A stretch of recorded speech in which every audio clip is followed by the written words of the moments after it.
Дамы и господа, мы просим вас занять свои места. Xonimlar va janoblar, o'z o'rningizni egallab olishingizni so'raymiz. Mana shu teskari sanoq o'z nihoyasiga yetgach, biz tantanali ochilish marosimini boshlaymiz.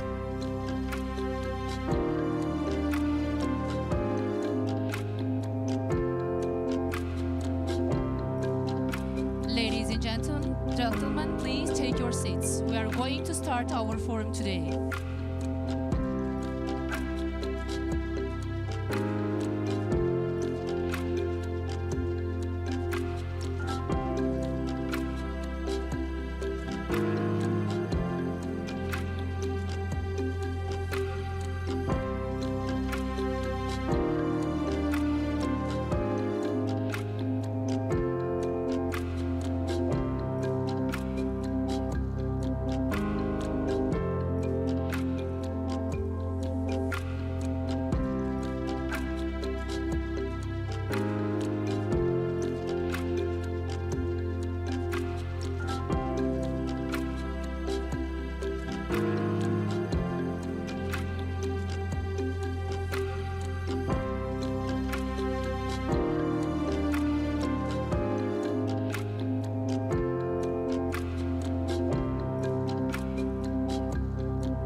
Xonimlar va janoblar, nufuzli mehmonlar tashrifi davom etayotgani munosabati bilan xronometraj teskari sanoqda kengayish va yana 10 minut qo'shilishi mumkin. Vaziyatni to'g'ri tushunasiz degan umiddamiz. Ladies and gentlemen, please take your seats. We're about to get started very shortly.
Muhtaram mehmonlar, xonimlar va janoblar, forum ishida musiqiy tanaffusni e'lon qilamiz. Sanoqli daqiqalar ichida nufuzli mehmonlar kelishi bilan asosiy forumning ochilish qismini hukmingizga havola qilamiz. Unga qadar esa Bravo orkestrining chiroyli musiqiy kompozitsiyalaridan bahramand bo'lgaysiz.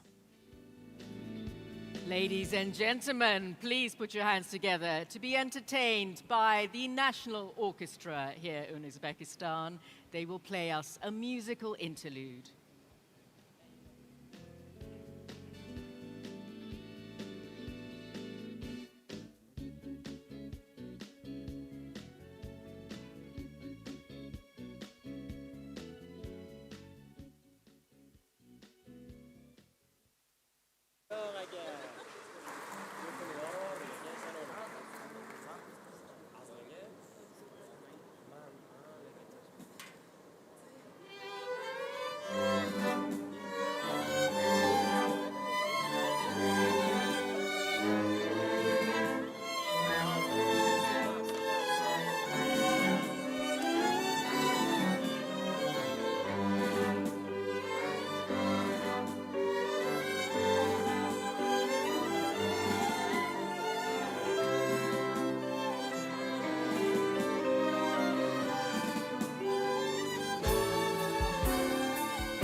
Bravo orkestriga minnatdorlik bildiramiz.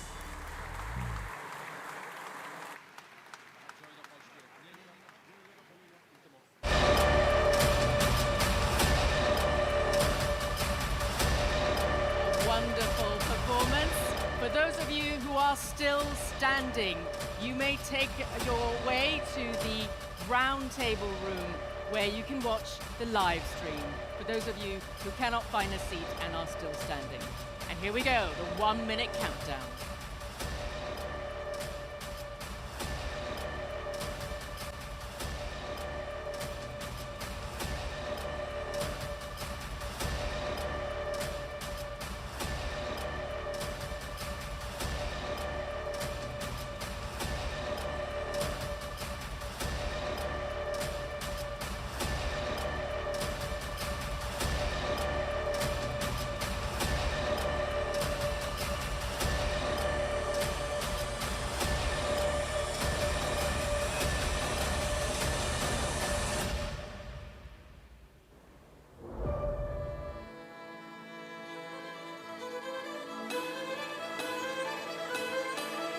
Welcome to Uzbekistan, where finance, technology and ambition come together.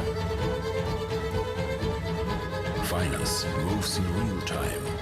Artificial intelligence enables decisions in milliseconds. Payments cross borders instantly. But progress begins with trust. Uzbekistan built that trust through reform, and reform delivered results.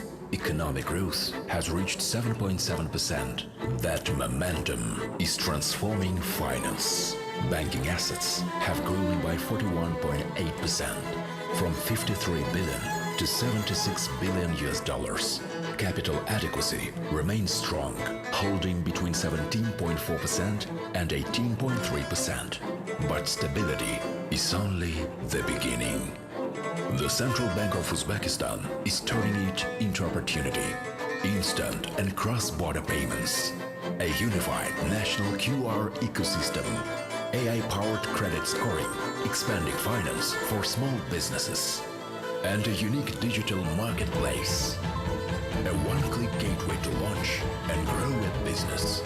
One ecosystem, more opportunity. And that is why we are here.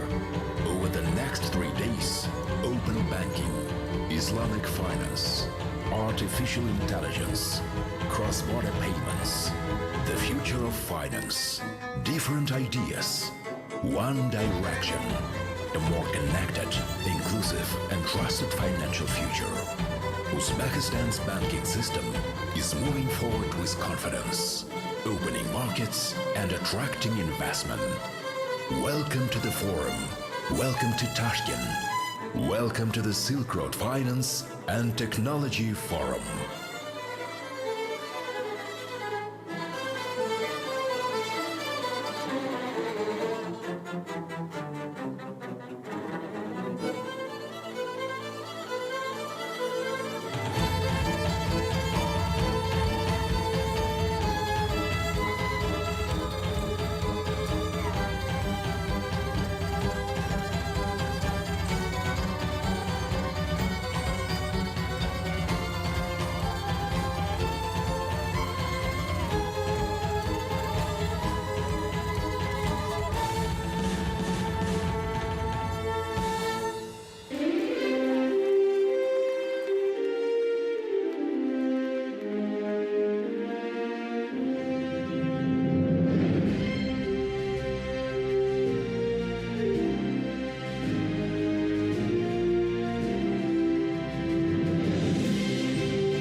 Historic Tashkent. My name is Sharanjeet Lail, and alongside mening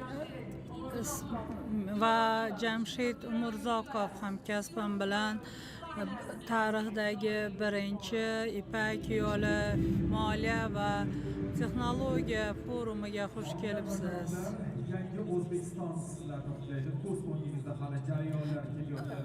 Ladies and gentlemen, Yangi Uzbekistan welcomes you. With Uzbek culture, I would like you to welcome my colleague, BBC journalist, famous moderator. This is 40th event of my colleague Sharanjit Lail. Welcome to Uzbekistan. Welcome to this very first Silk Road Finance and Technology Forum that's been convened by the National Central Bank of Uzbekistan and, of course, GFTN, the Global Finance and Technology Network. It truly is such a privilege to be here in this incredible city. Of course, we are here opening a new chapter to a very old story, because for centuries, Tashkent, alongside Samarkand and Bukhara, connected east and west, moving goods, capital, ideas across continents in the old Silk Road. Well, today we are building a modern Silk Road connecting Central Asia to the world through finance, technology, digital infrastructure, and AI. And of course, our theme is Al-Jabra, unlocking Central Asia's fintech value. Of course, we know the word algebra comes from the root, and it is now algebra. Of course, it comes from the work of the great scholar Al-Khwarizmi. And with us, of course, we are so delighted to have all of you, central bank governors, policymakers, regulators, business leaders, founders, investors from across the region and from around the world. A very warm welcome. Today we celebrate how far Central Asia has come and how much further it has to go. And before we begin, of course, our sincere thanks once again to the Central Bank of Uzbekistan, our sponsors and our partners, and of course to every delegate, every single one of you in this room here, and for those who traveled from abroad to join us. A special thank you too to our wonderful orchestra. Weren't they marvelous? Yes. And I should tell you that what you heard was specially composed just for this forum, and it captures an idea at the heart of our gathering, which is finance and technology. It has a rhythm, absolutely, and that is the rhythm that we wanted you to feel in the music today. We hope you all felt it. Thank you, and welcome to the very start of day one of the Silk Road Finance and Technology Forum. Jamshed. Katta rahmat. Thank you. Muhtaram mehmonlar. Dear ladies and gentlemen, dear guests, experts in finance, technology, those who dedicate their lives to this topic. Today, Uzbekistan hosts lots of initiatives. Every day there is something new for Uzbekistan, and that's not for only for Uzbekistan, but for Central Asia. And these are the events which have economic impulse. And the first day of the forum is so much constructive, so much productive, and my very experienced colleague, Mrs. Leila Hanum, we lead this event in 2 languages, but we have same purposes. Central Bank of Uzbekistan and Global Finance Technology Network hosts the very first Silk Road Finance Technology Forum, and we are very glad to open the forum. I would like to briefly explain ideas of my colleague. During centuries, Tashkent, Bukhara, Samarkand was a very famous Silk Road, and today we are going to renew the same historical road with a new meaning, and this is related to payment systems, capital movement, and digital infrastructure. All these will be main topics of the forum, and the most important topic is Al-Jaber, opening Central Asian finance and technology capacity. So once again, we will combine all the meanings of Al-Jaber in order to start this integration. Today and tomorrow we will connect all this meaning with modern finance and technology. This will include topics related to payment system, connection of mechanisms and markets, development of ecosystem, and today we all know that this is a day of policy and leadership, and national financial strategy approach of central bank in this international financial systems, and cross-border financial structure will be developed. And we will also speak about AI, and this is a new direction for development. AI, we will also discuss about AI tools. Maybe some terminology is new for you, but that is not new for the world. And today we are going to discuss all the above-mentioned topics. So, speaking shortly, today we are starting forum which is multi-sectoral, multifunctional, and using this opportunity we would like to express our gratitude to all those who organize this forum, and we would like to thank Bravo team as well for a very good start of the day. Ladies and gentlemen, welcome to New Uzbekistan, welcome to forum.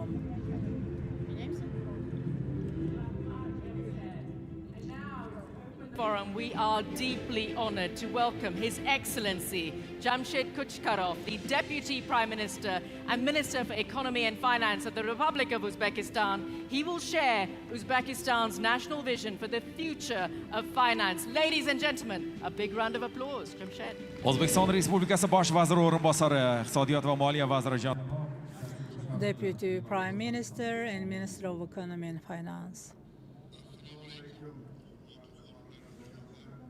Assalamu alaikum. Central Bank Governors, Excellencies, ladies and gentlemen. It is a great pleasure and honor to welcome you all to the Silk Road Finance and Technology Forum. The participation of distinguished high-level representatives of central banks, financial institutions, technology companies, investors, international organizations, and the global fintech community reflects the importance and relevance of the forum's agenda.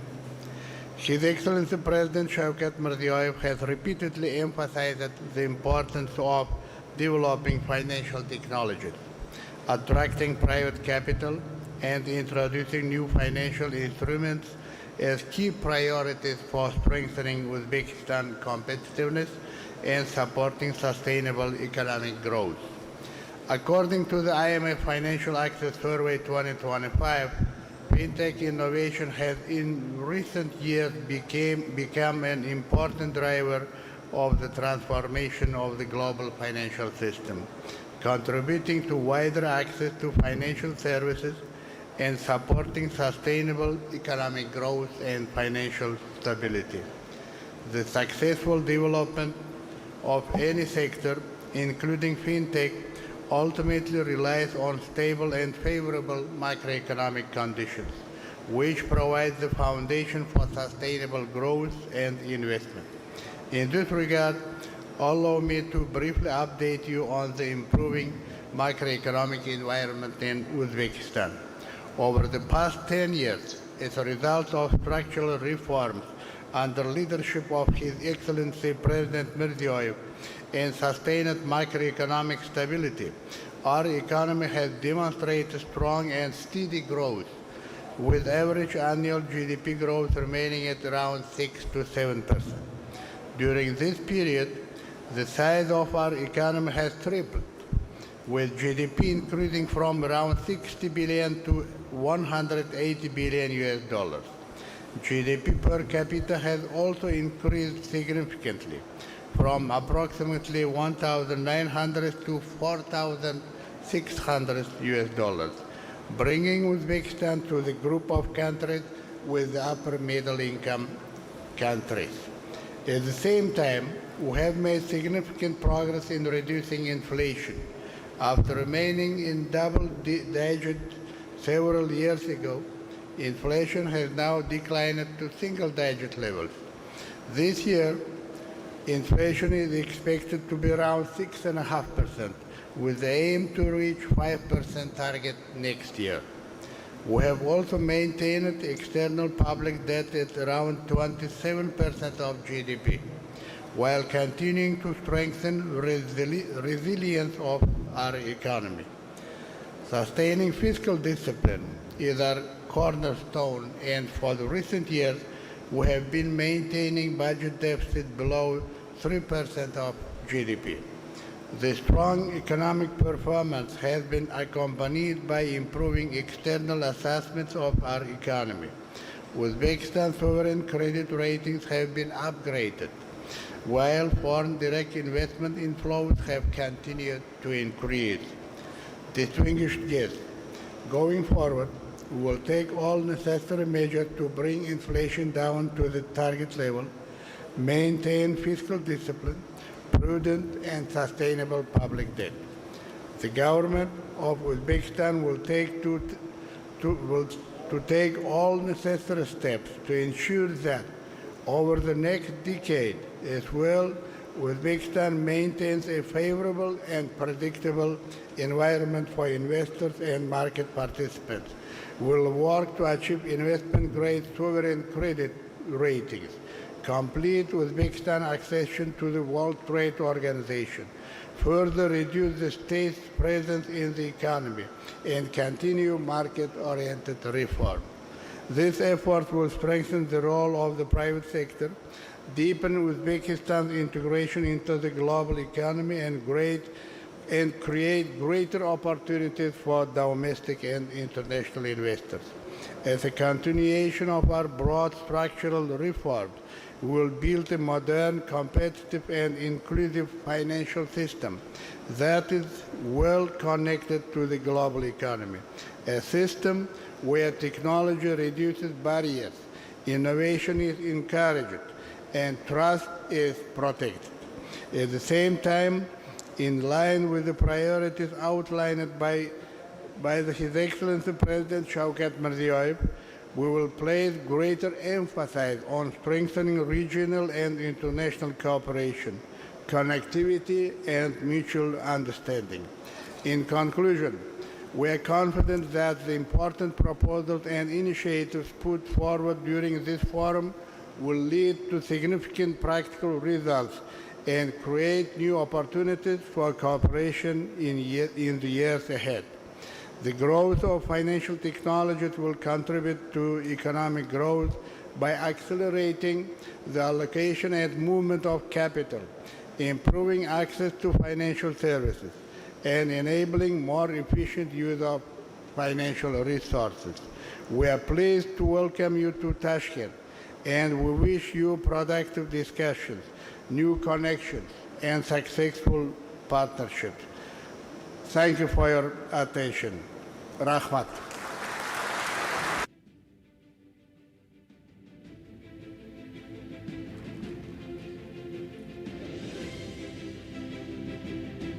Thank you, Your Excellency, for that inspiring vision. From the national vision, we turn to the institution that is helping make it a reality. Uzbekistan is in the midst of a remarkable program of financial reform, and we hear that story next from the governor himself, the progress made and the road ahead. Please welcome His Excellency Timur Ishmetov, the governor of the Central Bank of the Republic of Uzbekistan. Xonimlar va janoblar, Markaziy bank raisi hurmatli Timur Ishmetov, marhamat.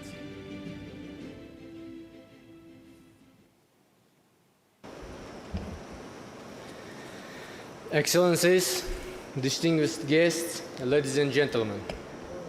Welcome to Tashkent and to the Silk Road Finance and Technology Forum. We are honored to welcome participants from 74 countries, reflecting the strong international interest in this forum and in the opportunities emerging across the region. Let me start with the history of this region, which is connected in an extraordinary way with ideas that continue to shape finance and technology today. The paramount example is Muhammad ibn Musa al-Kharazmi, a scholar from Khorasan whose intellectual legacy shaped mathematics and ultimately the modern digital economy. Around the year 820, he wrote Kitab al-Jabr wal-Muqabala, the book of restoration and balancing. His work provided a systematic method for addressing practical problems and became the foundation of the algebra. He was popularized the word algorithm, a concept now central to computing, finance, and digital economy. He wrote of solving problems of inheritance and contracts, taxation and trade, and measuring land. Today, the connection between knowledge, commerce, and innovation remains highly relevant as financial services are transformed. Every economy is an equation, and we all try to solve it every day in your household or in your work. Understanding that equation requires a clear assessment of both the opportunities and structural constraints. Start with recent fintech trends. It has moved beyond its early stage and has become a significant component of the global financial system. Globally, last year, the industry earned $500 billion.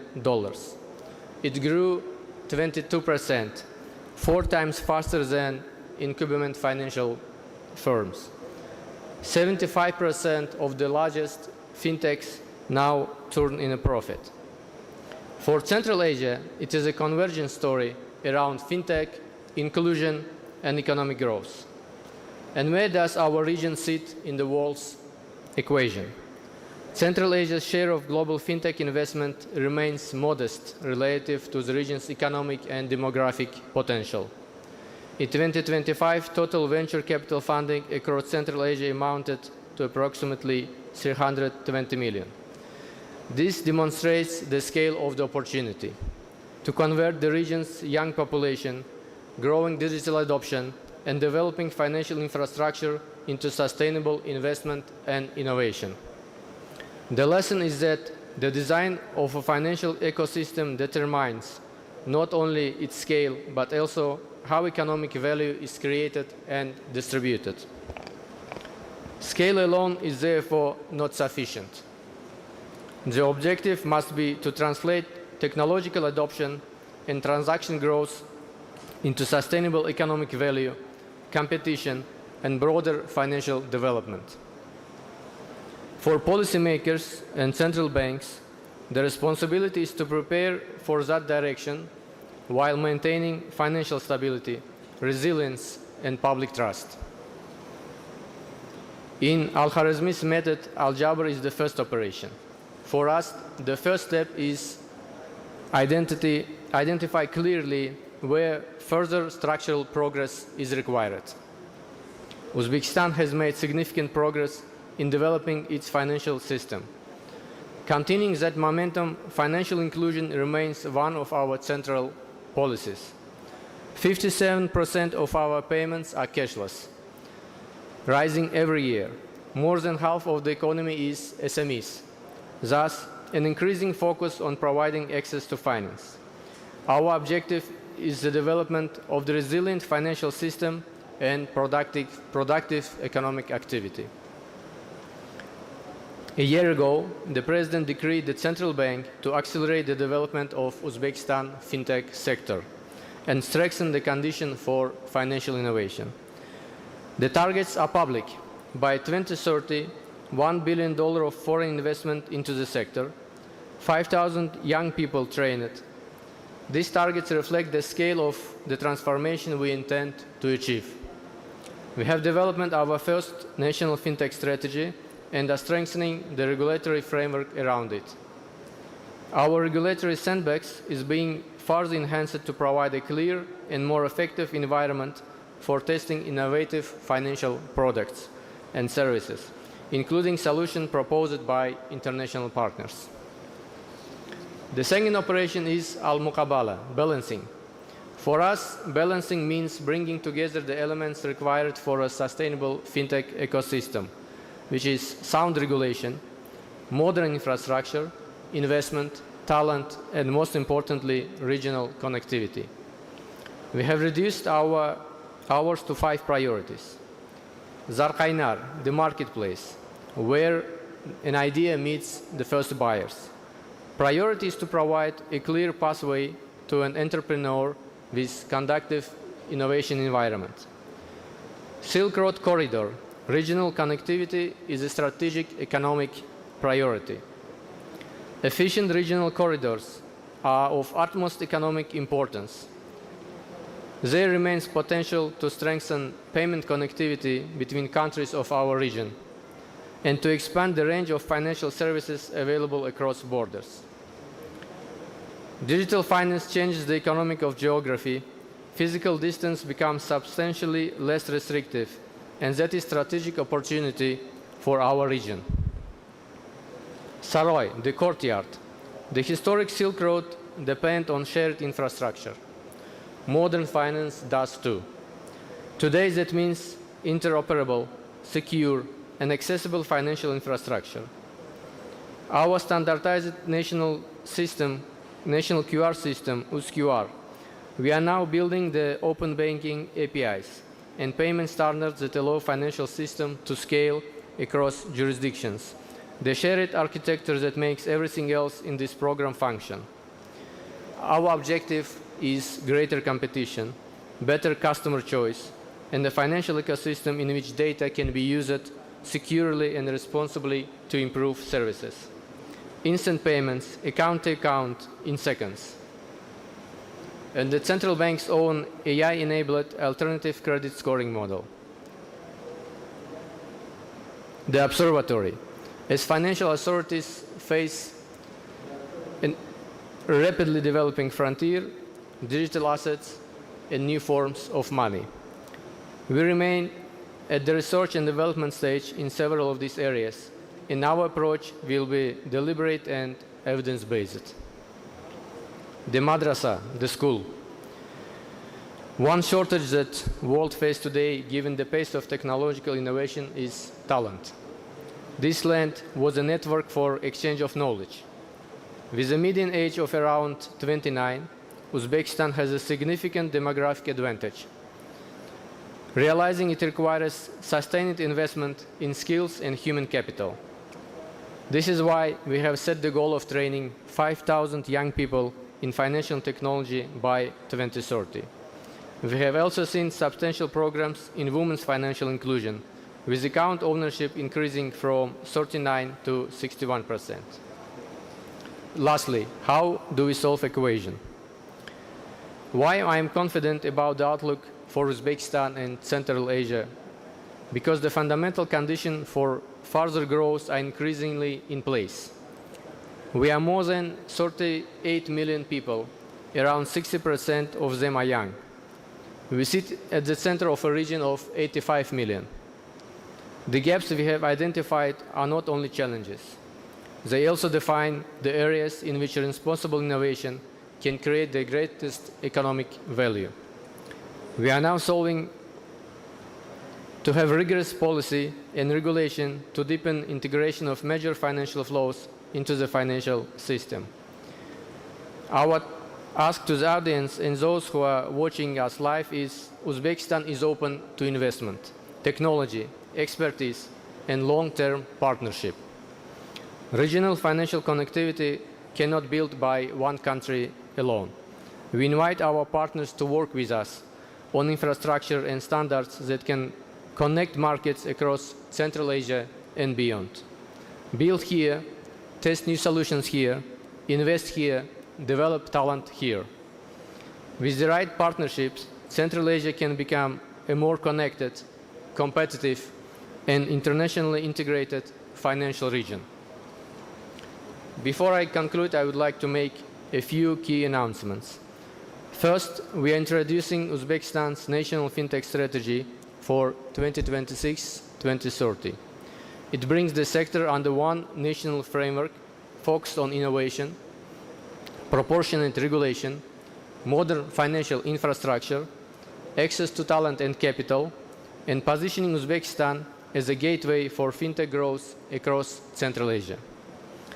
Second, we have established the Central Bank's Innovation Hub.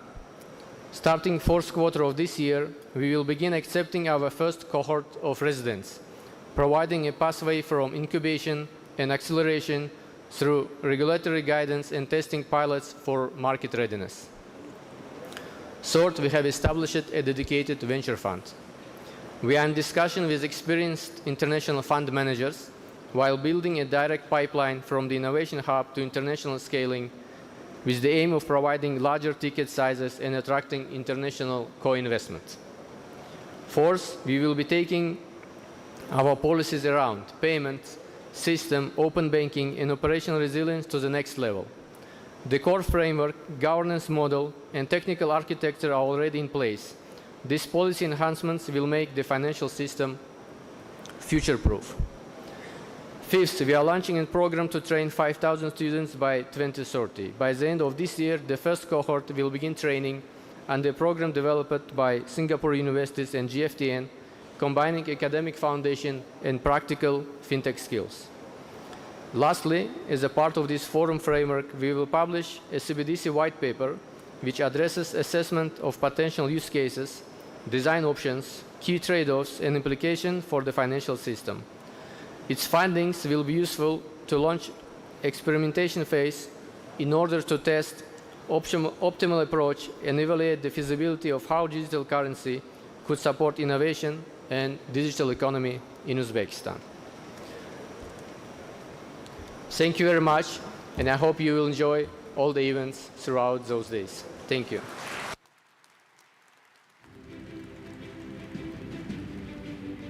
Rahmat. Thank you so much, Governor Ishmetov. Now, if you're enjoying some of these incredible insights that we're hearing just this morning from the Deputy Prime Minister, from the Governor of the Central Bank himself, you can continue to enjoy more insights at the Singapore FinTech Festival, where I'm from. The SFF has been going on for more than a decade. I was there for the very first one. And guess what? Any lucky participant, you can take a photograph of what you are watching and hearing here on stage. Do tag us at hashtag SFF in order for a chance to win a $5,000 worth prize to go to Singapore to witness the Singapore FinTech Festival yourself. It will be truly exciting, and it's going to be a really remarkable process. That's right. Demak, o'zbek zabonlari uchun For English speakers, please scan this QR code quickly. That is the visit to Singapore, which is worth 5,000. It is explained in 4 steps. You can quickly translate and then. Well, we now turn to our first leadership conversation, and this will attempt to answer a deceptively simple question. What makes a financial center work? We know it's not just buildings, rankings, or tax regimes. It's whether people or businesses can save and invest. And of course, countries can connect to global markets. We know that Uzbekistan is putting the foundations of a modern financial center in place. So what comes first? Is it trust, regulation, talent, infrastructure, or liquidity? And what can take Tashkent from learning from financial centers that got the sequence right? Well, to lead that conversation next, we will have Neil Parek, the Group Deputy Chairman of GFTN and Vice Chairman for Asia Pacific at SMBC. Muhtaram mehmonlar, hozirgi o'ziga xos Dear guests, now we would like you not to miss this session. There will be very good insights which will be provided. The financial center, how it can serve people and businesses. So they will talk about this, how to save money, how to invest it is a kind of question that we all are facing. How can we simplify entering the global market? Of course, trust and infrastructure and liquidity, which one is important? Of course, people from around the world will explain this to this. What Uzbekistan has to tap from all this. Suhbatni esa Global Financial and Technology Network. Now, the deputy chairperson, SMBC's companies, deputy chairperson in Asia Pacific, Near Parakel, will moderate the panel discussion.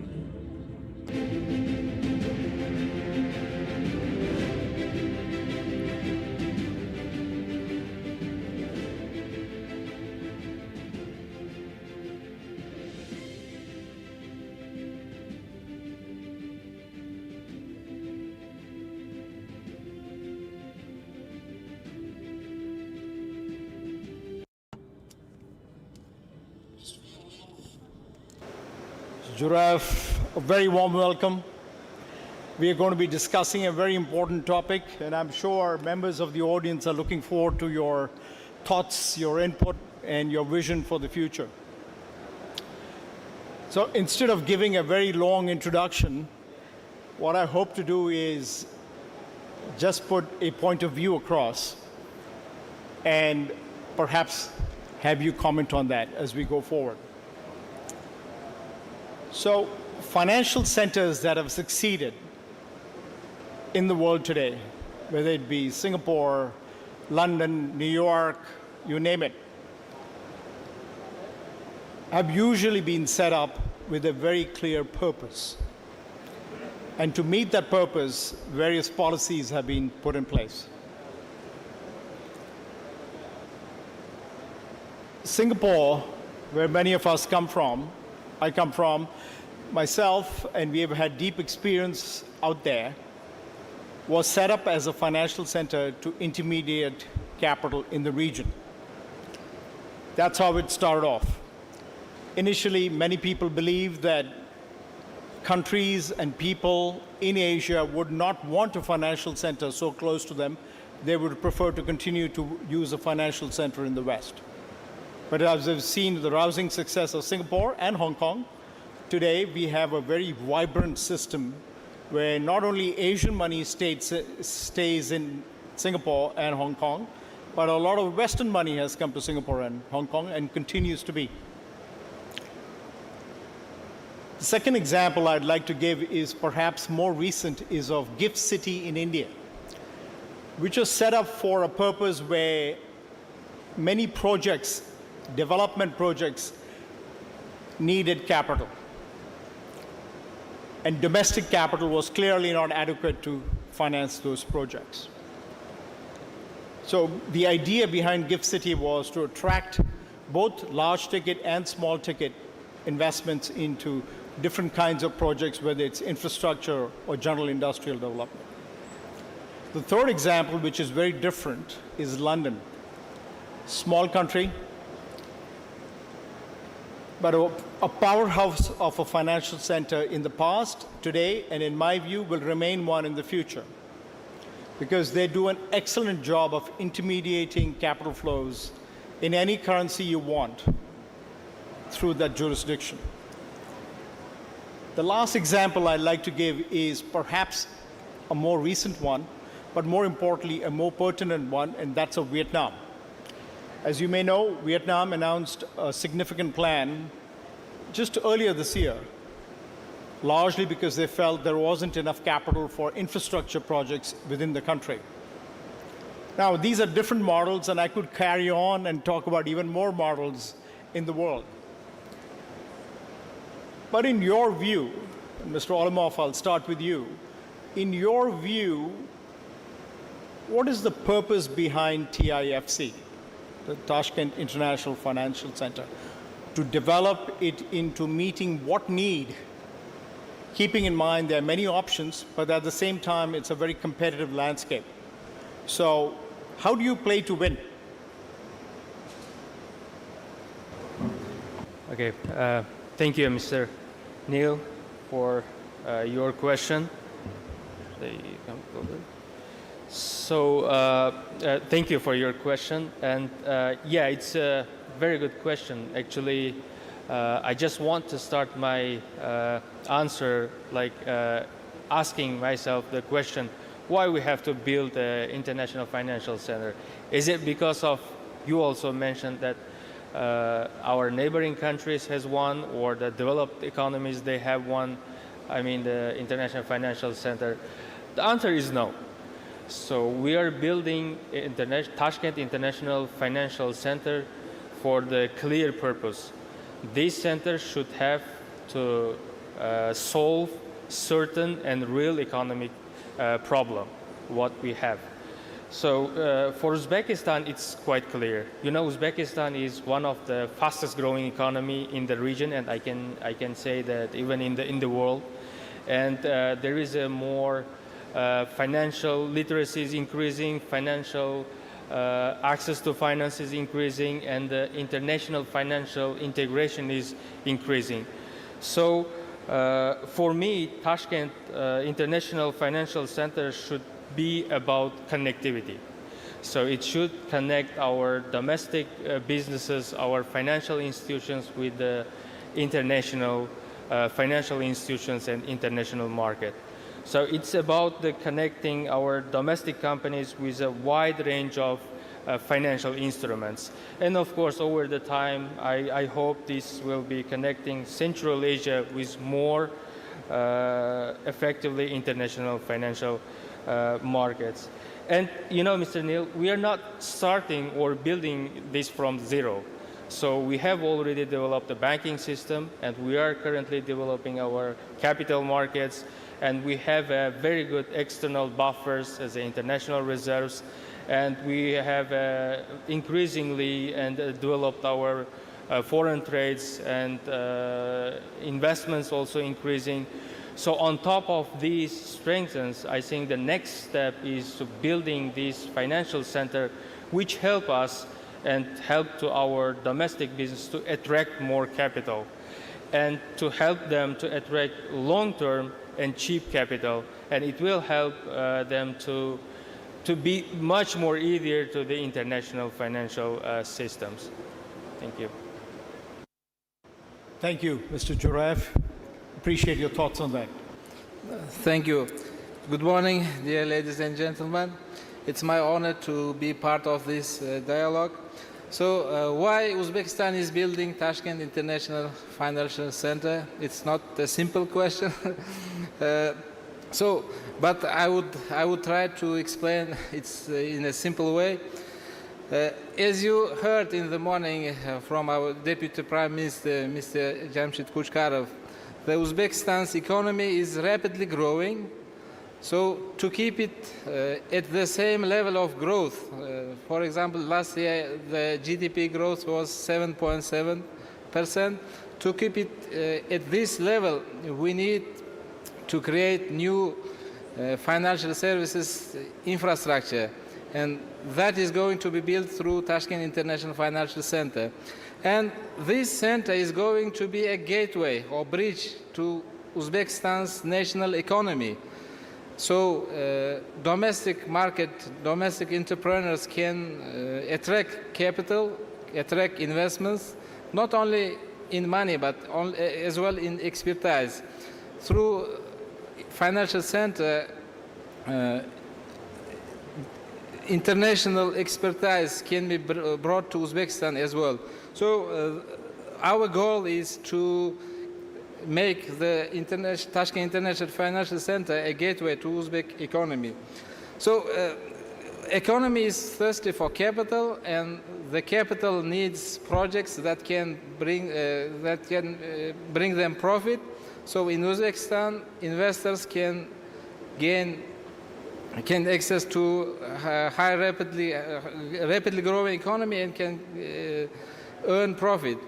And to do that in a familiar way for them, we are creating Tashkent International Financial Center in a using the same model that is already used in modern financial centers. So we are going to make it to apply English common law. We are going to create independent regulator and independent international commercial code, which would be rooted on the principles of the English common law. That infrastructure, that institutions are familiar to foreign investors, so we are creating for them very familiar infrastructure. And the second goal from the establishing International Financial Center is to bring talent. So Uzbekistan's population, mostly young, has already been said that half of the population is younger than 30 years old. So we need to teach them how to deal with international financial instruments, how to work not only for Uzbekistan's economy, but to work for foreign financial institutions. So through Tashkent International Financial Center, we can create the Academy of Talent. We can attract talent. So overall, in the overall goal, they can learn our people how to work in that kind of environment. And the third is technology, new technologies in the financial services. TIFC is open for new technologies, and it's going to introduce its own regulatory sandbox, and through it, it would be very easy and convenient for entrepreneurs, tech entrepreneurs, to introduce new ideas, new instruments of fintech. And comparing with domestic market, I would say comparing with national regulators, at TIFC it would be a little bit easier because, as you know, usually national regulators are a little bit conservative, but TIFC authority, TIFC would be a little bit open for discussions, and it would be very easy there to introduce new technologies. Thank you, Mr. Jorav.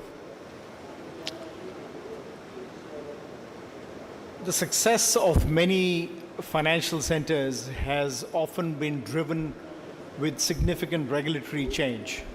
Now, different financial centers have adopted different strategies over the years. Some have gone, if I may say, the big bang, which is significant changes right up front, whether it is the ability to transact in multiple currencies, not just the domestic currency, as well as custodize assets, and there's so many different aspects of a financial center.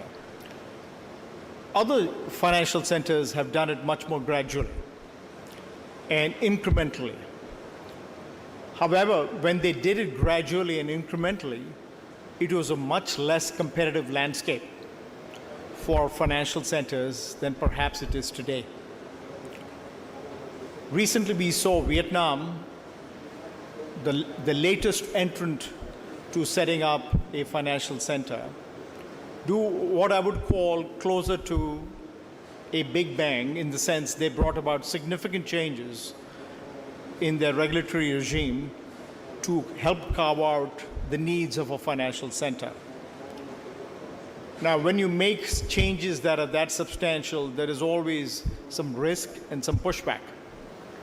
In your view, what do you see as the critical changes that have to be made to help TIFC get off to a very good start?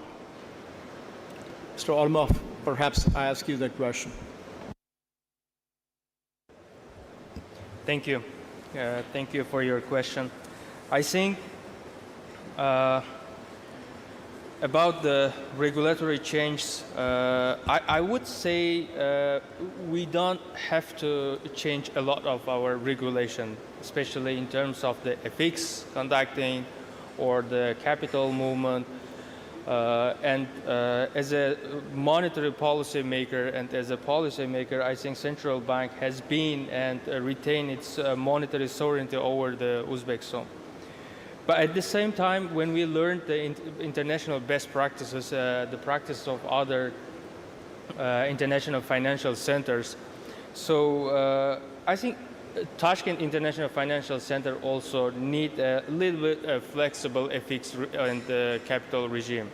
So again, it should be with the clear and defined under the framework. And the participants of this financial center can conduct their cross-border transactions and repatriate their capital freely and easily. And from this perspective, I think we are building this Tashkent International Finance Center with a flexible FX regime and while keeping this stability. So I don't think it's like a trade-off. So we don't have to think about the stability. So the openness should come with more transparency, but it should come with much more stability.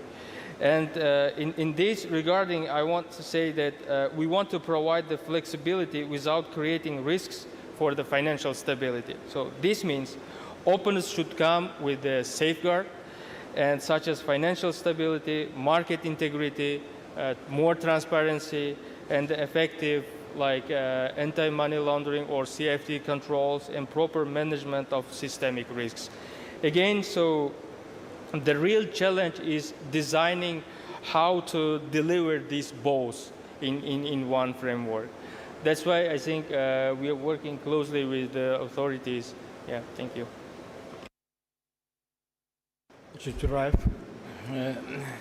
Thank you for your question. So TFC is being built as a special legal regime. So it has its own territory within which its own regulatory framework would work and its own institutional infrastructure would operate. Within that territory, legal regime, the national regulators' authority would not apply. So central bank or national agency for perspective projects would not deal with the participants of the TFC or with TFC institutions. We are going to establish its new regulatory regime based on best international practices, but that doesn't mean that TFC participants would not work or would not provide services to domestic market or onshore companies. On that point, we need to establish a regulatory framework together with central banks so they can, TFC participants can provide services outside of the TFC, but for the domestic markets. And it's in the law already provided that in that case, national legislation, including taxes, would apply. So we should develop this part of the regulatory framework together with central bank and together with National Agency for Perspective Projects, with both regulators. But the idea is TFC is not just financial enclave. Its participants can have, would have access to domestic market. And I think that would be attractive for investors. Thank you both. A very important component for success for any financial center is the ease of transacting in that financial center. We know, all of us know of examples of financial centers that were set up in certain jurisdictions that to this day don't provide that ease of transactions to happen.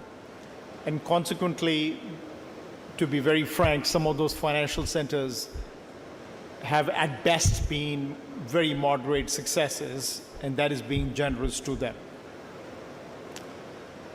In my view, and this is just my view, I think Tashkent is in a very good position to be a conduit for global funds coming into not just Uzbekistan, but all of Central Asia.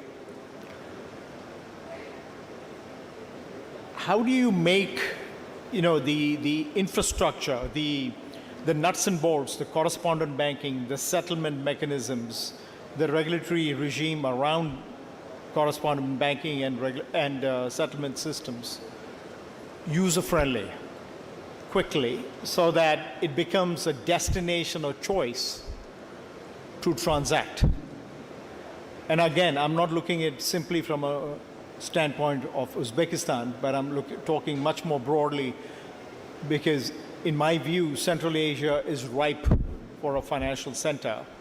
And you may have competition, but that's irrelevant. It's a question of who puts the right infrastructure in place quickly, and it is perceived by large institutional as well as other investors to be the place to be transacting in. Maybe I start with you this time, Sujurav. Thank you. Yeah, you are right. While developing a regulatory framework in the infrastructure of TIFC, we are thinking about how to attract wealth fund managers, family offices to TIFC, how to make for them infrastructure to ease their transactions, as you said. And so one of the instruments is that within the TIFC, they can deal in any kind of currency. There is no restrictions regarding currency. Any currency they can use. That means TIFC can bring to TIFC can be attracted corresponding banks, not only using US dollar, for example. There can be banks from other countries, from China, from Singapore, from Japan. They all can deal with its own currency. So their clients can deal in that currency. There is no restrictions. That's one point I would like to make. And the other point is TIFC constitutional law, its framework, allows its participants to use cryptocurrency as a mean of exchange. That means TIFC is open for new technologies who would like to use cryptocurrency as a mean of exchange, as a currency. This is the second. And as well, its tax regime as well very attractive, zero tax for foreign companies, foreign financial institutions, both on, there's no taxation for them. And the last point I would like to make is about how we are going to regulate these transactions. The only restrictions there would be regarding anti-money laundering, because Uzbekistan is part of the international treaties on anti-money laundering, and that kind of restrictions would apply within the TIFC. If there is no money laundering or terrorist financing, there is no problem with transactions.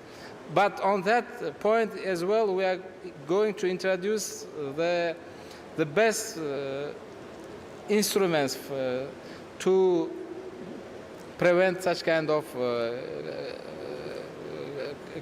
crimes. Thank you. Mr. Olmov.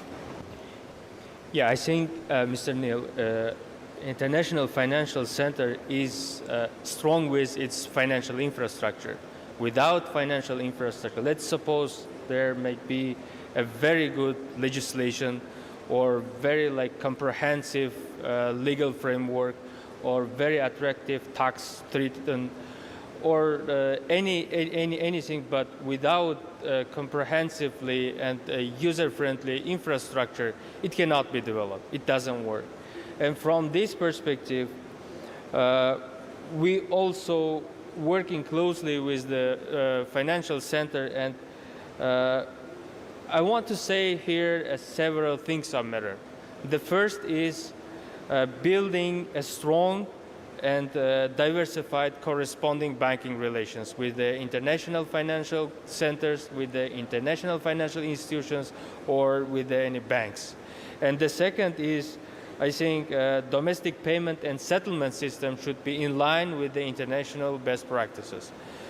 And the third one is investors need a reliable mechanism for clearing and for custody and for settlements.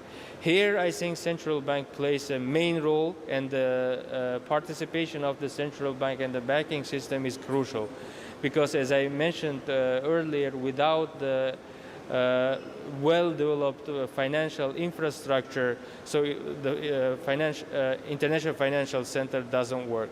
And I think the forums and the panel discussions like today and tomorrow, we are going to discuss a lot about this settlement, about the payment system, and how developed this, and we're going to discuss our future plans. And I think such kind of panel discussions will help to increase and to develop such a infrastructure here in Uzbekistan. Thank you. Thank you both. If you look at the success of various financial centers, asset and wealth management has played a big role in it. We can't say that about Vietnam because it's very young right now. But if you look broadly, financial centers have taken off largely because of having substantial asset management businesses as well as wealth management businesses there. Now, the National Investment Fund of Uzbekistan, which was listed earlier this year, was a rousing success. And I think it's a poster child for emerging markets to look at globally, not just in Central Asia or not just in Asia.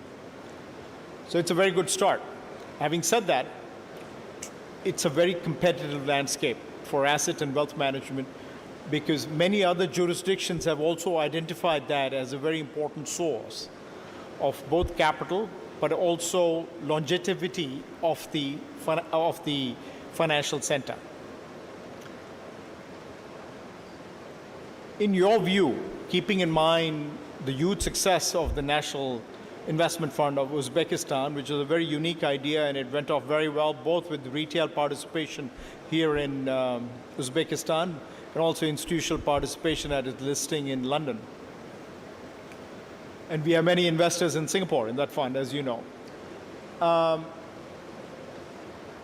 What should be done to get that kind of sticky capital into and building a viable asset and wealth management business as part of the financial center, keeping in mind that it's a very competitive landscape?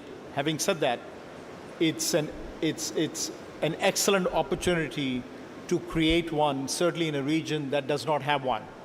I mean, I'm very aware of the fact that in a 5-hour radius, you have a substantial part, 5-hour flying time radius, a substantial part of the wealth in the world is within this 5-hour radius around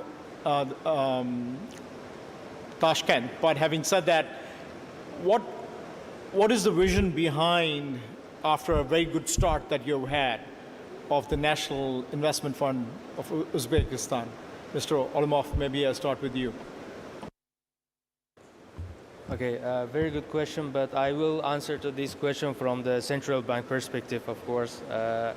So what drives the international investors to come to Uzbekistan? And I think it's the macroeconomic and financial stability, which is the main priority for the central bank. So macroeconomic stability and low inflation will help the domestic investors and international investors to plan their future operations. And you know, we used to have a double-digit inflation during the COVID period and post-pandemic period, and now it's declining. And both inflation and inflation expectation is declining. And besides this, we have moved to the floating exchange rate regime. So this year, IMF also acknowledged that Uzbekistan has moved to the fully floating exchange rate regime. So now our exchange rate is placed as a real external shock absorber. So this also helps to international investors and gives them the confidence that they are investing into Uzbekistan, and now they're looking to Uzbekistan. So on the one hand, it's high economic growth. On the other hand is low inflation, which is lowering, and this year we are expecting is going to be around 6.5% by the end of this year, and hopefully next year we will reach our target, which is 5% inflation, and after that we will try to keep the inflation around this our target.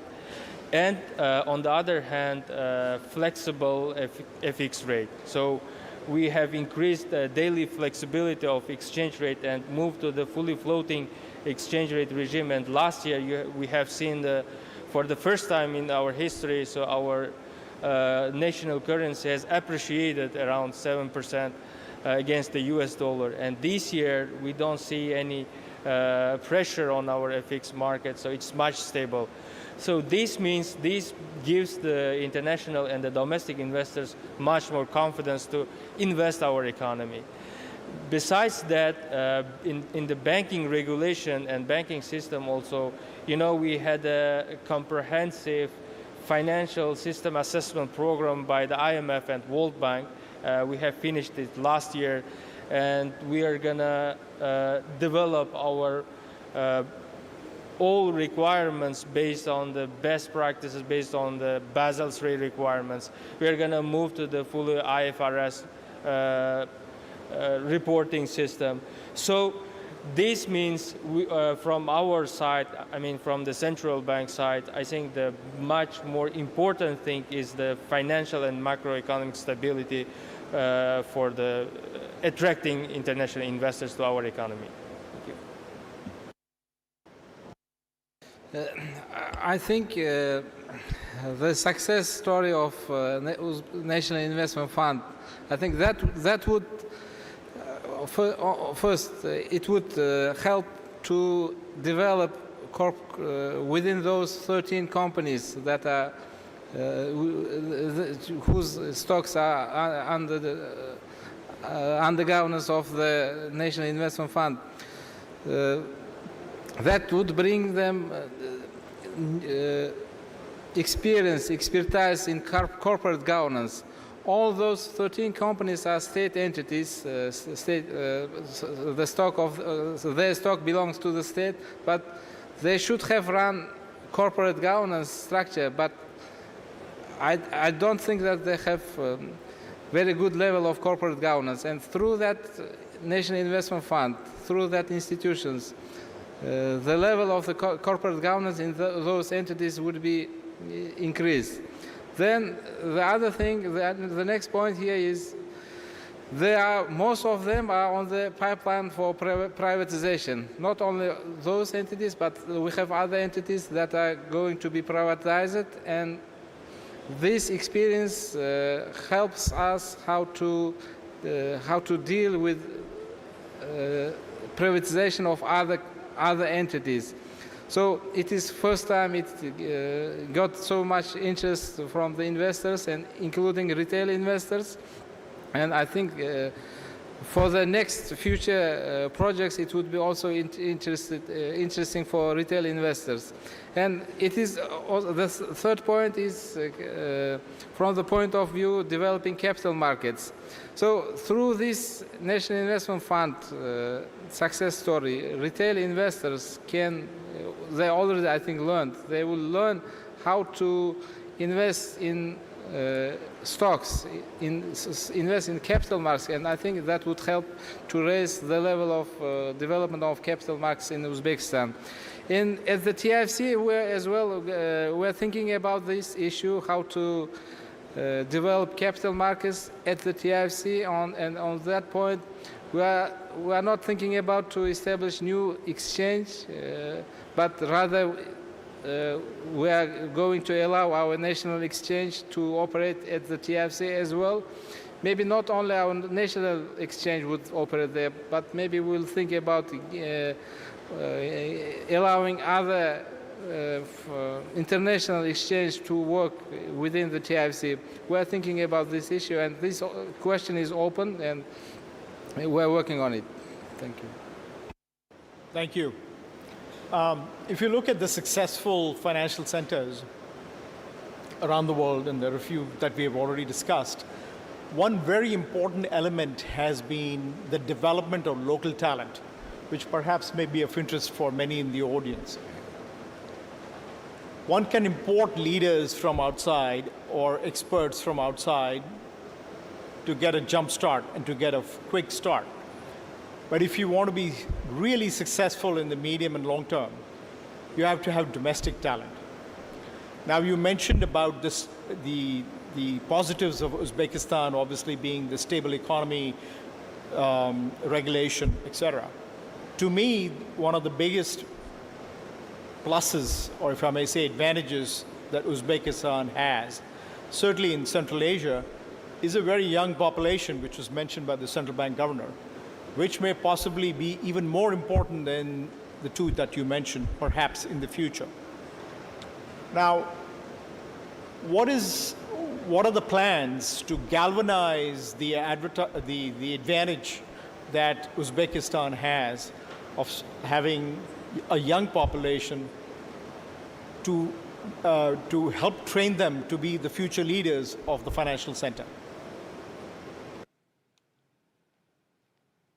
Giraffe, perhaps I ask you. Yeah, thank you. So, as I said on my first notes, one of the aims of establishing Tashkent International Financial Center is to attract talent and to prepare our young people to work in that environment where TFC would work, and to work with new kind of financial instruments, financial technologies. So at the first stage, at the first phase, we are going to attract experienced people from around the globe, from other international financial centers, so they can bring with them their expertise, and they can share their expertise with our people, with our young people. And then we're going to establish the academy, which would teach young people how to work in that environment, how to work with financial institutions, how to deal with new financial technologies. Before the idea of TIFC was introduced, in Uzbekistan, we had a lot of people who studied abroad how to work with financial instruments, or took different courses, graduated from different business schools, but they didn't have any chance to apply their knowledge in Uzbekistan, because for those kinds of knowledge that can be used in financial institutions, we didn't have infrastructure, we didn't have environment. That environment is going to be built within the TIFC, and I hope that would help to learn our young people to work with such kind of internationally recognized financial institutions and technologies. Mr. Olimov, your thoughts on this? Thank you for your question, and I think it's not just the Tashkent International Financial Center, but the central bank and other authorities also. We have a special plans and special training sessions for the young generation. Yeah, you mentioned correctly, more than half of our population are young, and we have to get the gain of this. And I think today's event and such kind of forums also will help to attract more young generation to our what we are doing and what we are doing right now. And yeah, this is our biggest, I think, the strengths of Uzbekistan, and besides this stability, economic growth, so on, and this having more than half of our population is being young is I think the biggest strength. I think we are very tight on time, but one quick question I'd really appreciate if you answer it in a couple of sentences. So I'm personally very optimistic about TIFC. And the reason I am is a lot of the ingredients that are needed for success of a financial center are here. Having said that, as we all know, there's a saying, you got to learn to walk before you run.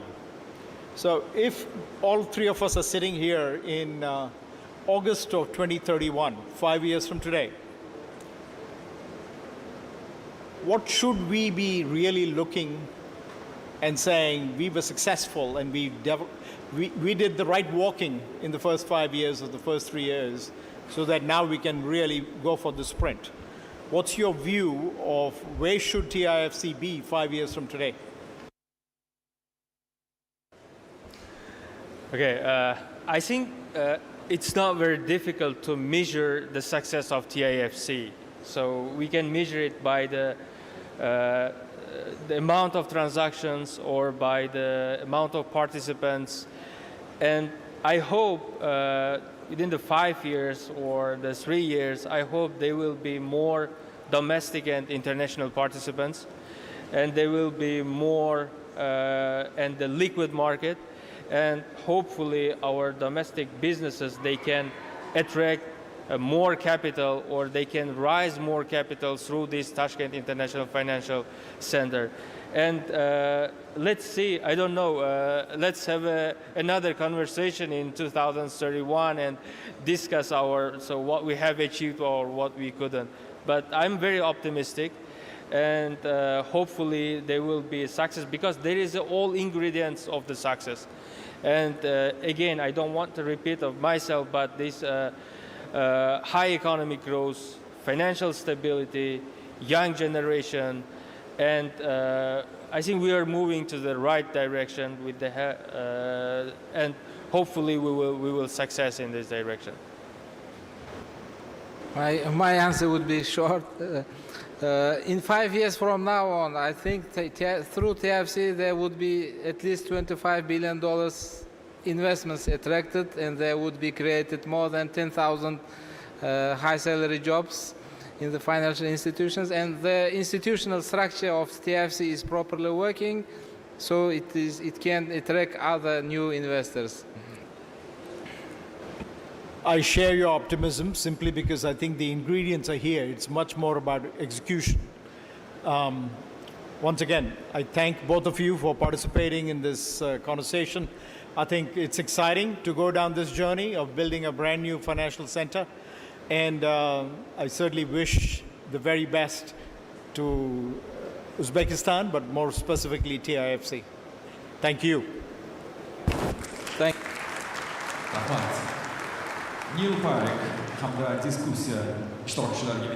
So we wish to express our gratitude to the participants of the panel discussion. Now we are switching to the next section of our panel discussion. We know that the issue of the connectivity of the financial centers with the globe is a very topical question. That's why the very first steps are taken right now. We are considering the trade, its mechanisms, and how we efficiently can connect these financial centers with the globe. Great leadership panel that was. It was moderated by Neil Parekh and those incredible senior leaders. What great insights they shared. Now, at this point, I know there are many of you paying deep attention to what's happening on the stage. Well, we'd like to invite you to come closer to the stage and sit with us here in the front row, so you can, of course, participate even more closely with our panelists. So for all of you in the back, do feel free to come to the front and take your seats. Dear guests, please, we ask our honored participants and the guests to come closer to the stage. Our guests the panel is waiting for you, and the first rows are waiting for you. Please take your seats, and we'll give a start to our next panel discussion. Building the centres, but how do you connect it? This is what we're going to try to answer next, because money now moves in real time across the world. So how do we create global corridors for trade, remittances, and the next generation of payment rails? Well, we'll be exploring that journey next with our next session, moderated by my dear friend Iqbal Jumaboy, the CEO of Edge Capital, and his panel of Global payment leaders. Xonimlar va janoblar, Ladies and gentlemen, the next panel session is considering of the topical questions. Our next panelist, Mr. Iqmal Jumanboy, Chief Executive Officer, Edge Capital Pre-Limited Company, Mr. Ari Sarker, former President, Asia Pacific MasterCard, Ms. Arif Khan, Chief Innovation Officer, Razopre, and David Klim, and Mr. Jamshid Usmanov and Sergio Mela. You may see their official positions on the screen. Please, the floor is yours. Thank you very much for that introduction. First of all, let me welcome you all here today, particularly as a board member of GFTN. I'm very pleased and proud to see so many people here. I'm also extremely pleased to have a very distinguished panel, and I am going to try and keep my comments limited so that you can learn a little more from them. From my perspective, I think I've been introduced, so I won't say much more. I'd like to frame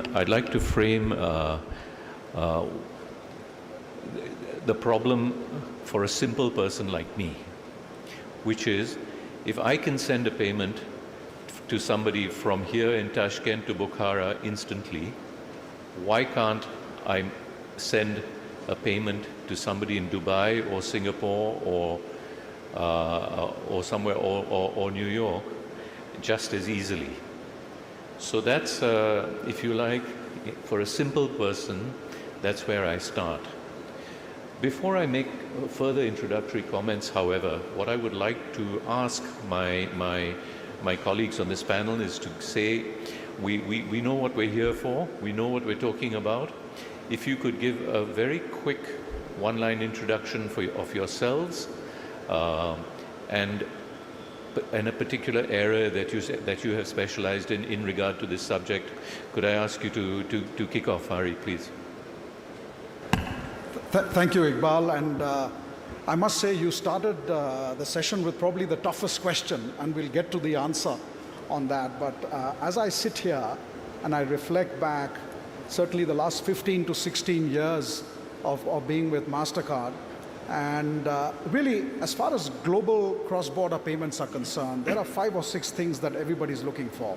One is speed, transparency, cost, security, and the data, which I'm adding as another element that is now coming in. Now, when you take these 5 factors and really think hard, how do these things come together in a manner that you're able to provide businesses and consumers the seamless ability to make payments move? I think that's the part where I believe there are some very deep issues and challenges on interoperability and common standards which still need to be resolved. Having said that, I would also add there is enough opportunities for a number of fintechs, and some of them are actually in the room, who've solved this conundrum by using innovative thinking and not impeding the opportunity to address some of these concerns. So I'll leave it at that, and then we'll go into the discussion. Thank you. And Arif, now that he's asked the question, or he's put together some of the problems, maybe tell us about yourself, because you've actually solved these. Okay, very quickly, I'm Arif. The best way to introduce myself, I'm from India. I represent 1/6 of the global society, right? So 1/6 of humanity is represented by us. I'm an Indian. Cool. A quick introduction. I'm with a company called Razorpay. It's the leading online payment gateway in the country. If I speak about Razorpay, I have to talk about it. 180 billion is what we process in terms of TPV. Before this, I was with a company called NPCI, which is National Payments Corporation of India. How many of you have heard about a payment called UPI? All Indians, excellent. So UPI processes 20 billion transactions a month, but the good part is it processes around 100 billion APIs in a month. All right, so I'll leave you with that.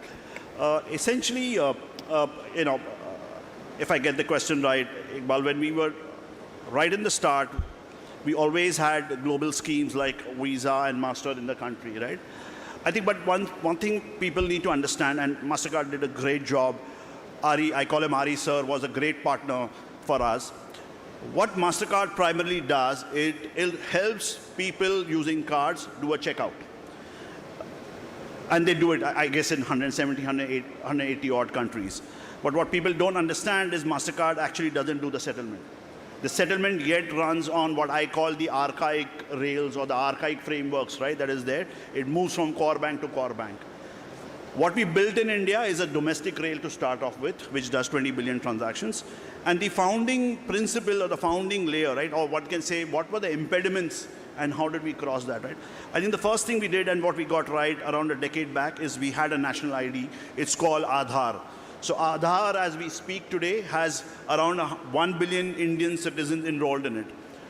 A lot of countries, for their sovereignty, are building national IDs. Uzbekistan one, if I'm not mistaken, that's the one which you have over here. I think it's in the earlier days.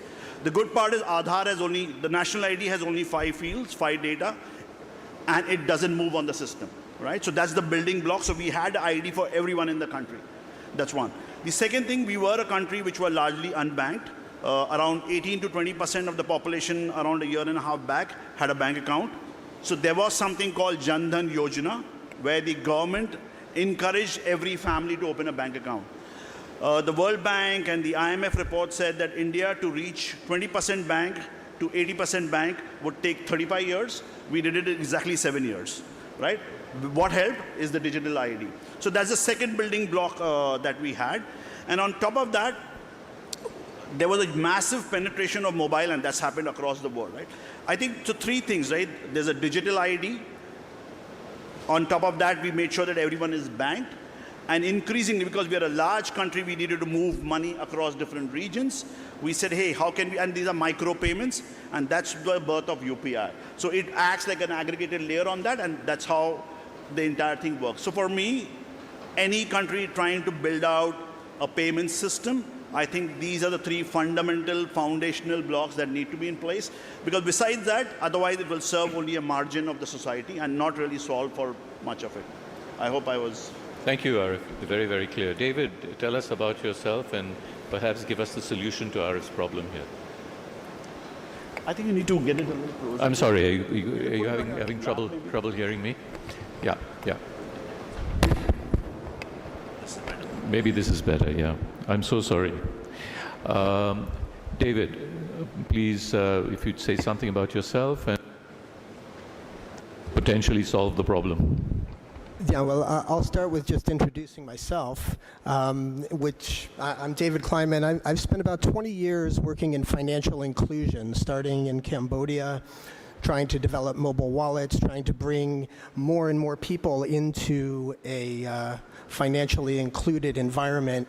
Before I came to the realization that there's about 3,000, maybe 3,500 banks globally that don't have access to correspondence, that can't actually move money on their own for their own citizens, and that became the real bottleneck and a kind of ultimate financial inclusion problem that really urgently needs a solution if we're going to talk about integrating SMEs or providing trade finance for a huge swath of the market, and that includes Central Asia. So at Clearium, this is what we focus on now, is building a compliance native infrastructure that will support that for banks that have been at risk or de-risked globally.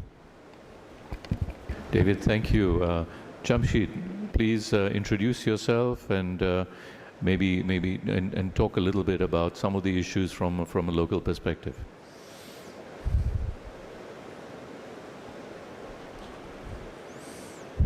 Okay, let me introduce myself. My name is Jamshid Usmanov. I'm from Central Bank of Uzbekistan, and I'm director of payment system development. So I will speak in Russia. Действительно, Mr. Iqbal. Indeed, Mr. Iqbal, as you have correctly mentioned, today inside Uzbekistan, payments go instantly, but trans-border money transfers is a matter of not one payment system, but rather combination of several jurisdictions, banks, and payment infrastructures. The major problem is that So far, between the countries, there are different payment standards, different requirements on MEL, KYC, foreign exchange regulations, and other differences. And during the transborder money transfer, the payment goes through different correspondent banks. Each of them conducts additional checks and calculations, and this is where we have additional time and costs of transactions. That's why next stage for us, for the central bank, make transborder money transfers as quick as local ones. For that, we need to have interoperability of national payment systems using common standards of data transfer, more efficient mechanisms of foreign exchange settlements, and direct interaction of payment structures. That's why I think in Central Asia it's important to build not just seamless payment systems, but also develop interactions between national systems. For example, common standards on QR codes or quick payment systems. Thank you. Jamshid, thank you so much for that. Sergio, if you could introduce yourself and frame some of the issues from your perspective. Yes, good morning everyone. I'm Sergio Mello from Anchorage Digital Bank, the first US crypto bank with a federal banking charter.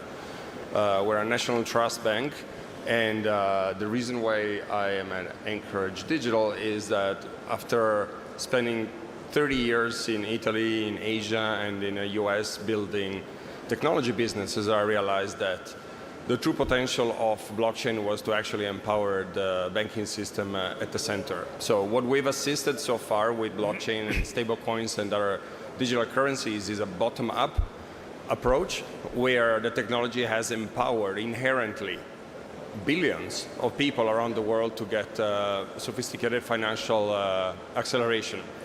And today, to answer your question, the problem is the interface between this bottom-up developed market and the top-down central bank-driven approach to faster money. To be more specific, the problem is the interface. So the previous two speakers already elaborated quite clearly how the lack of common standards and interfaces is introducing friction.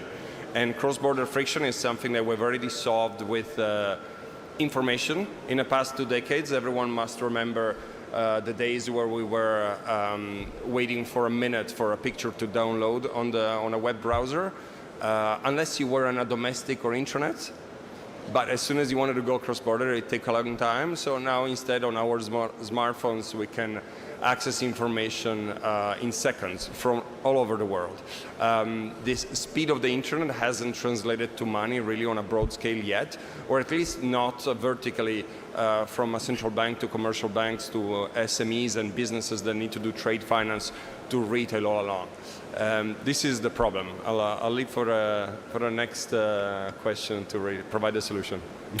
Thank you for that, Sergio. What I'd like to do is frame a few simple issues. Why do we care? Why do we care about these international payments? How relevant is it?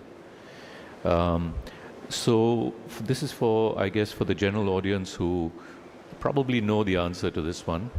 But the fact is that I'm not sure, and I was quite astounded that 15% of the GDP of Uzbekistan is based on international remittances. 17.6% of the Kyrgyz Republic is based on international remittances, and a staggering 46% of the Tajikistan economy is based on international remittances. So the relevance of this topic is extremely high. What are some of the key impediments? It could be it's domestic. First of all, we need to be clear, and I think some of the speakers, I'm just paraphrasing what some of the speakers have said so far. Domestic interoperability does not mean international interoperability. So that's the first thing. The foreign exchange problem is another issue, because all these countries in Central Asia are all very different, and some even have parallel exchange rates running. Correspondent banking, David, you touched on that. It's still a bottleneck. And in the last panel, there was a discussion on building corresponding banking networks. And I recall at the beginning of my career in banking, we were looking at correspondent networks even then.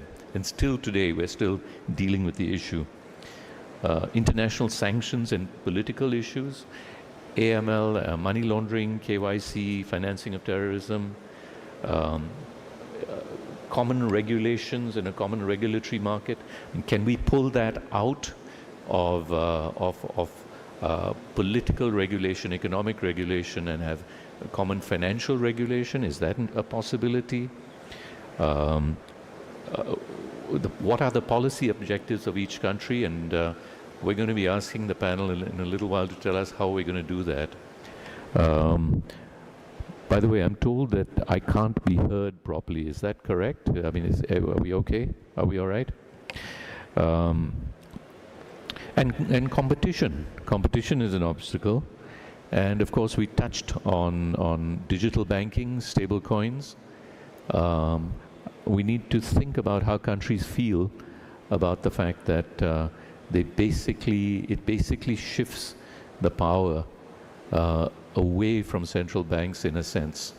So let me now, I think people have already touched on this, but maybe we start with the last question first. Sergio, I don't know if you can make a comment with regard to that, and control of currency as well as control, particularly as we shift from one kind of regime under our own national currencies to a stable coin and a third-party currency. Please. Yes, absolutely. The fact that only 18 currencies are on CLS today for global riskless settlements is frankly appalling. Of course, CLS has done a tremendous job in what they accelerated in global finance, but all these countries that are emerging, that are coming, growing 10, 20% a year in their respective financial industry, need and deserve a better system, a better interface.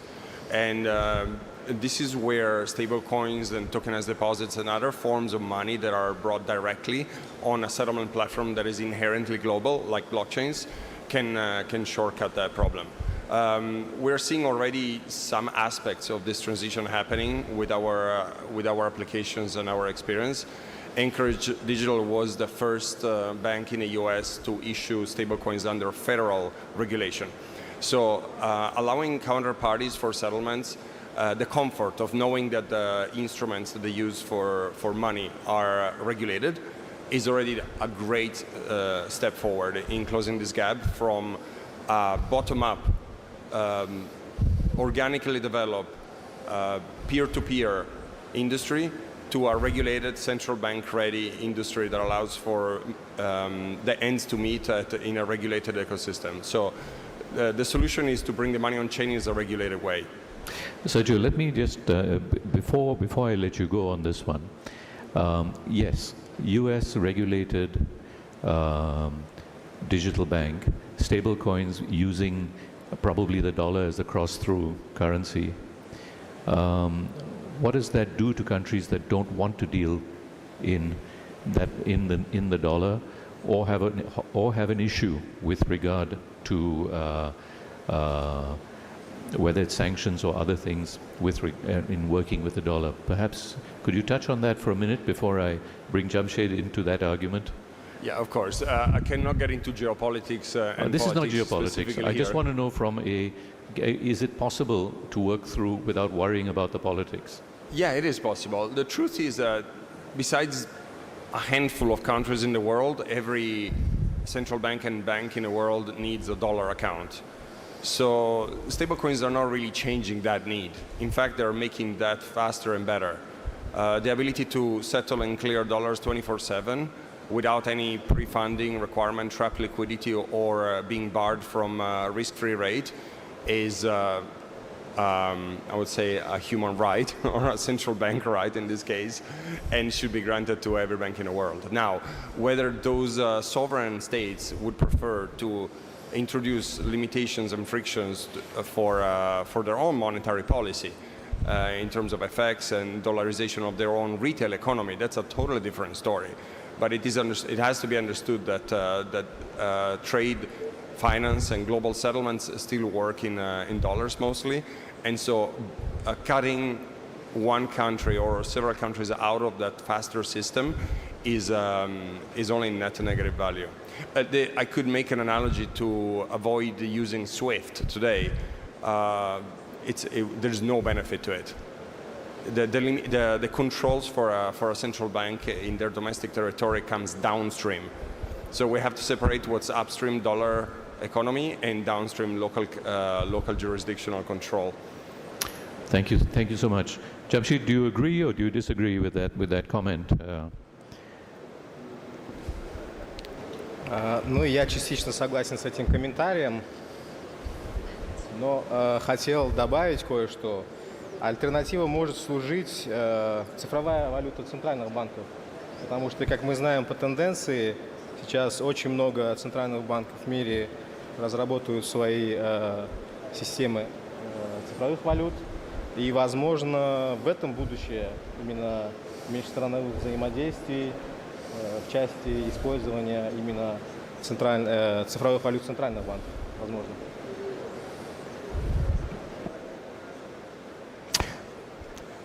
Of course, the issue then is with regard to whether you've created a parallel system which is similar to the normal conventional banking system.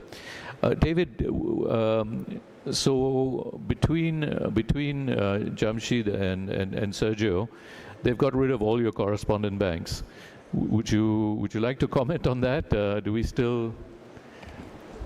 Yeah, I'd very am I much like to simplifying it too comment much? on that. I first of all would like to ask the group, please could I get a show of hands if anybody has lost a correspondent in the last 5 years? Just from the audience. Anybody raising a hand for having had trouble with a correspondent, rejected payments or anything? That's an awful lot of people. And for all of you who raised your hand, yeah, take some courage to admit that it's a problem. It is a problem. And for those of you that maybe sat on your hands because you're a little embarrassed, don't be embarrassed, because it's a problem globally that so many banks can't get reliable correspondency. And hence, what do we end up having? We end up having, not disparaging Sergio at all, but we end up having workarounds. And what are some of the workarounds for not having correspondence? Well, you might have, let's try stablecoin. That will get our payments through in some markets. Many markets. But I would disagree with Sergio's point that in those places where there's not regulation to accept stablecoin, where there's currency controls in a market, where the regulation or the central bank has not perhaps made a decision as to which way to go, it actually doesn't foster the kind of development that we would like to see. We need to be able to find a way to recognize that traditional finance is retreating or de-risking certain markets. Fintechs are trying to fill some certain gaps by being able to provide a payment solution, but internationally, then they're probably using another person's license. And we've seen in the US with banking as a service fluctuating quite wildly, where some are working, some are not working, and they're not able to have a systemically solid footing. And then we have DeFi, where I love stablecoins. I think that they're quite valuable, but they are not the panacea or the solution for everyone. And what is necessary is a compliance native architecture that can sit within a central bank, that can give them the oversight and the supervisory potential and promise and opportunity that they've had all along with fiat currency, but now the world is changing too fast. So I would say that is a kind of a future that looks a little more promising, where things are more integrated and more unified rather than fully replaced. Because for all of those countries in the world that have paused, taken a beat to say we don't have to rush to make a regulation or we don't have to decide today, they should not be left behind. Thank you. Thank you. Ari,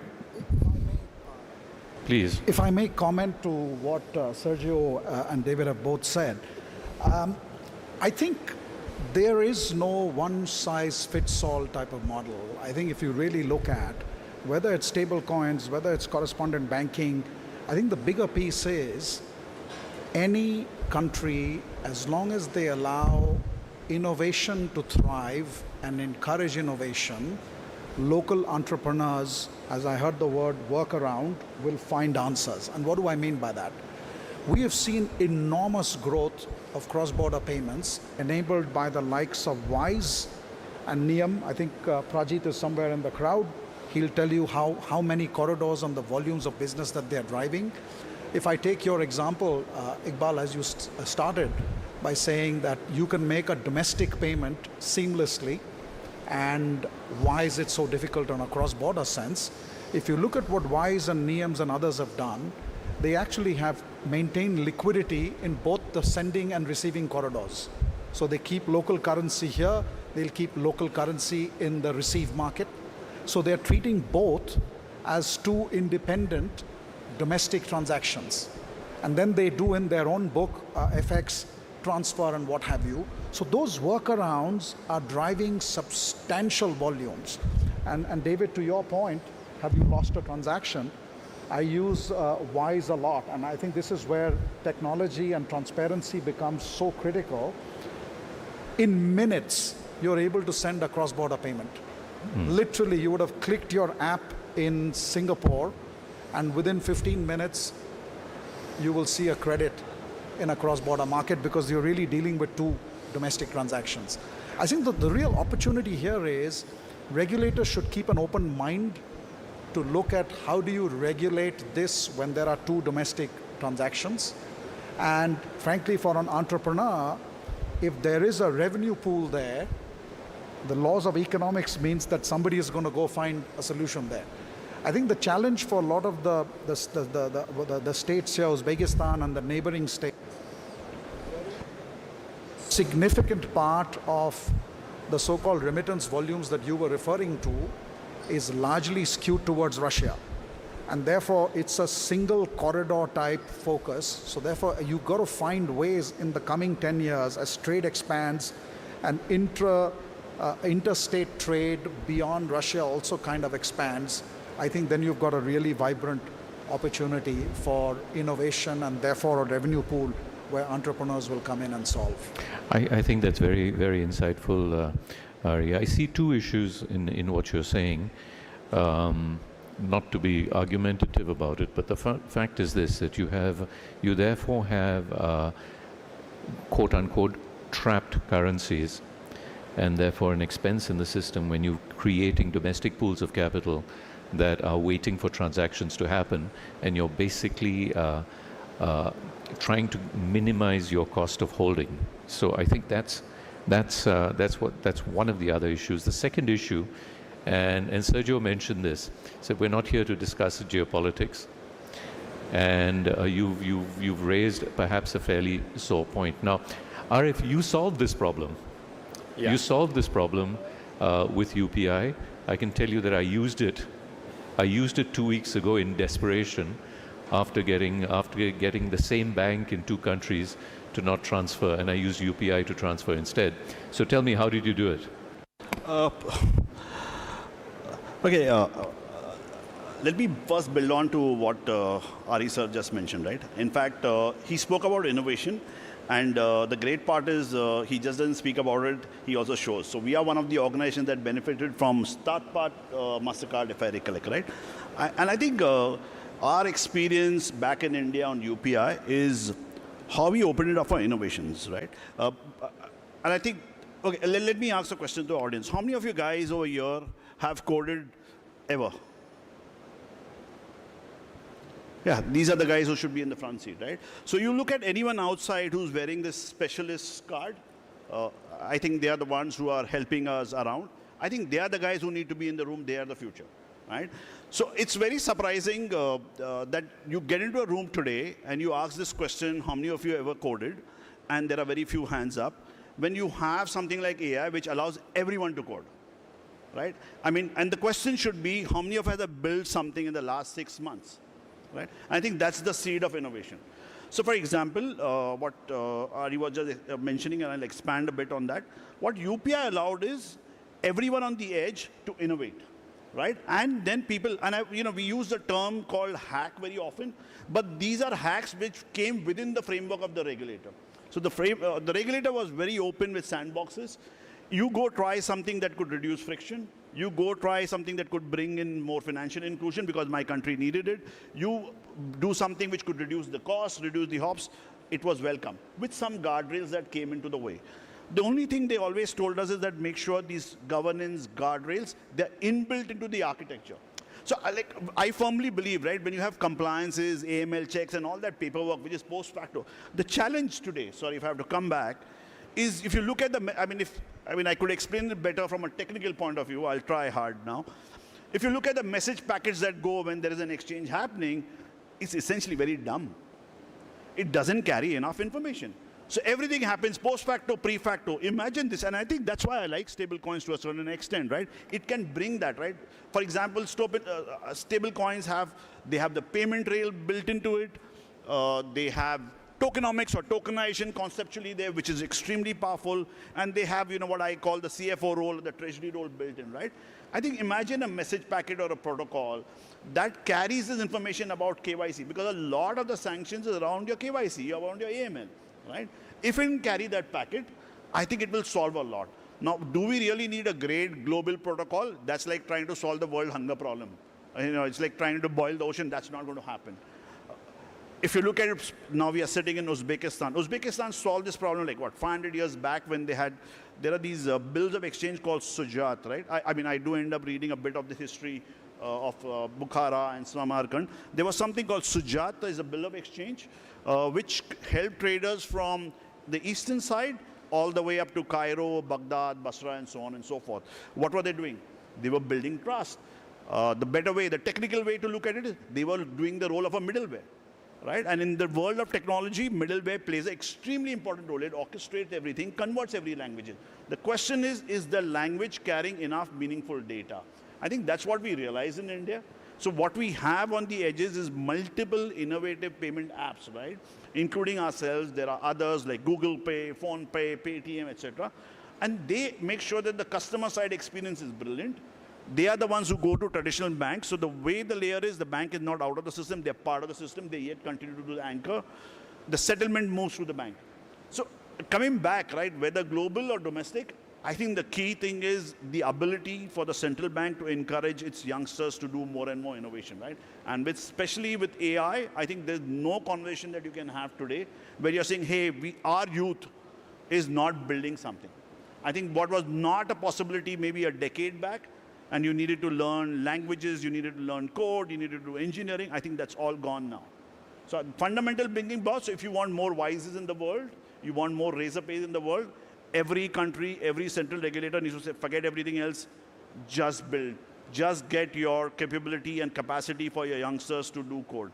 Then they'll figure out, even from a Uzbekistan point of view, I think there are 4 or 5 corridors, Russia included, maybe China and a couple of neighboring countries, which contribute to 80% of their trade and remittance. So you don't need a global protocol. All you need is innovation happening on those edges, and I think it will take care of itself. Thank you for that, Arif. You've actually allowed us to dovetail very neatly into what I'd like to ask the panel next, which is, we have a few minutes.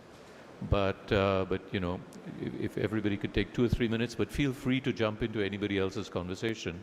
Let's do a bit of a free flow. And you've talked about if we put you in charge today, you've said what you would do, Arif. What about everyone else? What would you do? What would be the first thing that you would tackle if the governor of the central bank of Uzbekistan said, you are the person, you're the one I want you to solve the problem. Now tell me what to do. What's the first thing that you would do? I'll go first because my mic is already on. So the one thing I would do is not conflate different problems and make the mistake of creating a framework where new technology like stablecoins is mutually exclusive with the growth of the traditional financial system. I have to jump in after being brought up by David here. Correspondent banking and stablecoins are not on opposite end of the spectrum, are on two different spectrums. In fact, what I lead at Anchorage is stablecoins and correspondent banking. And in fact, we have a program called Stablecoin Correspondent Banking, which enables foreign correspondent banks to load their Nostro accounts with stablecoins and fiat alongside it, having the benefit of both, benefit of empowering a country system outside of the US to settle dollars, and the benefit of doing so 24/7 at the speed of stablecoins. So the two are absolutely not mutually exclusive. They go hand in hand. And when it comes to addressing the trap liquidity problem, a problem that fintechs like Wise and Revolut and others have mastered in a solution to bypass the current trap liquidity system.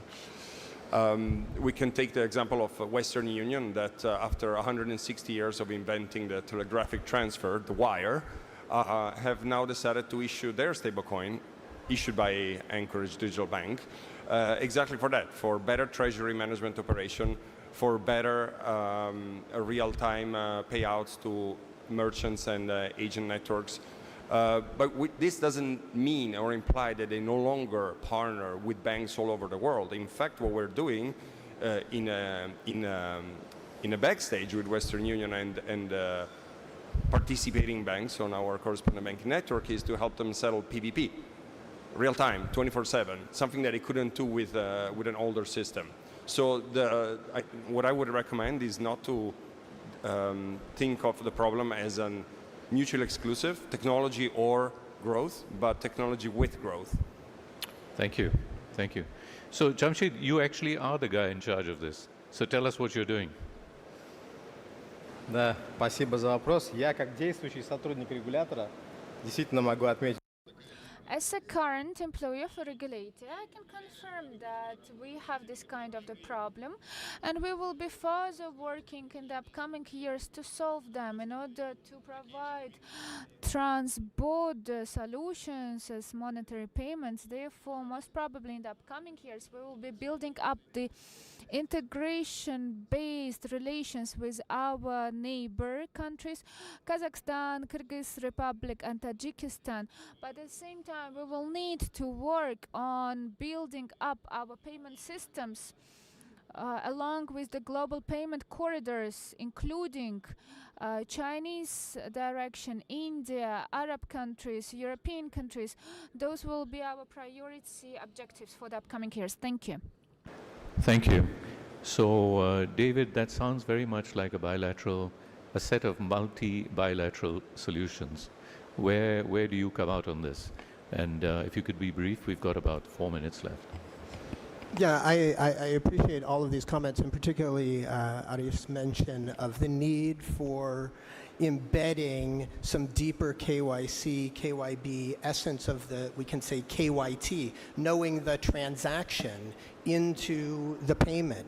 And while Wise and others that will do secluded treasury, domestic to domestic payment, that can work for us individuals, but it's not working for trade. It doesn't really work for large trade, and it doesn't work for complex trade, such as fuel. That's where deep due diligence has to be done, generally ahead of the transaction ever moving. And one of the things that gets a little bit broken, and I agree with you, Sergio, that one of the things that has to happen to bring stable together with fiat transactions is the harmonization of the compliance element, so that you can actually see what's the nature of the deal. And to answer the question directly, what should a central bank be doing? I would say look quite seriously at how to embed a platform that will unify the transaction that will bring together, regardless of whether it's a stable coin, whether it's a fiat currency, to be able to understand the underlying deal. And that can give a lot of assurance, both domestically and internationally. You know, when passing a payment to a upstream tier 1 bank from a market that would not be able to get that tier 1 bank as a correspondent, you know, that's the evidence of being able to do that, of being able to embed KYT information into a message. So, Arif, if you don't mind, would you you're now the Minister of Finance. What would you do?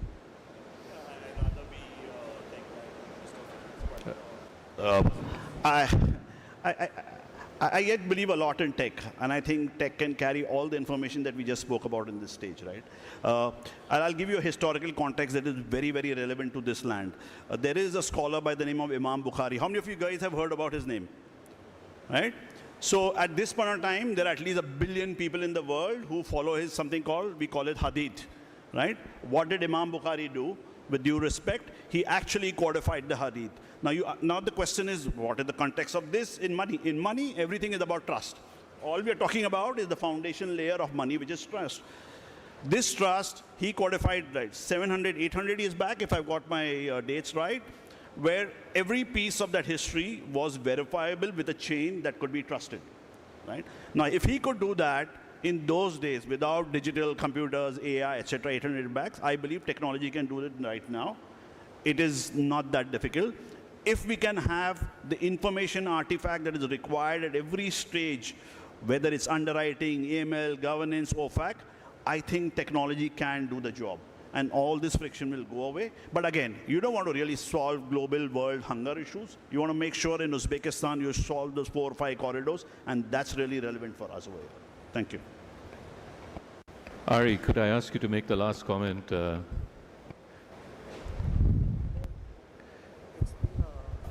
It's been a fabulous discussion, and I must say that there was some agreement, some disagreement, and some agreement at the end, which I think is the nature of the beast. As you can see, Iqbal, there are many ways to go after these very vexing problem statements. I really believe that the only last comment I'll have is Razorpay is sitting here. There are many other innovators in the room. Any country regulatory framework or regulatory leaders encourage innovation, encourage the ability to be challenged, and I am sure you're going to find some fantastic ways of solving these, very difficult, questions with innovation at the heart of it. Ari, thank you for that. And with that, in order that I do not get smacked by any of the organizers, I think I've hit my time limit. So may I, first of all, thank my amazing panel. I think you'll all agree that they've covered a large subject in a very short period of time. Can I ask you to give them a big round of applause? And I suspect that you've got lots of questions for them, which we can't take now, but please catch them outside. I'm sure they're happy to answer for you. And thank you all for being a great audience. Thank you. Rahmat. Thank you. We would like to express our gratitude. Now, thank you once again, Iqbal, and those incredible panelists. Now, we are, of course, just about to approach lunch, but before lunch, there is another fantastic panel. You do not want to miss it, because we are staying with payments as a theme, but we are focusing on the one ingredient that truly makes payments work, and that is trust. If payments are the roads, trust, of course, are the people and the businesses that will travel on that road. So how can Central Asia turn a growing, trusted digital economy into a gateway for regional and global trade? So our next moderator is Navin Suri, Senior Advisor at GFTN. Muhtaram mehmonlar, tadbir ishtirokchilari. Dear guests, now we would like to welcome the next speaker, the Senior Advisor of Gerontology, Nadim Sur, and together with him are the panel speakers. This time the topic is the topic of payments. So we should pay attention to the trust. Indeed, in the globe, we can see when the trust is a kind of big thing, what kind of ideas are moved forward and what are how the values changed. The trade through the boundaries and be safe, which is important thing. How these things important to the gateway, the Central Asia is becoming in the future.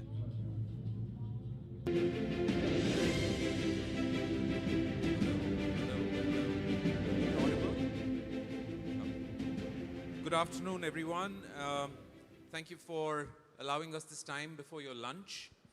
A very warm welcome to a panel which I can assure you is made up of some of the sharpest minds in the industry. And it's now very clear, we all know that money moves across the planet in seconds, but does trust move as fast as money moves? So today at this panel, the biggest gap that we are trying to solve for is that, is there a way for the entire stack of the industry to come together? And what we have here is just incredible.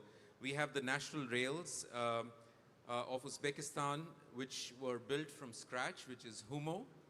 We have the network that reaches the last mile, which is going into tens of millions of everyday payments and everyday wallets. The infrastructure that moves, which is NIAM, money in real time in 190 countries. The global network whose job is to make tapping safe and every merchant paid, which is Visa. You look at fraud, look at interoperability. And of course, we have the capital, which is the corridor, which is Naveed. He represents Parkin. So let's sort of call it that this is the plumbing let's call it, it's just the plumbing of the industry. The numbers in Uzbekistan are incredible already. Last year we had, the country has seen a record nearly $15 billion come in remittances. Nearly 40% of it now moves from person to person. The real question, the one I'm going to put to the panel, is in three different ways. One is whether it can build rails fast enough. Second, cheap enough. And three, trusted enough so that the world can plug into it without importing all of the world's risks. We'll get there in three moves. First, where the rails actually stand today and where money still breaks on its way home. So we'll talk about that. Second, we will come to the hard part, which is the trust, interoperability, security, and who actually pays to build it. And lastly, we have to talk about what's lying underneath all of that. And so with that, let's get started. Everyone has your mics and they are working, presumably. We're not going to use these ones. All right. So let me start with Alexei. And the first question, clearly we're talking about national rails here, is Uzbekistan stood up a second national card system in barely 5 years. And from the rail seat, what does it take to turn a domestic system into one that's genuinely cross-border ready? Alexei.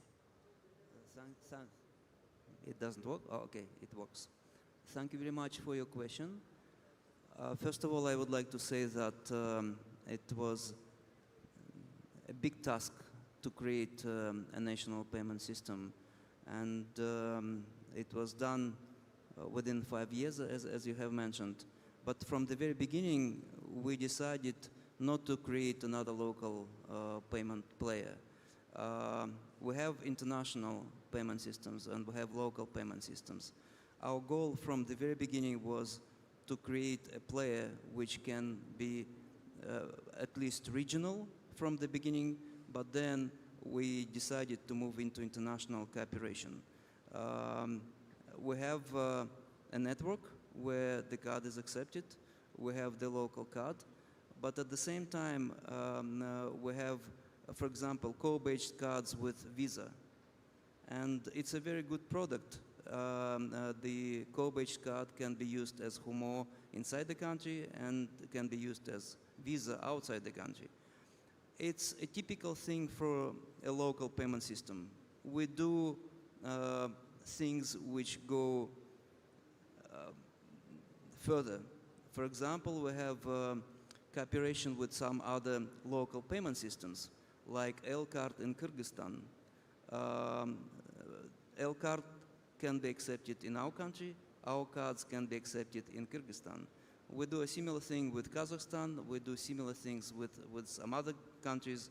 We keep moving and making sure that we are becoming a regional, sub-regional, and international player. Okay, got it. A question for Anwar, which is that through PayNet, you're reaching millions of people. They top up money, they're increasingly receiving money from overseas, from different countries. Let's say when a worker in Seoul or Moscow is sending money over, it's coming in smoothly, but are there any areas where there is still some pressure and things are not working and it's still breaking?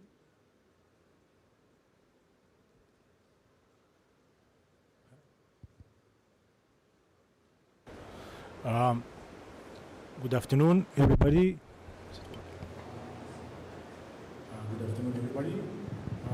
Thank you for the question. Well, we've been operating in the market more than 20 years, and the market is not sleeping, it's changing.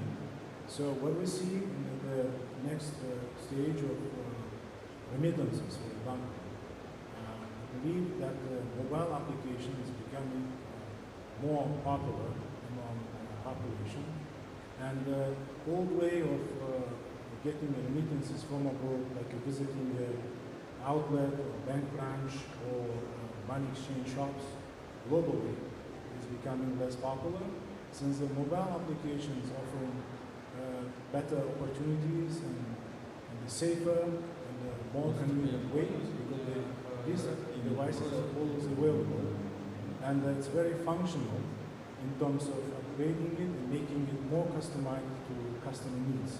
So next breakthrough, I hope, will be getting the remittances for mobile applications.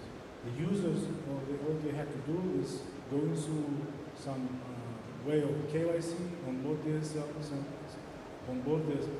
details, then making remittances available anytime. So I think mobile applications will be very vital going through this new break. Okay, got it. Thank you for that, Amber.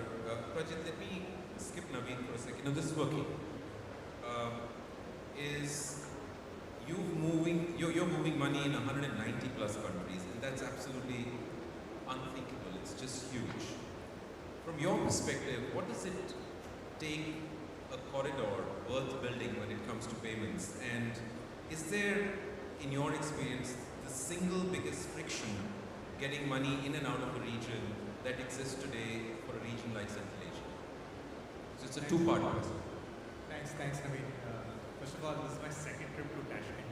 I came here 15 years ago, and this is amazing. The transformation in the city, the energy which you feel is amazing. Like, I'm here, seeing thousands of people here has been fantastic. So kudos to everyone to see that transformation. Before I answer your question, I'll do a quick 10-second intro. Prajit Nanu, co-founder, CEO of Niyam. This is a company I set up back in 2015 in my house with 3 people. We're about 1,000 people in 28 different countries. I assume a lot of people you have used Uber, Airbnb, right? Like, so we have paid drivers, we've paid hosts. If you ever bought a ticket on C-Trip, we are the back-end payment infrastructure. You never see us, but we ensure that your money moves as simple globally as you move information. Raised about $400 million of venture capital. I live in San Francisco now. So, answering that question around what matters to us, I think there are like 3 building blocks. One is scale. Is the market big enough? And if you look at Central Asia, one of the data I was looking at, Central Asia gets in $33 billion of remittance annually, which is pretty massive. The second thing we look at is regulation, of how clear the regulation are or how opaque the regulation are. If the regulation is opaque, we stay like miles away because it doesn't make sense to enter in a market where opacity is part of it. And I think third is how close you can go into the domestic payment system. We are direct clears in the UK, in Europe, which basically means that we are like a bank. We can actually move money instantly using payment infrastructure without having an intermediary, in this case a bank in front. And those are things which we look at. One of the most amazing thing about Uzbekistan as a market, I see all the three things solved, right? So it's a pretty interesting market, and for me, coming here was an interesting decision because we power payments for one of the largest banks in Korea, and they actually asked us, hey, can you help us send money to Uzbekistan?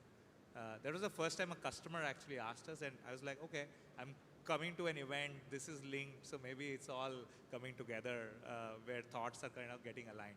But I think Uzbekistan specifically solves all the three: the scale, regulatory clarity, and the fact that there is instant payment system which works. Got it. So you operate in Uzbekistan already? You cover the market? No, we don't. Okay, and you will soon? Okay, that's great. Yevgen, I'll come to you before I go to Naveed. The organizers here have chosen this one word, trust, which is absolutely essential. And you know, Visa, of course, is a global network. Now, from your perspective, when a consumer taps their card here or taps it abroad, without a second thought, what is it that should be existing in a market where money is moving in or out from the perspective of fraud or intelligence and standards and protocols, for it to be really international standard? First of all, thanks for having us here. And I'm very grateful to all the people who is staying. And sorry us that we are keeping you from lunch, but we are trying to do this session as much interesting as possible. So first of all, what I would say that I really like this theme of our forum when we are saying about trust, because even previous speakers, they said that trust is something that is extremely important when it relates to money. Yes, so we are not going to give our keys from our safes to somebody who we do not trust. And this is exactly what we are trying to build in every market. So we are here in Uzbekistan for, I believe, 30 years. Yeah, and actually, of course, we were niche company initially, yeah, for cross-border payments, for instance. But now, for the last 5 years, I believe we are growing rapidly here because people more and more using products exactly because of one of the key reasons is trust. And Visa consistently introduces plenty of anti-fraud solutions, plenty of security solutions, and cybersecurity is one of the key topics on the Visa table when we talk to the banks. And Visa has, I believe, approximately 120 products related to anti-fraud and powered by AI. You cannot say AI, not say AI here, so everywhere you should say AI. But we indeed use intelligent protection for each and every transaction in different channels. And this is what we are communicating continuously to the market, whether you send money person to person, whether you send money card to account, whether you pay with your Uzbekistan card in Kazakhstan or vice versa, coming here. So we need to ensure that each and every transaction is secured in a very, very decent way. And I don't want to use this panel to promote our products, but trust us, we are obsessed by trust. Yeah, so, and this is exactly what we are doing everywhere. Yeah, no, thank you for that. Naveed, you're sitting in Dubai, which is where infrastructure, investment, and real-world payments come together. And it's a gateway to the world in also many ways, especially in this part of the world. So from your perspective, what does a Gulf Central Asia corridor need? And who pays to build the rails beneath it? Hello, good afternoon. Am I audible? Yeah. Okay, fantastic. First of all, absolute pleasure to be here.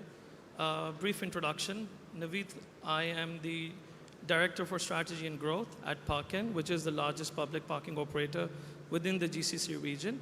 I have been working with Dubai government for over a period of 15 years in different roles. I also set up the public-private partnership program for Dubai government. Going to your question, I believe I bring a little bit of a different perspective to the panel because all these gentlemen are focused on building rails. I'm focused on using these rails to enhance the value of my assets. So I feel trusted rails is not just about moving money faster, but it's also about making economic activity more measurable, more enforceable, and more financeable. I feel two corridors are being built over here. One is the physical corridor, which is the terminals, the ports, the railway networks, and then there is the digital platform. Gulf Capital has already reached the physical project, of course, through the likes of AD ports entering into the Caspian Sea. We have DP World entering with many of the Central Asian countries. Now, when you look into the whole matter, funding is quite essential, but I genuinely feel if the assets which lie on top of these rails are built properly, the funding will follow. Given my PPP background, I have seen quite extensively that once the frameworks are there, especially the regulatory frameworks are there, they do help in attracting the right finance in order to fund these projects. I was reading one report by ADB some time back. It says if the cross-border trade barriers are less, it leads to approximately 10% increase in trade within the countries. Plus, I believe the connectivity or the underlying internet needs to be strong enough as well. I believe World Bank stated that around having better connectivity in the country, especially in developing countries, leads to around 1.5% increase in GDP as well. So I genuinely feel if the foundations are correct, the funding will follow and the process will be more seamless and more smooth. Indeed, we've seen that around the world. Let's move to the hard problems. And Alexi, let me start with you, your experience at Humo. Which is harder, connecting the rails inside a country or connecting a national system to the outside world? And what did the first one, which is building it inside the country, teach you about connecting it to the world? Thank you. Actually, it is the same. The same exercise, same challenges. And as I have mentioned already, we started with the local payment system and local rails. But almost immediately we started thinking about international partnerships. And what is important that when we started building a local rail system, we did it taking into consideration all necessary international standards and procedures. So when you do it in this way, then it's no difficulty for you to expand. Okay, got it. Anwar, it's for a first-time digital user, trust is very important. And you go into tens of millions of people absolutely to the last mile. How do you really build trust at that last mile such that adoption grows and hence volumes grow? Trust is always has been an important part of our business. And from day one, when we started building our nationwide network of points of sale, we trained our operators. And whenever they deal with the customers, there is a human interaction between the customer and our platform. So here we have we always had the chance to improve the services and to build the trust on that basis. And until now, we are only a fintech company who builds this human interaction directly with our customers because we highly value the trust. The second, we never ever outsourced our call center, and we always had our own customer care center dealing with our customers directly. Again, this is how we sustained our trust.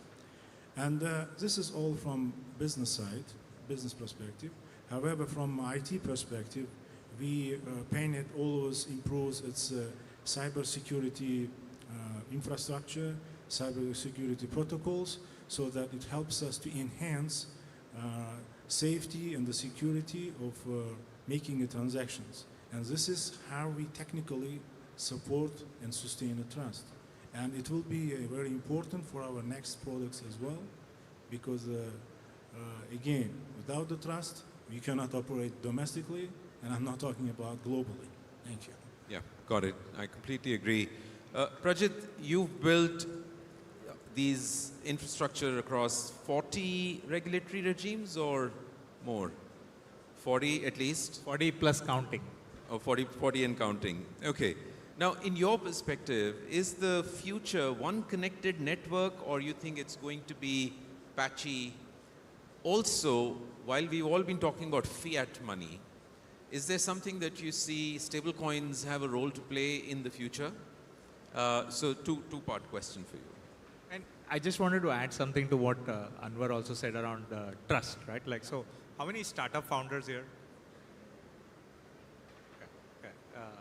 So not many, but I think trust takes a lot of time, right? Like, so like as a company today, we've got like stellar customers, but a lot of these customers rejected us in our early days. They said, hey, we don't know who you are. We don't think your balance sheet is big enough. You guys will disappear. And over the years, we've been able to gather trust. Some of the largest brands, like these trillion-dollar companies, have taken like 5 years to close. So trust is something which takes time, and people sometimes don't realize no amount of money, and especially in payments, you're one bad PR away from getting shut down, right? Like, so trust is, like as an entrepreneur, as a founder, invest in trust, but remember it takes a bit of time. Coming back to your question, on like infrastructure. Sorry, go on.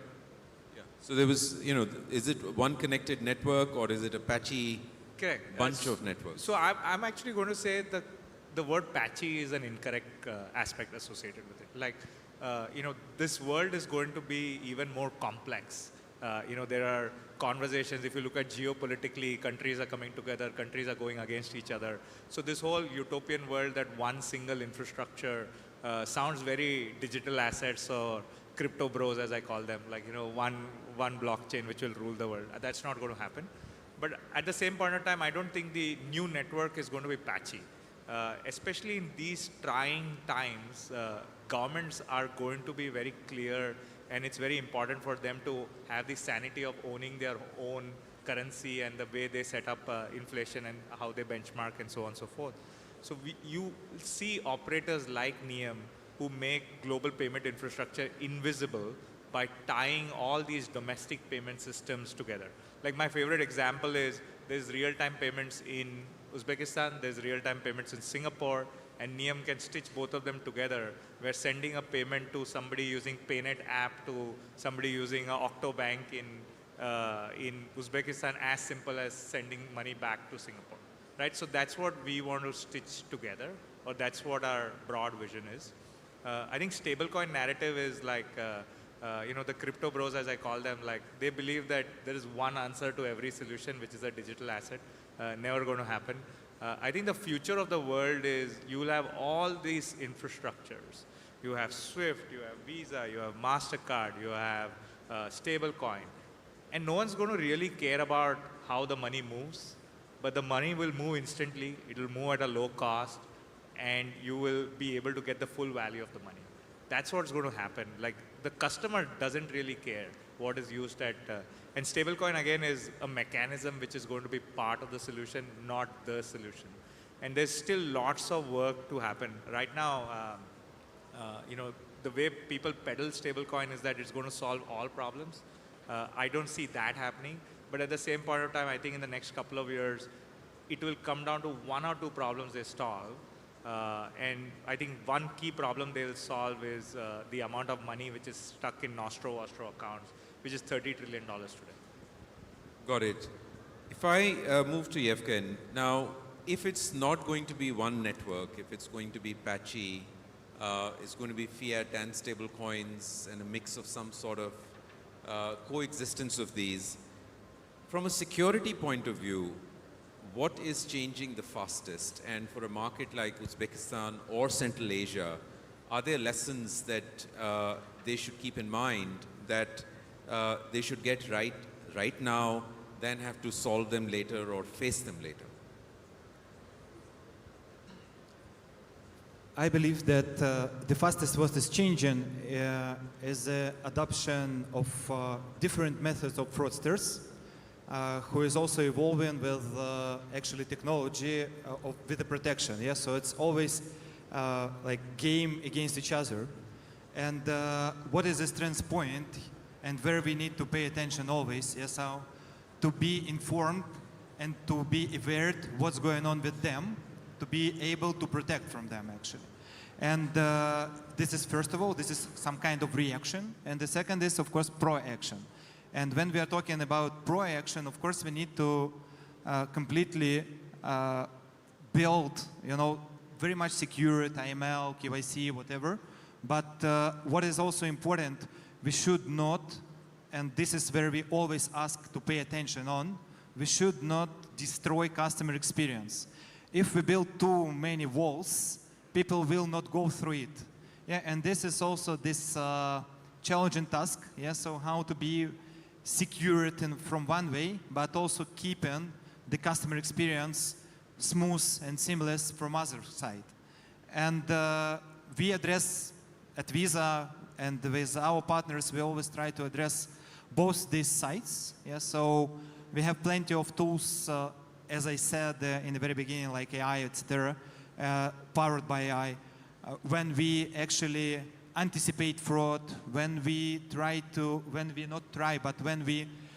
collect all the fraud attempts across the world and actually bring it here to Uzbekistan and saying, hey guys, there is in Colombia such type of fraudsters who is trying to cheat you.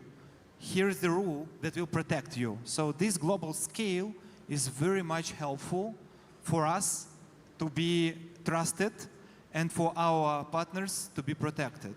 And from other side, when we are talking about not only being aware, but being proactive here, I would say that we always working not only, you know, it's also very important, plenty of fraud happens not with broken security level, but because of social engineering, just because of people. And here we have even our representative, Jana, who is working in government engagement. And we are working in the central banks, for instance. And here in Uzbekistan, we invested plenty of efforts to actually deploy financial literacy program. So we believe that we need to work on this layer too, because I don't remember who said this, but the more you invest in education, the less you invest further, I don't know, in anything, yeah, in economy, in healthcare, in security. And here, what we are doing here. Excellent. So you're talking everything needs money. I'm going to ask Naveed. Now, building rails is capital intensive, it is unglamorous, nobody wants to do it until it's necessary.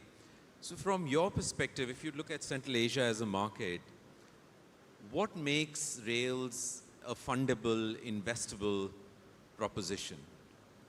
Okay, that's an interesting question.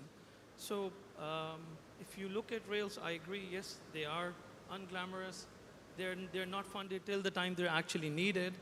So what I feel is what's more important is to look at the assets that are built on the top of these rails. You know, your cross-border assets like your ports, your terminals, your rail networks, even your parking network. These assets have captive demand, and these assets have proven revenue. If they're captured properly, each and every transaction is captured properly, all payments are reconciled, and eventually the money is moved in a manner that the lenders can recognize, the asset will eventually fund itself. Why I say that is because, going back to the conversation earlier, trust is very important. These assets deliver captive demand, and the volumes are massive. if you're able to recognize that, the financing comes along. We are a very good example as Parkin. We have a 49-year concession agreement with the regulator to provide these services within the city and even across the borders. Now, this kind of long-term commitment does not come unless and until every transaction is electronic, it's accountable, it's verifiable. And having this concession actually forces us to build the infrastructure or take it from the different providers in order to ensure that we're able to provide a verifiable justification, both to the regulator and to the lenders as well. Our counterparty today has more clear access to all our revenue streams than anybody else. And then also to touch upon one factor which my colleague touched is the customer experience. That's also very important, specifically for these assets, because if the right customer experience or the seamless experience is not there, which comes by the back end of all these rails, then the consumer will stop looking into other means of utilization. So this is what I feel comes in specifically when it comes to the funding. I highlighted earlier that I worked on the PPP program. Over the years, we have been able to generate about $10 billion of investment into infrastructure, which is both digital infrastructure and actual infrastructure. So that would be my 2 cents on the topic. Got it. Let's move quickly into a little bit looking into the future. And Alexei, if I ask that 3 years from now, if you look at Humo cards where, they are accepted widely, but are there places that they are still not accepted? What needs to get done for you to fill those gaps in your portfolio? We're moving in that direction. This forum actually is a good example of what and how we do. We're going to have many meetings with many potential partners and existing partners. And this forum with participants from 74 countries is a great opportunity for us. We have a big stand booth, and we present a new, it's not a new product, but it's a payment ring. It's a new form factor. That's shows, that we move not only with traditional things, but, we try some new and innovative things. Where we're going to be in 3 years, we're going to do a lot of things with QR payments, and that's a kind of new world for the payment landscape everywhere, almost everywhere. We are building new partnerships in addition to what we have. I have not mentioned our cooperation with Alipay, but now our card holder can pay in more than 50 countries. And it's already a kind of bridge between the payment card and a QR payment. We definitely go into digital assets, wallets, mobile applications. So the world is changing, the payment industry is changing, we're changing too, and our speed is quite fast. Okay. Thank you. Excellent. The speed of growth, Anwar, a question to you. Last year there was 15 billion in remittances. 2027, it's expected to be 20 billion, which is a massive growth. For this money that's coming in, for it to reach faster in the hands of the last mile, is there anything that needs to be improved, or everything exists and you're happy with the infrastructure that is there? I think today a traditional way of transactions, remittances especially, is based on account-to-account and card-to-card technologies. And this is basically supported with the traditional or even the classical banking infrastructure, and very well supported with the IPS community today. However, businesses are growing, and some type of businesses, especially in case of Uzbekistan, they represent the nano businesses, like self-employed entrepreneurs or individual entrepreneurs, where the ticket size is really small. And however, fortunately, companies like us, like a Paynet, we are offering local customer base, local community, different solution like wallets, electronic wallet, and that wallet is more agile in terms of adapting to real market needs. So they are less expensive because operation costs are cheaper than with a card-to-card or account-to-account transactions.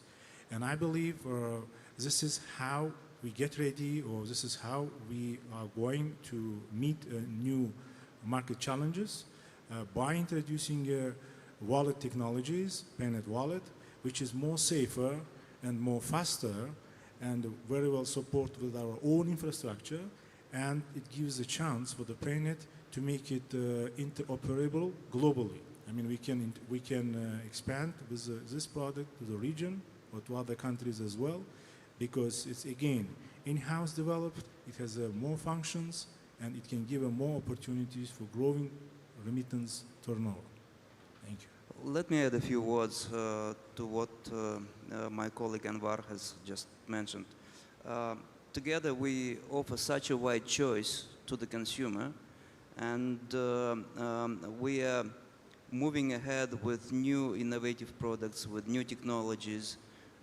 So I'm pretty sure that Uzbekistan is going to become a payment hub, not only for our citizens, but also for anybody who come here, or for any organizations who would like to have some business here. We are moving in the right direction, and we have everything in place to reach it. Of course. Rajat, with your global perspective, if you were to advise regulators sitting in this room about what they should do to plug this region faster into global commerce, and one thing that they should not copy from anybody else, what would you say? I strongly believe fintech shouldn't advise regulators. We should stay in our lane.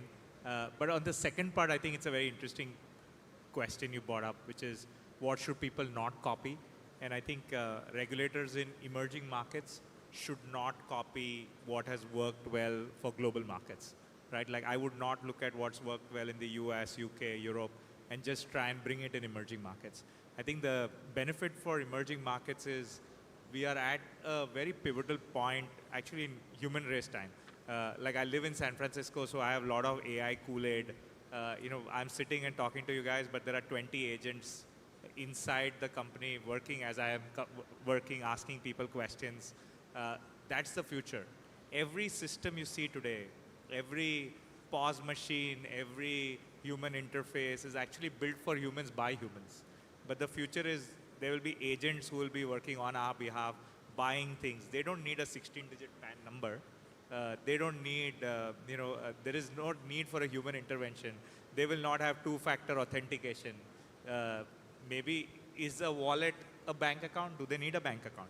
So I think emerging market regulators has this great potential of building AI, blockchain, stable coins, and the new future from ground up versus adopting something which worked in the US 20 years ago.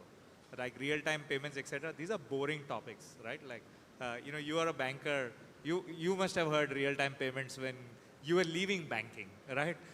So I just think that regulators in these markets have the ability to really change the world and be much more forward-looking than regulators in global markets. Thank you. Yevgen, Visa's invested in fintechs around the world. And if you were to advise what separates real ecosystems which have breakout fintechs, Uzum is an example here. It's broken out to be a unicorn already. Does Uzbekistan have an ecosystem that allows for flourishing of fintechs beyond, not just in Uzbekistan, but beyond? I believe what Uzbekistan has is the smart people. Yeah, and this is the first necessary condition to give birth to any internationally recognized project and to have any potential. So the second what Uzbekistan has is a wise people, because the regulator here is quite open, is of course, they build some protection, but they allow to do a lot. Yeah, so they have a regulatory sandbox where PayNet is, and even partners here are very open-minded. And we would be, and I admit this, not so much successful here if not Humo and Uzcard, who actually helped us and other international payment systems to deploy acceptance across all the country. So they built so high quality solution that was immediately adopted by us and other international payment systems to allow acceptance everywhere. So I believe this company has something to share with other markets. And moreover, of course, mentioned to Zoom. Yes, so it's a great example of ecosystem. But we have another ecosystem here sitting on that sofa.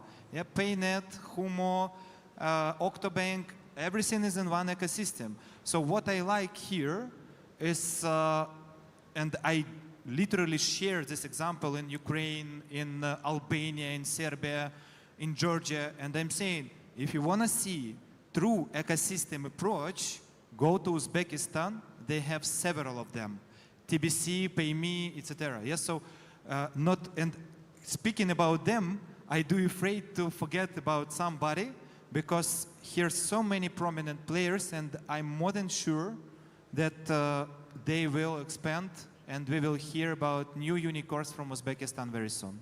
Okay, excellent. So it's clear that you're looking to continue to invest in this market. You know, if you were an investor, let me ask Naveed. Let's very quickly, we have 2 minutes to go. If you were to take one bet, and I wrote this question down, say, what does cross-border commerce on this digital Silk Road look and feel like in 2028 that it doesn't today? What would it be? What bet would you take? I would take a very interesting bet on this. The region is growing. Uzbekistan, as we've seen already as well, is growing at a phenomenal pace. I feel cross-border commerce will not just be users only. Today it's, you know, credit cards, QR payments, BNPL, and so on. I feel it would be freight as well. There is a lot of resources within the region which are moving around the newly revived Silk Road as well, and they will continue to do so. The future I see, especially for cross-border commerce, is seamless. Today, you know, your freighters are moving, they have to queue up in lines, they have to wait for paperwork, and so on. What I visualize 2028 is to be seamless. The vehicle or the, you know, the freighter goes in and then goes out. That's its identity. It doesn't need to wait in queues for hours and hours to get the, you know, get the items across. This is what I see as the vision, seamless. And we have this one vision already implemented in certain areas. And what I feel this should be the future. Make it more seamless for the user. Make the payments more seamless as well. Got it. So before we close the panel, I do want to ask the audiences one question and see if we can do this by a show of hands, and then we'll ask the panel to give a comment. Hands up if you believe that within 5 years, stablecoins will carry more cross-border value into this region than cards do in 5 years. So that's maybe 10% of the room, 15%. What does the group feel here? If you agree, raise your hand. Stablecoins will carry more money coming in than cards do today in 5 years? We have already Humo token in the country, and it is supposed to be used not only inside the country, but also for international settlements. Yes. So when you say in 5 years, the future is now, the future is here. Okay. I'm going to take a contradictory view. I think stablecoin will see more money going out of Central Asia than money coming in. I don't think there's a problem of money coming. Like, you want US dollars. Everybody wants US dollars. So, but money going out, the local currency converting into stablecoin, you'll see more of that. Naveed? I'm with, yeah. I feel more money will come. Anwar? Yeah. I agree with that. As my colleague mentioned, it will be seamless and deviceless as well. So in the new currencies, like cryptocurrencies, will appear in the market as well. And I hope the big one will also. You never know. Of course. Thank you. And inshallah for that. And thank you very much. Please join me in thanking the panel. And let's head for lunch. Not yet. Thank you, Naveen. Amazing. What a great panel. Yes, lunch is next, but I have a few more things to add before we go to lunch. First of all, Jamshed, what an amazing morning we've had. Won't you agree? Of course. An incredible morning. We Very heard amazing. from the Deputy Prime Minister, from the Central Bank Governor of Uzbekistan, all sharing such extraordinary insights. So yes, what an incredible day we've already had. Day one of the Silk Road Finance and Technology Forum. Now, we will have a lot more to come because this afternoon we're talking about AI tokenization, the future of money itself.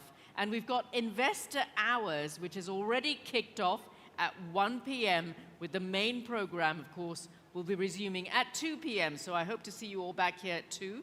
But for now, it's lunch. Our sponsors and VIP pass holders are invited to proceed first, following directions from the ushers outside. For everyone else, we invite you to stay, to enjoy once again the incredible music from our very talented orchestra who will be performing and of course reflecting the cultural spirit and dynamism here of Uzbekistan. We'll see you back at 2 p.m. Jamshed. Qadrli hamkasbim aytganlaridek, muhtaram mehmonlar, biz hozir VIP mehmonlarimizni ular As my colleague has mentioned, we see off our dear VIP guests to Food Zone and resume our work at 2 p.m. And the main topic will be on AI, and all the audience will have an opportunity to enjoy our wonderful orchestra. And together with this, we know that very good opera singers will take this time. bo'lishingiz mumkin bo'ladi. Marhamat. 2 o'clock. Thank 2da you, ko'rishguncha. Jamshed. And for our wonderful orchestra.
Xonimlar va janoblar, Bravo orkestrining xor jamoasiga va orkestr ijrochilariga gulduros olqishlar.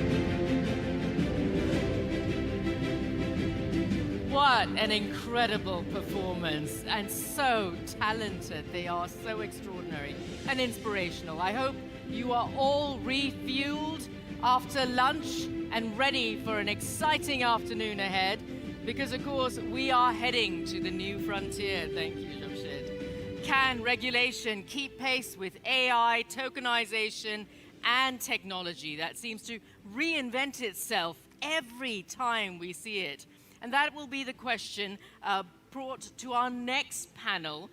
And of course, they are bringing together some really senior regulators from Pakistan, from Cambodia, from Azerbaijan as well, to examine what it takes to supervise and sandbox and scale innovation, and what Central Asia's readiness really looks like. So it will be led by Professor Dr. Aldiyon Abdurazakov, and he's the Dean of the School of Management at New Uzbekistan University, and he'll be coming onto the stage. But Jamshed, you've got a few things to say too? Yeah. Thank you. Of course. Muhtaram mehmonlar, hammangizni ko'z o'ngingizda biz tushlikdan keyingi konstruktiv sermahsul panelni davom ettiramiz va ayni daqiqalarda sahnaga taklif etilayotgan moderatorimiz Yangi O'zbekiston Universiteti Management maktabi dekani professor doktor Odiljon Abdurazokov. Ular bilan sun'iy intellekt va yangi texnologiyalar xususidagi suhbatga guvoh bo'lamiz. Juda ham sermahsul, juda ham zamonaviy va men nazarimda tushlikdan keyin siz yana ham diqqatli, e'tiborli bo'lasiz, chunki har bir mavzu yuzlab mavzular ichidan bitta saralangan. Demak, qonunchilik, sun'iy intellekt va raqamli innovatsiyalar bilan bir qadamda rivojlana oladimi? Shu va boshqa savollarga bizning navbatdagi notiqlarimiz javob berishadi. Marhamat. The stage is yours. Omad yor bo'lsin.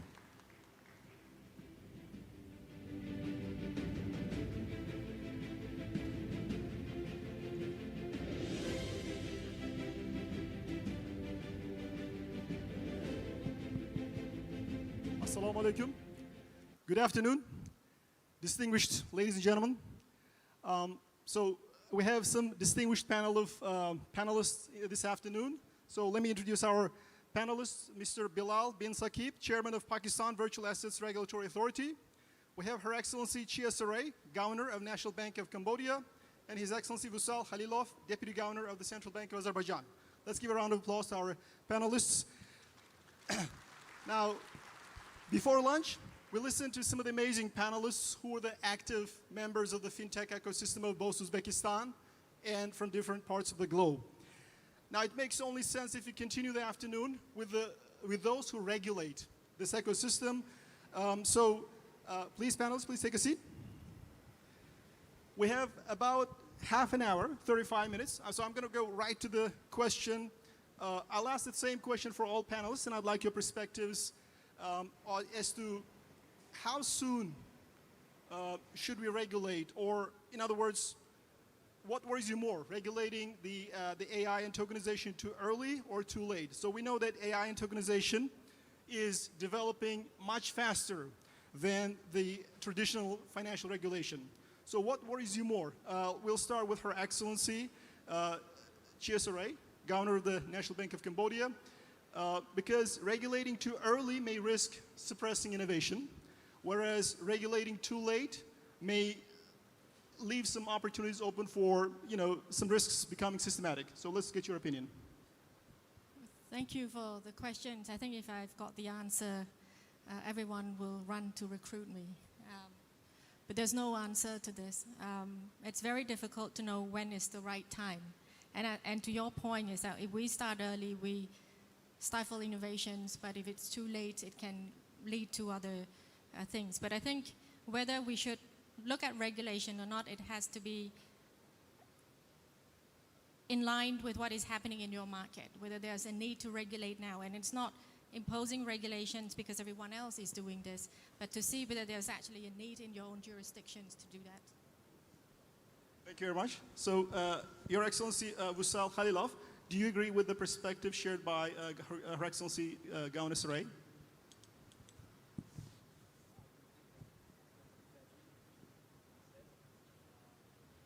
Do you hear me? Do you hear me? Thank you. So I completely agree with what has been said. The main important attribute is to look for the market. The risk of the early regulation is that the investors will not have willing to invest in those areas. That's why, in our case, we need some time to emerge and to see the real risks and afterwards decide whether it's time for regulation or not. Excellent, thank you. Now, Mr. Bilal Bilsakib, let's get your opinion. Seems like there is a consensus between the previous two panelists. Do you agree with them? For me, I would like to look at it from a very different lens. See, technology in the 21st century is moving at the speed of compute. It's moving at asymmetrical speed. It's exponential, right? Whereas policy, as we've seen traditionally, moves linearly. Hence why there is a very big gap where majority young countries and their population excel in adopting the technology, whereas the state always stays behind. And hence why I believe that rules are there to facilitate, not to hinder. And with that premise, if we start to regulate, it's great, because if a state chooses not to regulate, it is essentially only restricting themselves. It's freezing themselves in a time. Whereas technology is global, technology will keep on improving, technology will keep on expanding, technology will keep on excelling. And you are just choosing to not be involved. Hence why with these emerging technologies, I believe that this conversation should start very early. Seems like we started off with a slightly difference of philosophies when it comes to regulating too early versus regulating too late. So just sort of a clarification. So can we all agree that perhaps the question is not regulating too early versus regulating too late, or innovation versus regulation, but it is finding the right path to the trusted, being able to create a trusted platform for innovation while making sure that regulation serves that, solidifying that trust. So, Governor Saray, would you agree with that statement?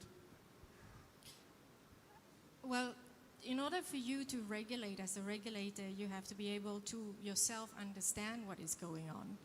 And there's this analogy that I've heard when we tried to embed financial literacy into the general education program. It was okay to write something in the textbook, but afterward it's to teach the student. And how do we train the teacher to be able to teach the student? And so I look at it as we as a regulator wanting to regulate. It's all right to write the regulations, but do you have the ability to regulate? Do you have the technology know-how to see what is happening in the market? So, I mean, our approach has been, and of course, Bilal has his points as well, but our strategy has always been to look what is happening, let it roll out, and then we'll intervene when there's a need to be. Now, it can be a bit too late, it can be a bit too soon, but that's a call that I don't think we can get it always right. Okay, great. So, Governor Saray, we're going to start, again, stay with you, and perhaps this explains your perspective. So you built Beikong before you had to regulate anyone else's version of it. Did building Beikong make you a better regulator? Was there any kind of correlation between your past and your previous and your current role?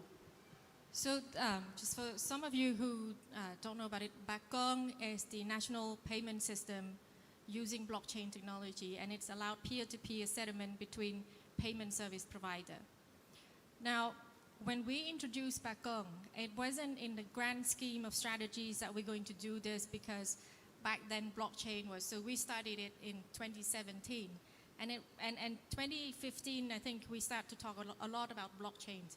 And so there's a question to me whether we adopted blockchain because it was the buzz then, the buzzword then.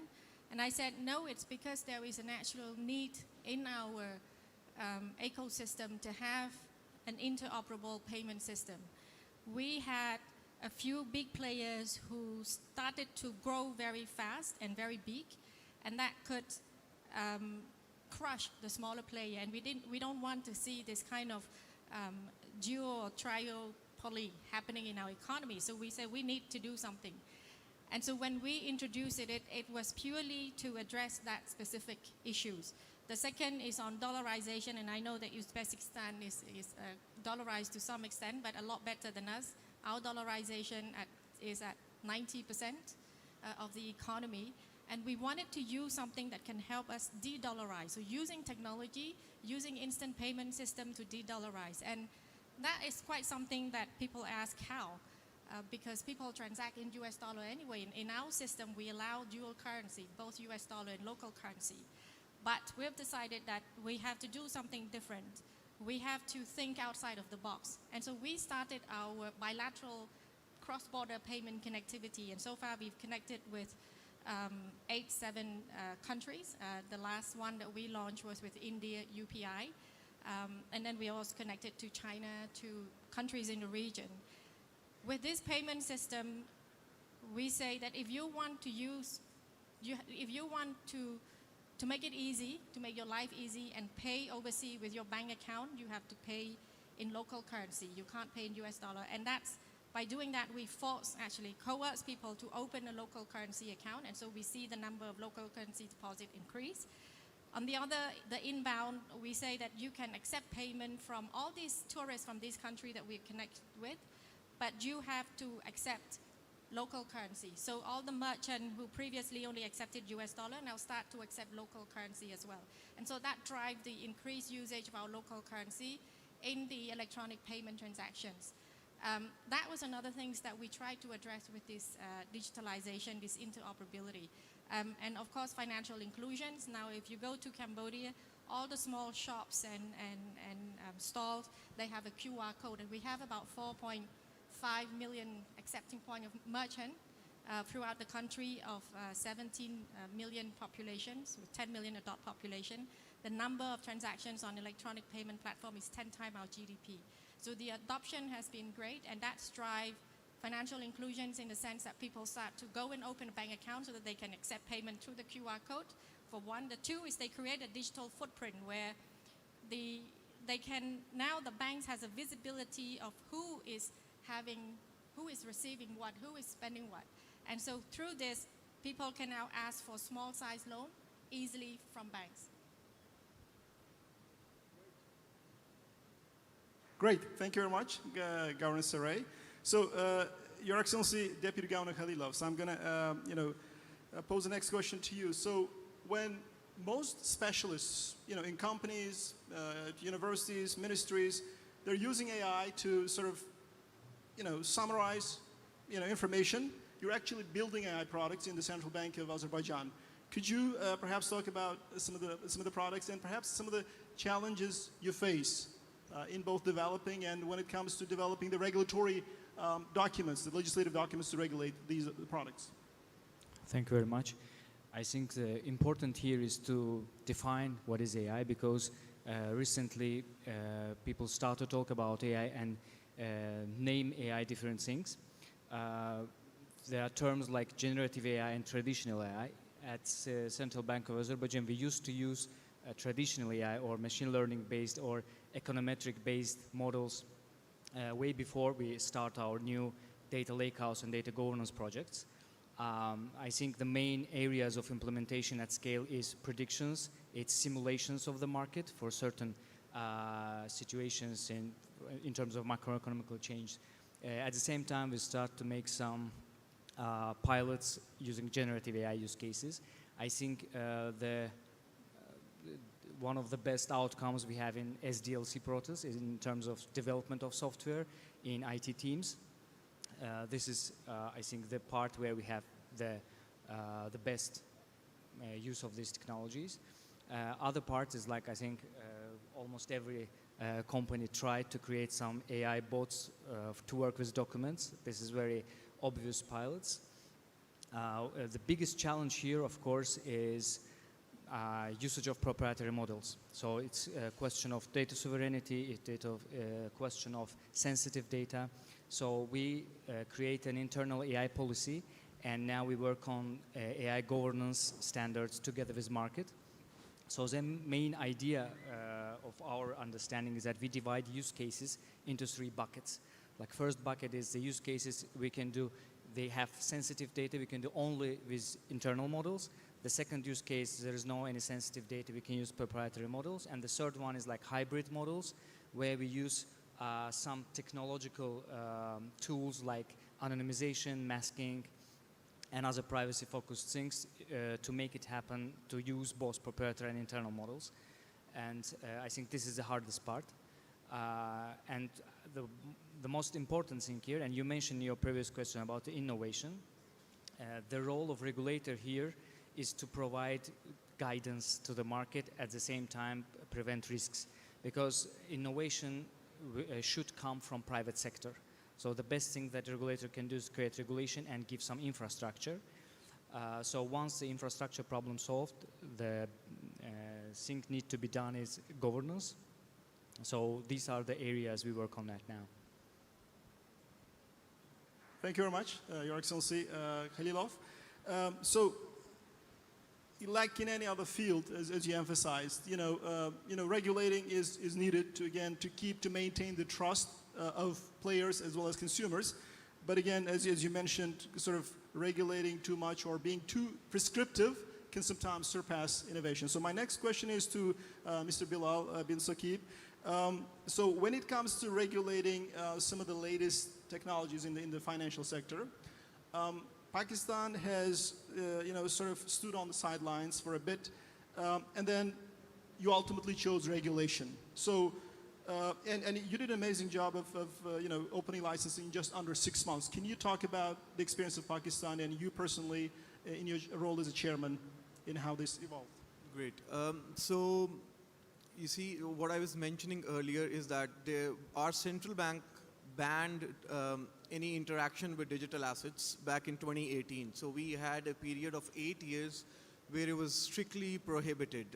And I think that is what the trend was elsewhere in other jurisdictions as well. But from the lens that I see it is that that's 8 years lost, where we could have helped build our ecosystem, where we could have had better surveillance, better AML, KYC. But that changed last year. This year, we've passed the Pakistan Virtual Assets Act 2026, and we've established a dedicated new regulator, which has been given the mandate by the parliament to incubate and accelerate everything to do with digital assets. Now that gives a lot of clarity, and clarity attracts capital. So now we've just launched our licensing regime 3 days ago, and 5th September is the last deadline for all operators to apply, because now we are moving from an unregulated activity into a regulated activity, where there'll be consumer protection, and an interesting part is that Pakistan became the 3rd biggest market in the world on digital assets. And this is without any classroom, without any government support.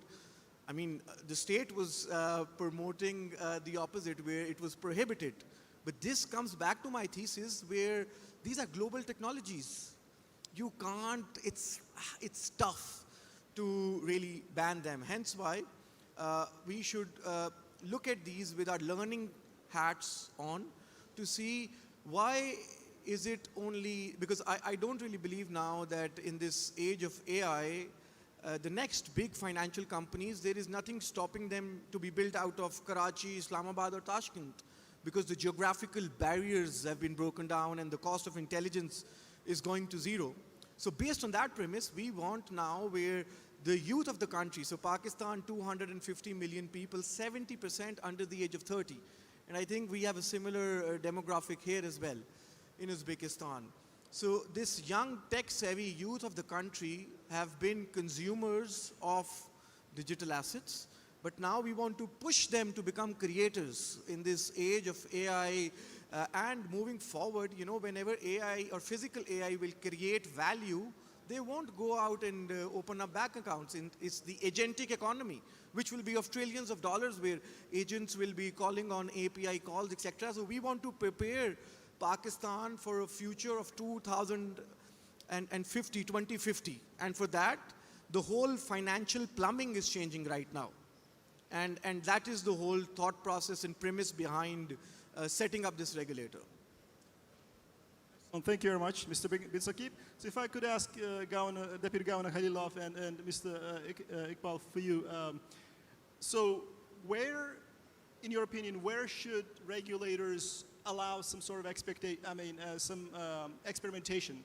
Because we do need, like in the case of Uzbekistan, so recently we had the sandbox within the Central Bank of Uzbekistan where, you know, we want to make sure that there is trust, but this trust also does not sort of inhibit innovation.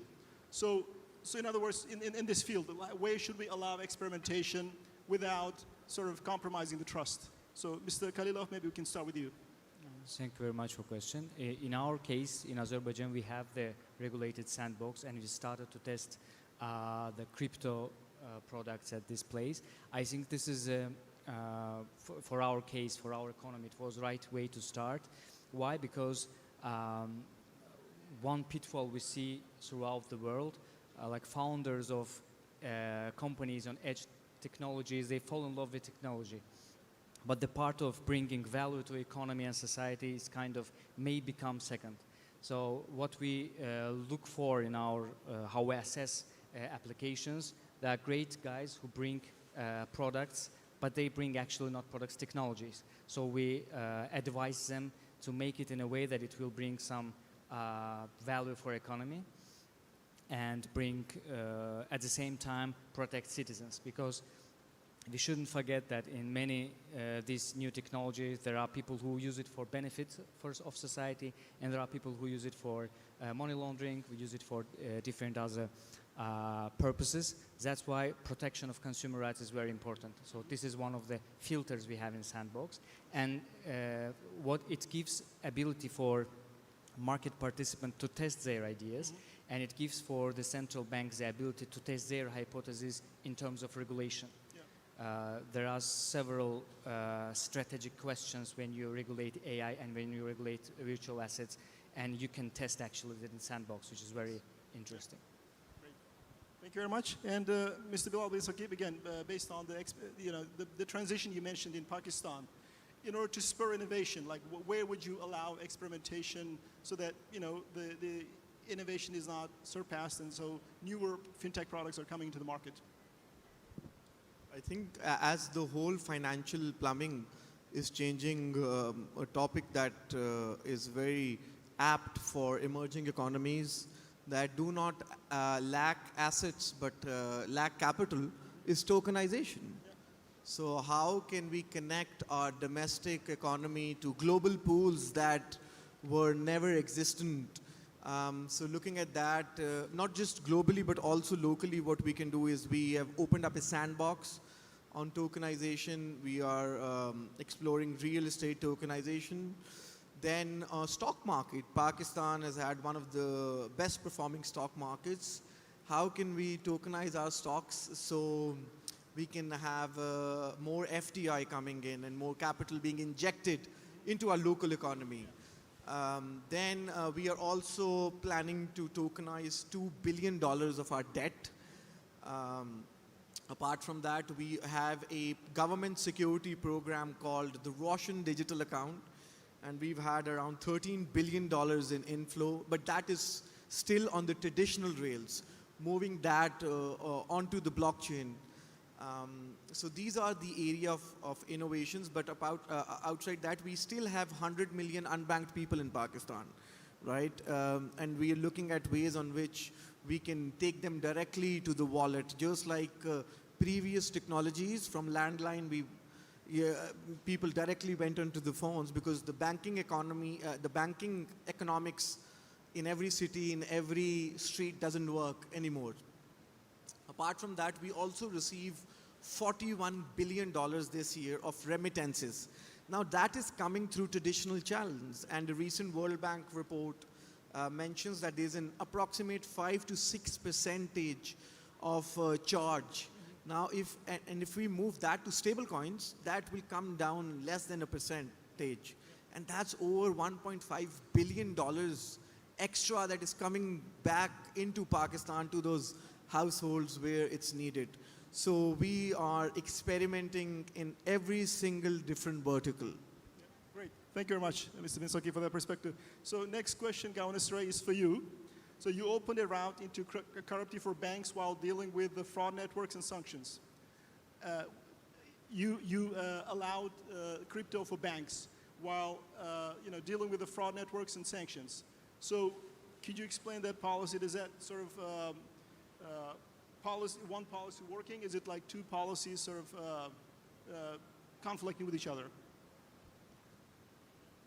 I'm not sure I hear, but okay, so I think there's a lot of expectation from central bank to achieve, and we need to be clear on the role of the central bank and how much we can do.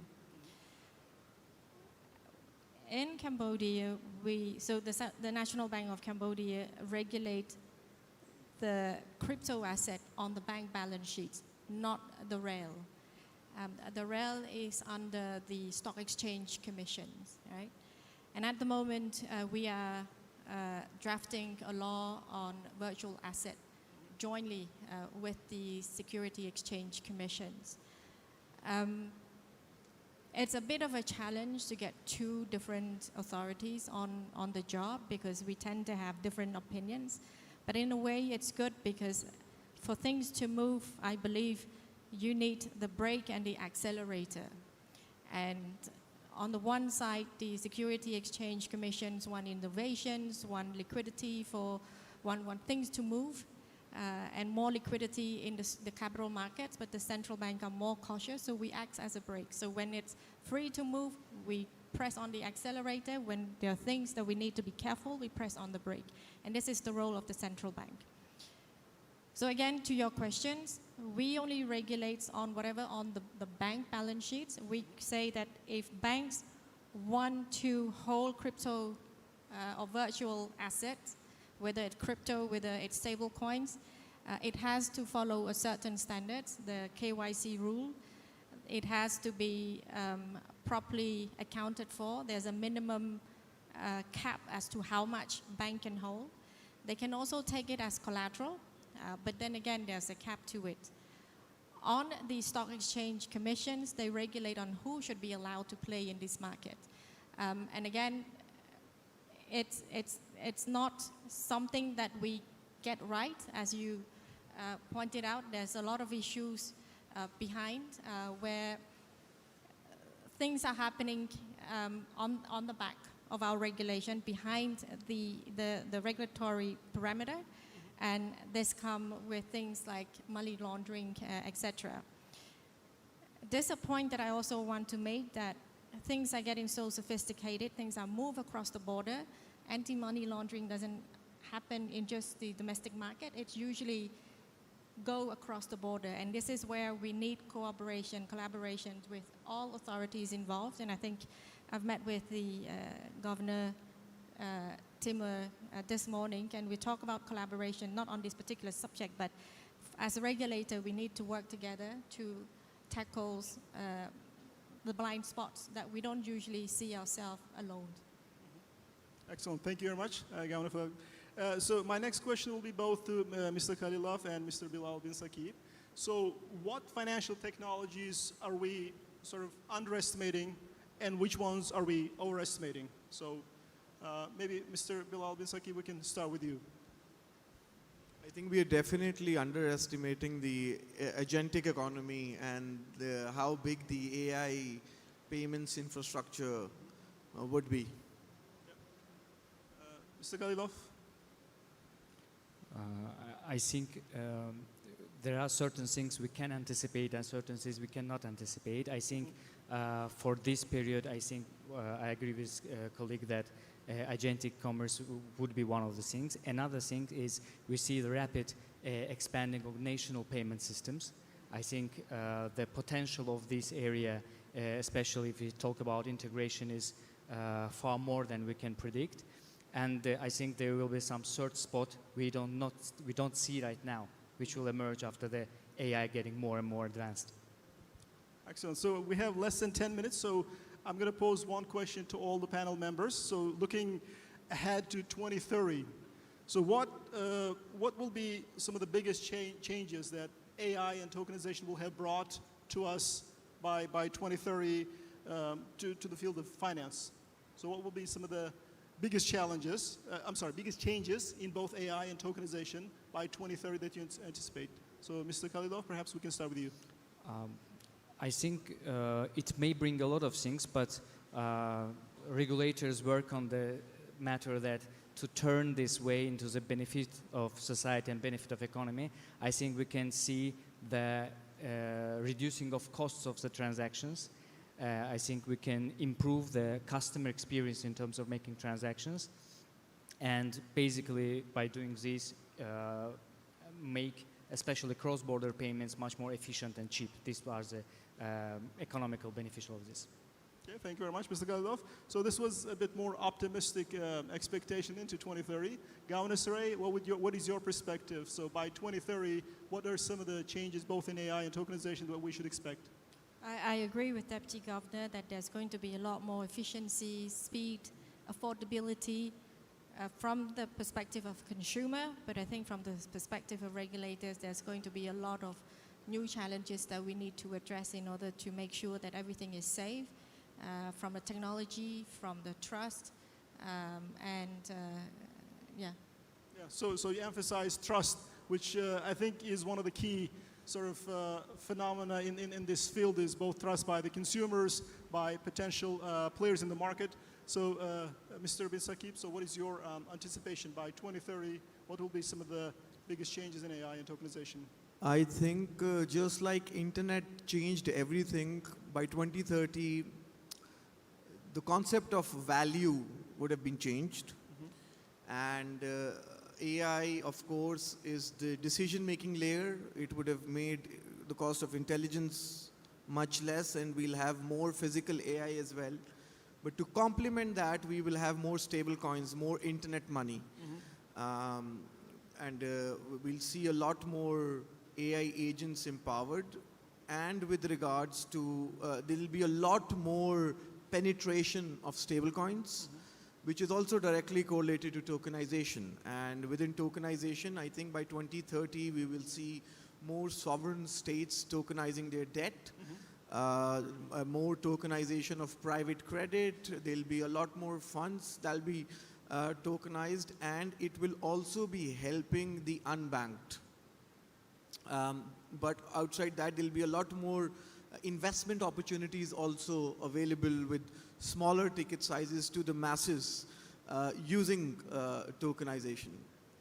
Great. So I think all three panels have mainly emphasized some of the new opportunities like tokenization, development in tokenization, bringing in more capital and spurring the capital markets. But what could be some of the challenges that you as regulators anticipate in the next, 3 to 4 years?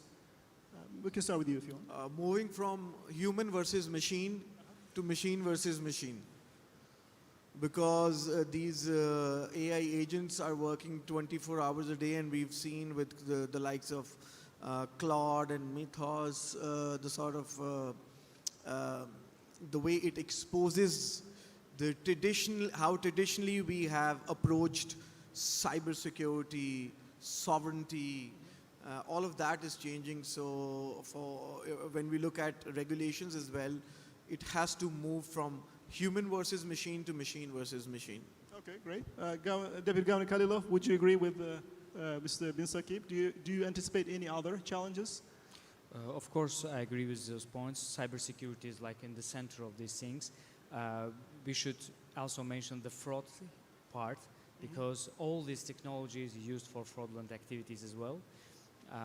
So these are the main challenges.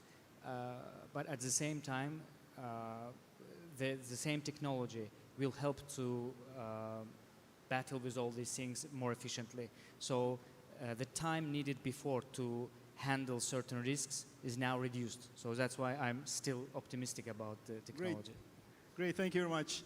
I think if I could conclude, so trust again, both in this panel and previous panels has been emphasized for, it's not coincidental. So trust is both an opportunity for the future growth, but also a challenge. Maintaining this trust, without maintaining it, future could be quite catastrophic. So I think this is what what we can all agree on. And the other thing, again, I heard from each of the panel members was that the choice is not between regulation and innovation, but rather finding a proper regulation that enables trust in the market. So with that, our time is up. So please join me in thanking our distinguished panelists for their excellent contributions to the forum. Thank you very much. Thank you. Thank you so much, Professor. What an insightful look from the regulators themselves. How incredible to see that. And of course, regulation is so crucial and of course, incredibly important for all of the changes and transformations that we are seeing for the next frontier. But what kind of financial system should Central Asia be looking at for tomorrow? Because we have AI, tokenization, programmable money, and of course, digital native institutions. They're all converging, reshaping the architecture of finance. So the choices that are being made now will truly influence the next decade. And to guide this next conversation, we will have Arjun Veer Singh, the partner and global head of fintech and digital assets at Arthur D. Liddell. Jamshed. Muhtaram mehmonlar, xonimlar va janoblar, bugun nutqimiz davomida ko'p bora tokenization, ya'ni tokenizatsiya haqida ko'p gapirdik. U o'zi nima ekanligi ko'pchilikda savol va ayni daqiqalarda sun'iy intellekt, tokenizatsiya va raqamli texnologiyalar moliyat tizimini tubdan o'zgartirish haqida. Qolaversa, bugungi qarorlar Markaziy Osiyoning kelgusi 10 yilligidagi qanday kelajakni ta'minlab berish haqida suhbat bo'ladi va katta mamnuniyat ila kompaniya hamkori va fintech digital assets yo'nalishi global rahbari Arjun Veer Singhni taklif etamiz moderator sifatida. Marhamat. Arjun, the stage is yours.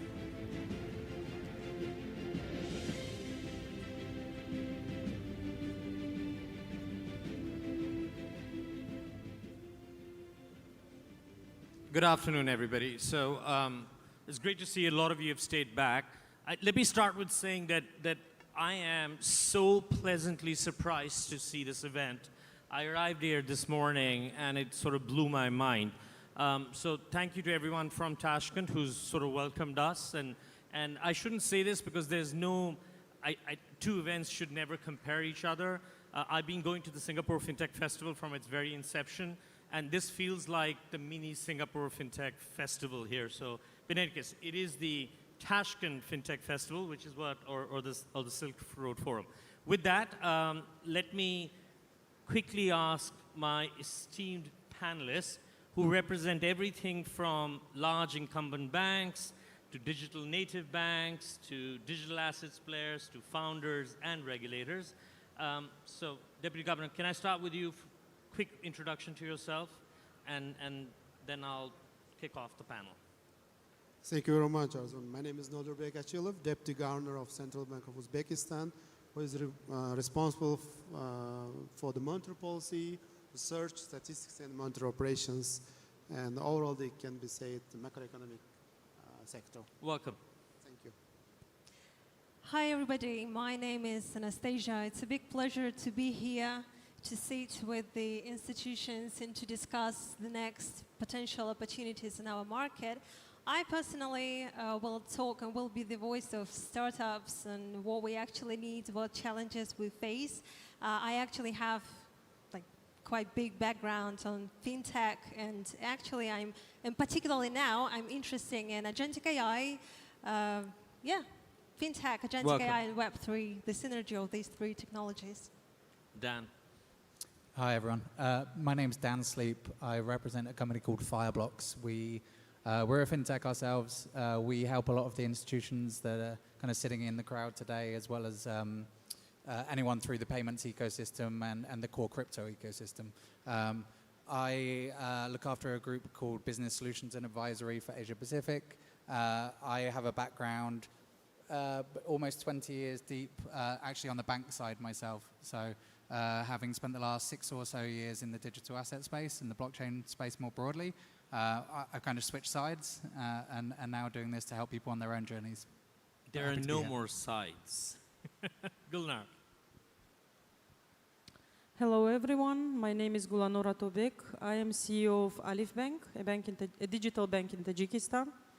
Alif is a holding company which has operations in Tajikistan, Uzbekistan and Pakistan. And we are working based on the Islamic banking principles. Very glad to be here. Thank you for the invitation. Welcome. Nobu. Hi. Hello, everyone. I'm Nobu Kawasaki. I'm now the CEO of Danamon Bank in Indonesia, the second largest private bank there, where I am belonging to MUFG, one of the largest Japanese bank, and I led the M&A team for MUFG, and Bank Danamon is one of my invested portfolio company. But we shifted our investment from conventional banks to fintech companies. So now we have a very good, numbers of companies under MUFG's umbrella. So that's me. So welcome. So, as I was preparing the questions for this session, it was quite a hard task because I think you guys are very, very varied, with bringing multiple perspectives. As a moderator, it's kind of the hardest job. But here are some sort of things that I want to kind of set the scene with. And I'm going to throw things out there which hopefully you guys will possibly disagree and challenge me on. So while I was sitting, I was thinking, right, so everybody in the room out here sort of belongs to a financial system where typically money moved slowly and money was managed by a handful of institutions, right? I also fundamentally believe it, a lot of people don't like, that banks were never created for consumers, they were actually created for regulators, right? First statement that you can choose to disagree with, right? Having said that, that assumption or that narrative is starting to retire itself. If you look at Central Asia, one could argue that that narrative is actually retiring at a rate much faster than actually where the development curve is, right? I then went further and I said, let me look at some data points to actually qualify that. I'll use some data points which are specific to Uzbekistan and actually the wider region. I think last year you guys received something in the range of $19 billion in remittance, right? Apparently 20% of household income can be attributed to cross-border payments. In Tajikistan, that actually goes higher, right? Secondly, the domestic sort of layer is being digitized. There's some 70% of the population which is using digital instruments. Having said that, last night I went to 3 different places and they all asked me if I could pay by cash. That was quite interesting. It's been a while that that's happened to me, right? And then there was the one thing which really stood up, and that was around, and this is a narrative which is quite interesting because I was struggling with this. In every conference I go to, and specifically when we talk about cross-border payments, efficiency and price is usually up there. When you look at Central Asia, that problem has been, if I may say, not largely solved for, but actually you are on the lower end of the spectrum, especially among the key corridors where the money flows from. So I guess the question which I was thinking in my head was, cheaper is not the narrative anymore. The narrative here is, what can you do with that money, right? So, Governor, let me come to you first, right? Because I personally think we'll be analyzing and prosecuting the framework that you guys have developed, right? I'll go straight from policy to architecture, right? What you have chosen to do in Uzbekistan is fairly unusual on the global scale, right? Where you've actually built a stack where the wholesale CBDC solution sits, I guess, as the trust layer, and then there are private institutions which are issuing stable coins on top of it. My question is, why did you choose this path? And, you know, what was the thinking behind it? How do you see this play out in the coming years, where you feel that this would differentiate the way the economy develops in the way your financial system might? Yeah, thank you. This is kind of the good question, and my role here is, first of all, describe where nowadays work stands on, and it's a very interesting topic. To be honest, we just started to learning the overall researching the CBDC options together with GFTN. Nowadays, white paper is ready to publication, and we are still exploring the opportunities, also the failures from other countries, and overall the international based experience. And for that point, the wholesale CBDC sees feasible for us due to the two reasons. First of all, it's mainly the safest settlement speed and efficiency when you do operations with the financial institutions, when already you know and you can regulate. At the same time, you can be the pretty sure about the outcomes in the beginning stage. And secondly, as in Uzbekistan's cases, we are gaining trust from the public, from the individuals so hardly. Last for 7-8 years, it has been a lot of efforts to gain trust from the public side. And in order to sustain this trust, we decided to explore the opportunities of wholesale CBDC. And another side, private stable coins. This is a good opportunity as well. Now we are working with the National Agency of the Prospective Projects and under the sandbox.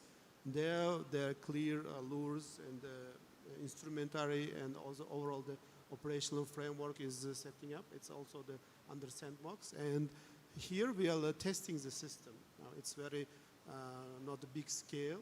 Now after the testing the stable coins, after the seeing how market reacts, how the overall the participants will show themselves, then we can enlarge, then we can additionally regulate, or we can prepare some additional mechanism. Now in this stage, during the sandbox, there are some kind of rules, some kind of regulation, but to be precisely in the initial stage, the retail relationship belongs to the licensed institutions.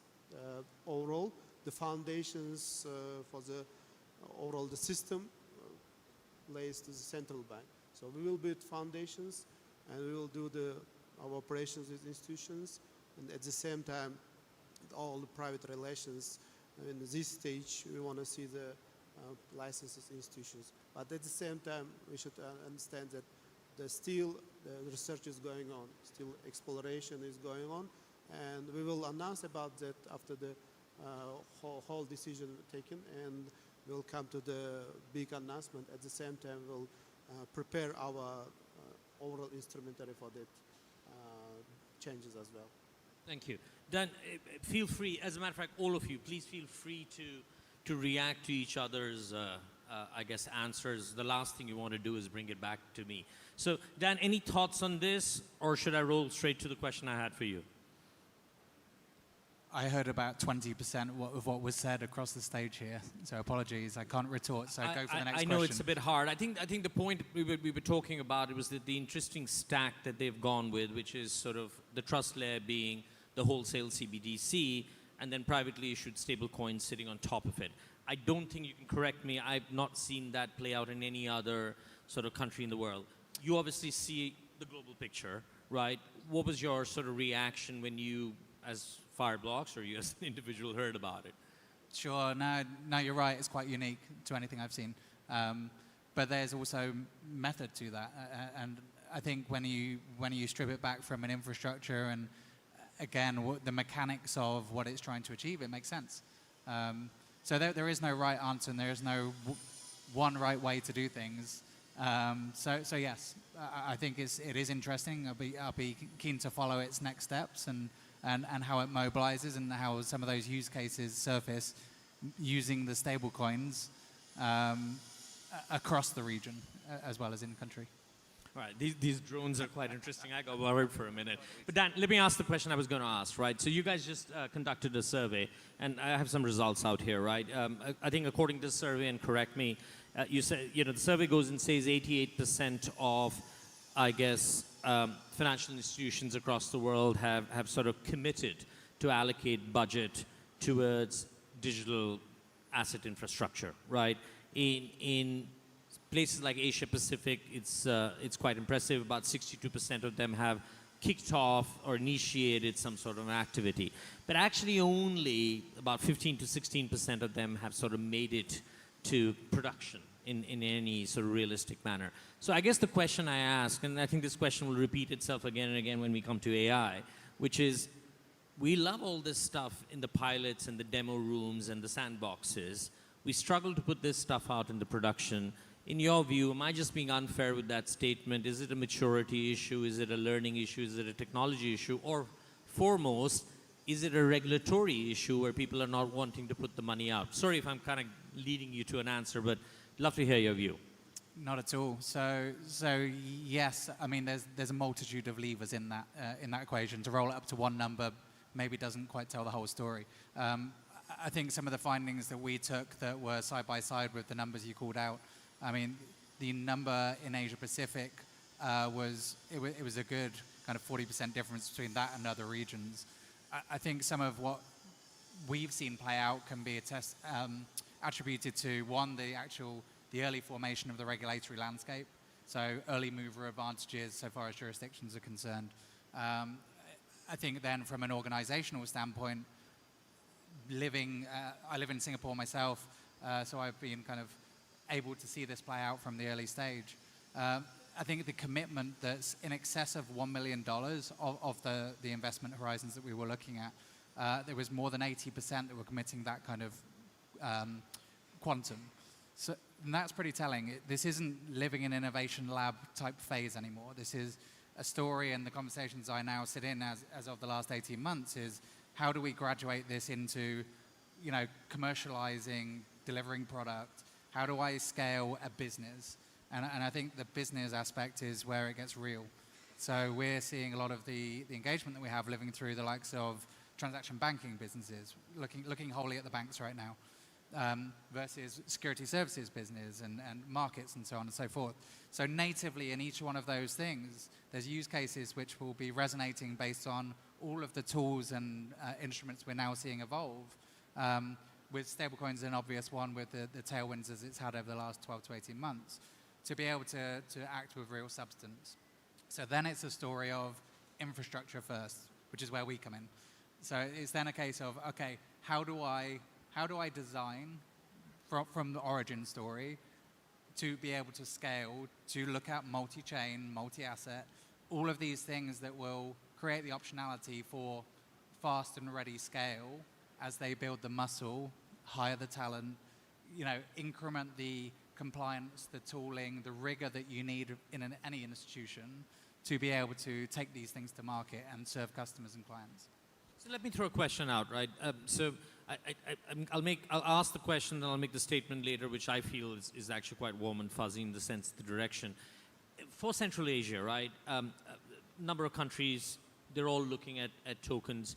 What route should they go? Should they all go their own independent route in terms of, Uzbekistan should do what's right for them and Tajikistan should do what's right for them? I'm not suggesting they shouldn't do what's right for them. Or should they go down the European route, which is look at a consortia sort of led approach, because, cross-border trade, movement of money, tokenization of real-world assets, sort of encourage you to think borderless in some form or the other. What's emerging in your mind? What's kind of the advice you'd like to give here? Sure. Yeah, I mean, we've seen all approaches, and time will tell as to which one prevails. But my view and our house view is very much one of, it depends on the region, composition of the region. Your reference there to the consortia-led approaches with stablecoin issuances in Cavalis in Europe. So there was 12 founding members, banks. That's now scaled to 37 across 15 countries, I believe that exists. So this is a concept of shared infrastructure, and that's being able to really get the consistent rules, regulations, standards in place for a very high standard of operating in layers of the stack and very much foundational layers, both in the custody and the settlement infrastructure, that are ultimately commoditized or will be in the very near future. So these aren't the areas in which they choose to compete. They choose to unify the costs, because these are not cheap things to build. So get that right at that unified layer, then they choose where they compete and build their products and businesses on top of that. So again, that's just one way we've seen it play out. Again, other geographies in Asia as well as in the US, very different approaches, predicated on what legacy financial market infrastructures are already in place. We've all kind of seen the play out, the DTCCs, the SWIFT moves, etc., that will shape that landscape as we move forward. And I think, again, all of these things need to point back into these design decisions at an organizational level as to what you want to be in 3, 5, 10 years' time. Gulnar, can I come to you? So I'm going to take this back a level of abstraction, and as a matter of fact, it's based on the discussion you and me just had 10 minutes ago, right? So let me play this out and you tell me if I've got this wrong, right? So Tajikistan arguably is most dependent on cross-border payments coming in. I think, as I was saying, some sort of 50% of the household income is sort of determined by it. Don't know what the number is exactly, but I think it's roughly that. I also read that, you know, the price point issue is largely solved, at least for the large corridors, right? So let me ask 3 questions, and I'll then leave the floor to you. One, if the price is paid for, what is it that the customers are actually paying for? You know, what are they buying, right? How are you as a bank sort of differentiating or legitimizing what you're charging for in terms of, hey, I've given you remittance? Because in most parts of the world, it's kind of like, hey, we've given you cheaper than anyone else. Some people have said we've given it a bit faster, but, you know, cheaper is kind of the determining factor. And my third question here is, and I know you've got a very clear view on regulation, what's your view on programmable money? Does programmable money really make a difference that currently the fiat in its current self is not able to?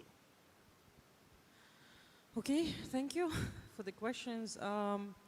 In terms of the price, I have seen from the report that it's quite low for Tajikistan and then a little bit higher, for example, for Uzbekistan. I think what has pushed the prices down is the supply. So the channels that we have, there are a lot of channels, a lot of participants on the market, and everyone is trying to do his best to increase the effectiveness of the process. So the price that is right now paid and which is regarded as being relatively low, this, I think it turned, it's fine. It turned off for a couple of seconds. So I think it's the result of all those efforts that were made, including the efforts from the National Bank of Tajikistan.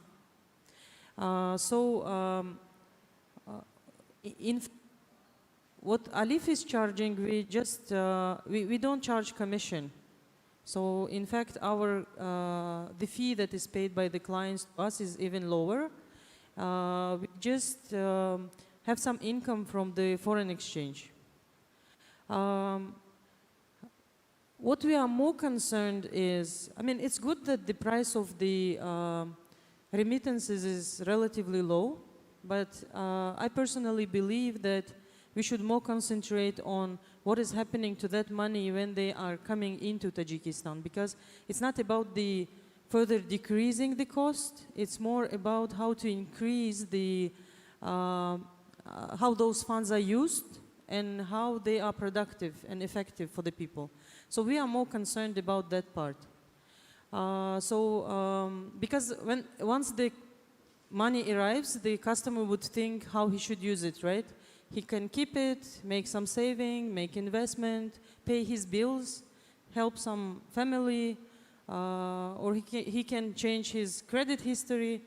And I think with that regard, programmable money is something that we can use because it will help allocate automatically some part of the money for the savings, partially for payment of regular bills, for example. And what is, again, good around all of this is that it's creating some transparent financial history of the client. And it's helping us in the future provide him more financing because we clearly see the history of his money movements. So what I think is we should more concentrate on increasing the value of those money as of today, than further decreasing the cost of remittances that are received. And there was one other question, I think the last one. Was how do you use, I think you programmable, and yeah, I responded, okay. You responded to that. I was trying to keep in mind all three questions. I'm sorry I Thank rattled you. 3 out in the go, right? Yeah, thank you. Nobu, can I come to you? Right, now this is the most interesting story, and I think I spend most of my time trying to answer this story. You know, it's the incumbent's view towards what programmable money does, right? I'll jump straight to the point in terms of the fear or the risk of privately issued institutions, you know, issuing tokens, right? Which basically means potentially they could have a go. Again, you know, if the regulation allows it, and in some parts of the world it's still is ambiguous, where large-scale deposits become fair game, right? Taking the Indonesian bank that, you know, you're running currently, what's the stance that you guys have taken, right? Do you defend that by sort of issuing tokenized deposits, right? Do you get into the stablecoin game yourself? You know, the part of the world I come from, you know, we're starting to see both play out. And do you accept that there will be a certain level of, if I may say, balanced migration, and you'll just have to find ways to sort of compete for it, but in a different way that you have in the past, which is, you know, largely interest rates and so on and so forth. So keen to hear an incumbent's perspective. Yeah, in general, the remittances are changing.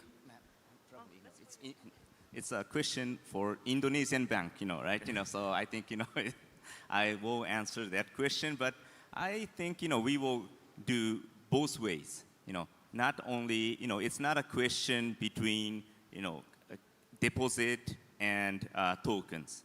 Because deposit, still, there's a strong value proposition, heavily regulated. You know, there's already a proven safeguard on the deposit side. It also, you know, creates credit for banks or for the industry.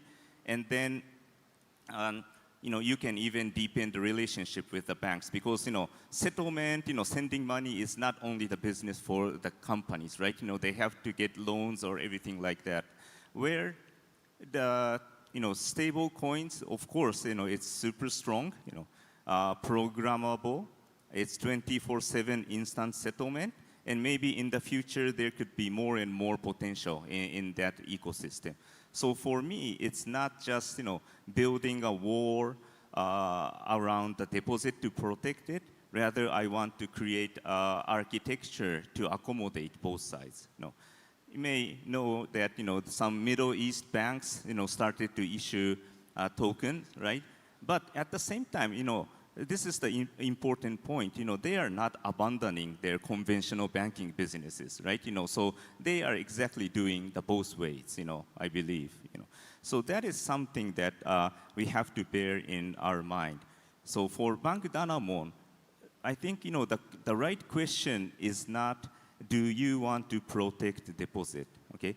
Probably the right question is, you know, do you want to remain the trusted institution as a bank where customers choose to hold and move values? I think that will be the right question. So it's not the matter of bank choose which method to survive or to grow. It's customers to choose which way you want to use.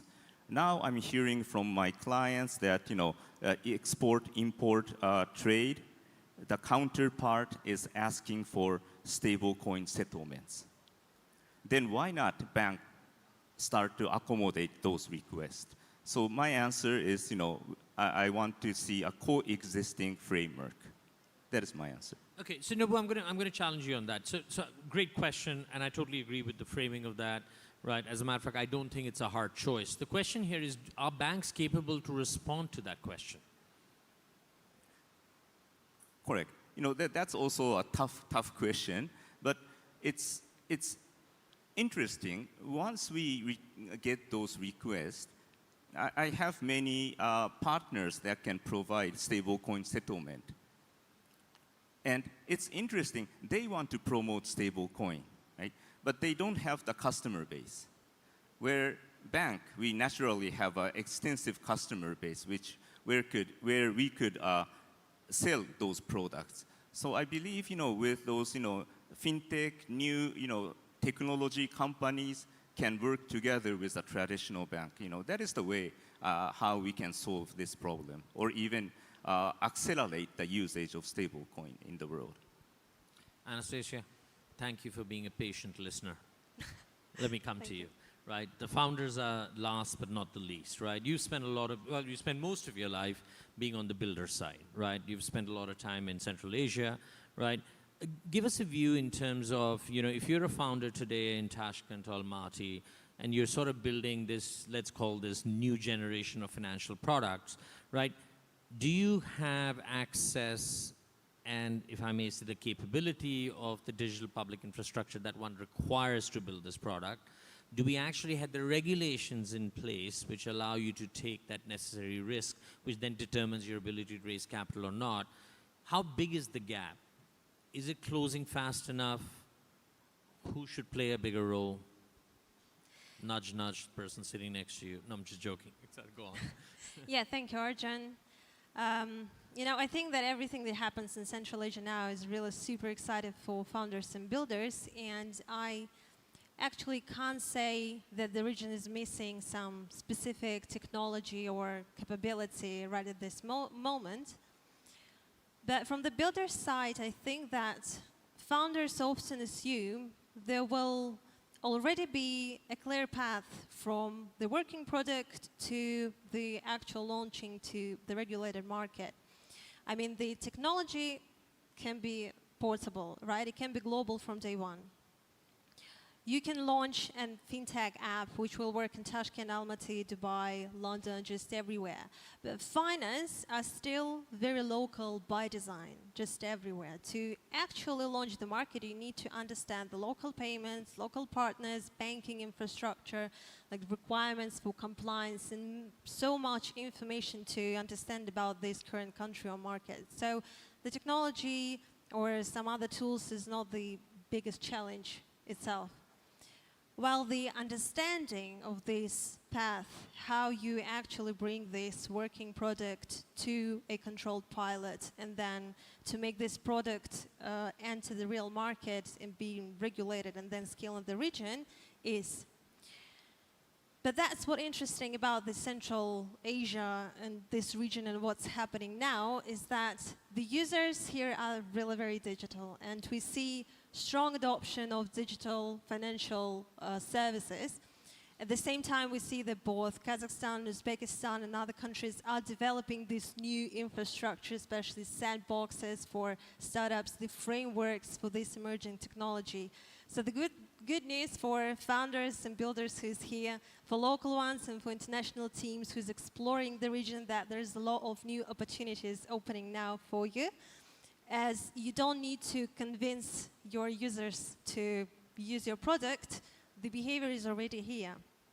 Regarding the technology, it will definitely move naturally faster than the regulation, so we can't really close this gap at the same time, because the software have this availability to change very quickly, while financial institutions don't, just for the reason that they have another level of responsibility for people, for their money, and that's why they have different timelines. But the most interesting thing is these two are getting much closer since we developed these ecosystems for startups, and banks and regulator and founders have more and more space to test new models together, and therefore identify the, this path for other companies to launch much quicker and easier. So if I have to name one capability, I would definitely say this clear path for other companies to launch this market easier. But this will come in a natural way. Great.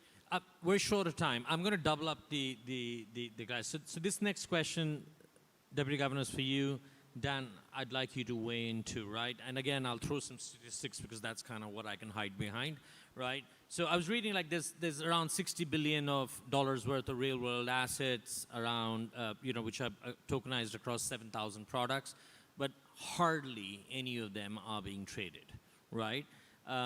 I hear that Uzbekistan has now sort of allowed resident companies to issue tokenized shares and bonds, right? So my question to you is, what needs to exist to actually drive that activity that is required for tokenized shares and bonds to actually happen? And it's a twofold question, right? You could please give us an Uzbek perspective, but Dan, why don't you take a slightly global perspective to it? This is the right question. You mentioned about global experience, where the first tokenized instruments came to the faster than market development.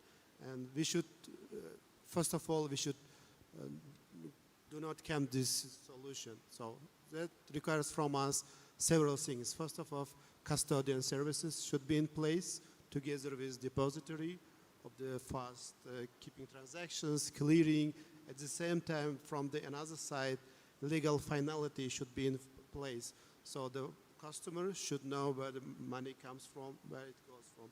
At the same time, it should be the clear standards for the institutional investors and overall the depositories, where the safekeeping, clearing, and overall transactions will place. At the same time, BIT is another side as well. Market from the itself should understand, and market should rely on tokenized issuance, rely on the capital rising through the tokenized. From our side, from the perspective of regulatory, from the perspective of the overall the sandbox and other technologies, to create environment, first of all, with the clear rules, certain rules, and the predictable environment. And this can be done together with the market participants and together with the other colleagues. As our governor of the Bank of Cambodia said, we should work together with our colleagues, the national level, regional level, in order to find blind spots, dark corners, explore, investigate, and find solutions for those spots, and then to work together to be the good partners in the field of the regulation, in the field of also the market development. Anything to add to it, and what's your perspective from a Fireblocks Sure. perspective? With less than a minute on the clock in front of us here, I'm going to try and rattle off a few components. I'm going to steal some overrun. time. They're used to you overrunning. So I think what's changed now, and just what's going to move the needle on tokenized assets, and it's liquidity, it's infrastructure. Those things are starting to get kind of ticked, and the reason being, we've got the cash leg in various ways, shapes, and forms, whether it's stablecoins, it's CBDCs, tokenized deposits, as the banks are also moving on right now. Once you've got that cash leg sorted, you can move your assets, whatever that might be, you're tokenizing on a DVP atomic settlement basis. Then you can start to accrue the value of both legs. I think that's going to be the game changer, and then it's about how do people get there. So then it's the design decisions, it's the regulatory, it's the sandbox journey, et cetera, as they mature and then develop those solutions. Gulnar, if he added a Sharia angle to this, does it help?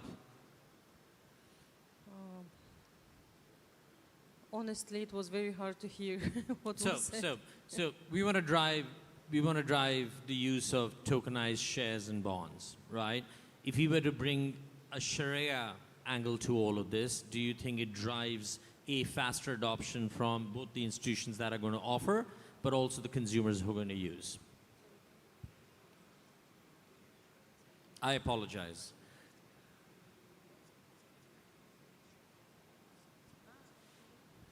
Okay, we are talking about I'm so sorry. It's very hard to hear. I'm also struggling, which is why I'm leaning yeah. forward. I'm about to fall on the floor. So in fact, what I think is we were talking a lot today about things that are the basic principles of Islamic banking.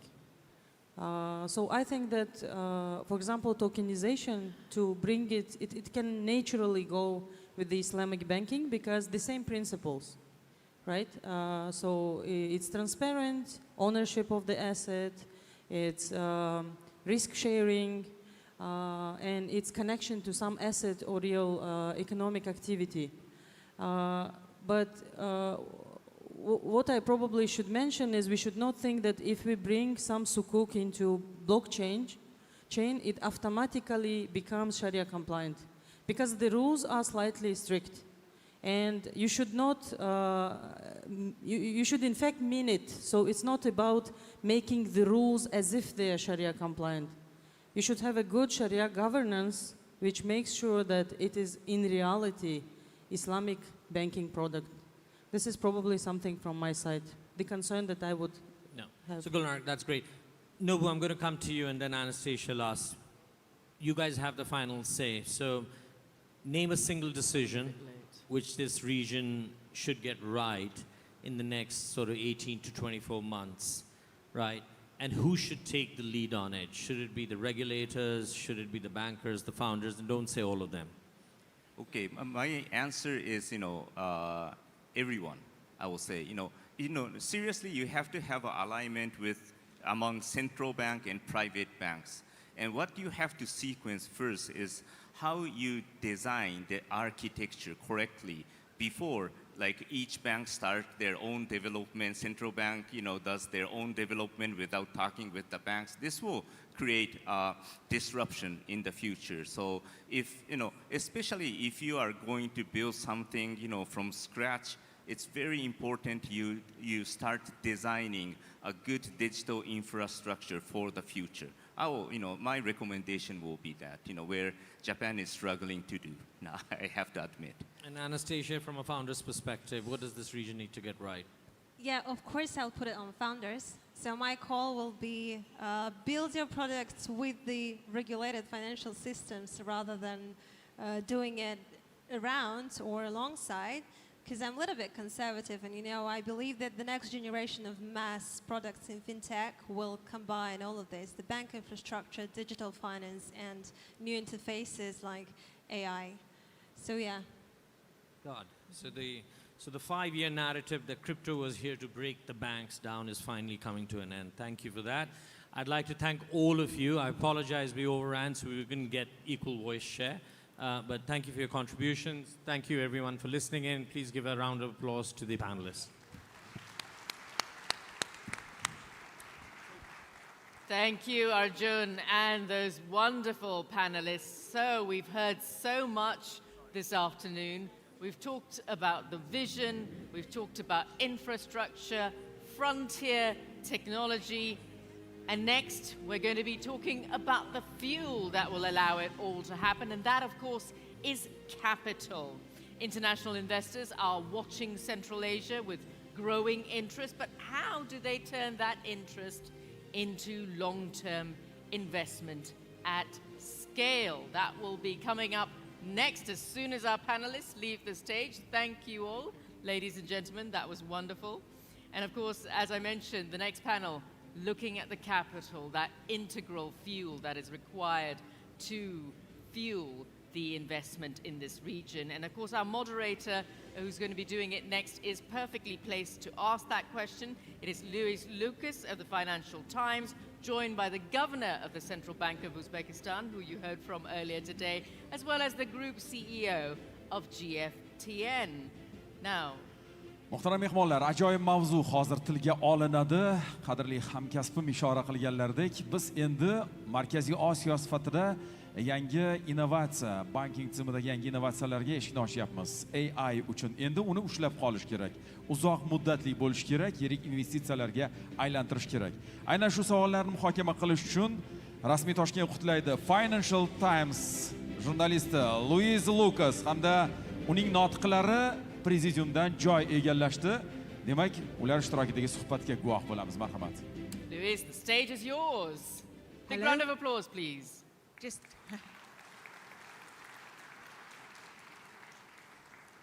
Hello, good afternoon. So here we are speaking about investment in Central Asia, scaling up what comes next. And to discuss this, we have on my left, working round, Marius Dan, who's CEO of Central Asia for Franklin Templeton. We have Sopnendu Mohanty, who is CEO of GFTN, I beg your pardon. And so we've changed our, next we have Governor Timur Ishmetov of the Central Bank of Uzbekistan. Then we have, sorry, I'm changing my, Bobor Hajayev, who is Head of Department for Financial Technology and Digitization at the Presidential Administration.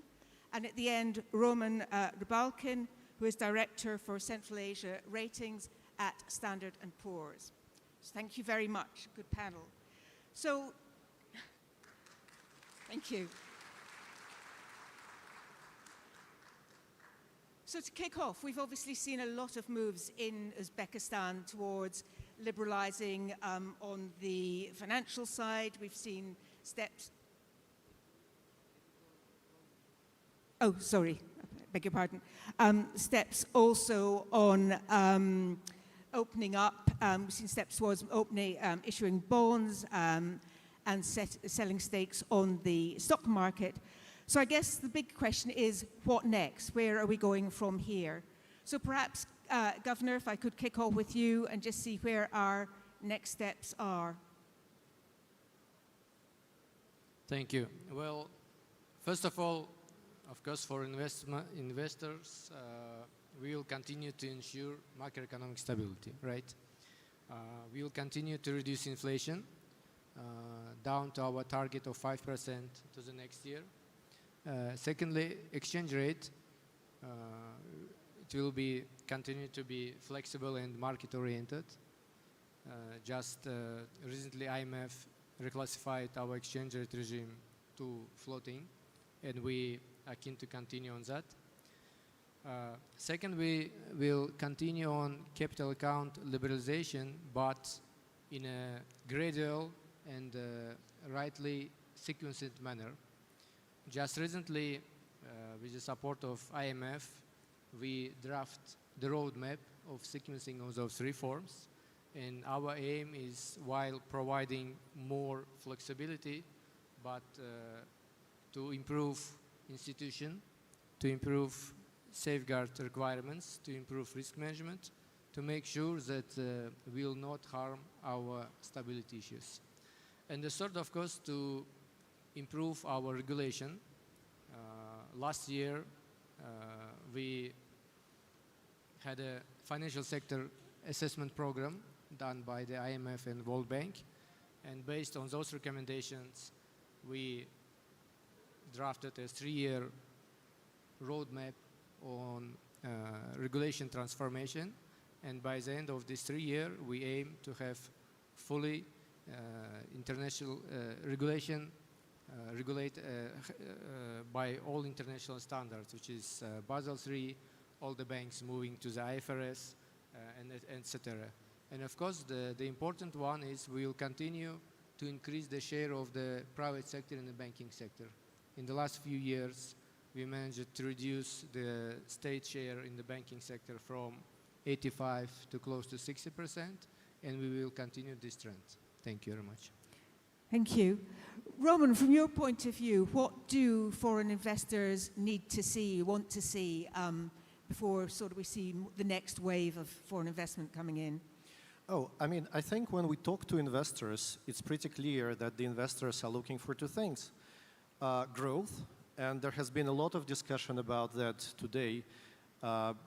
His Excellency Deputy Prime Minister highlighted the 6% average growth since 2017 in real terms. There is obviously demographic dividend, which is pretty high in Central Asia overall and Uzbekistan in particular, which will help the market to grow.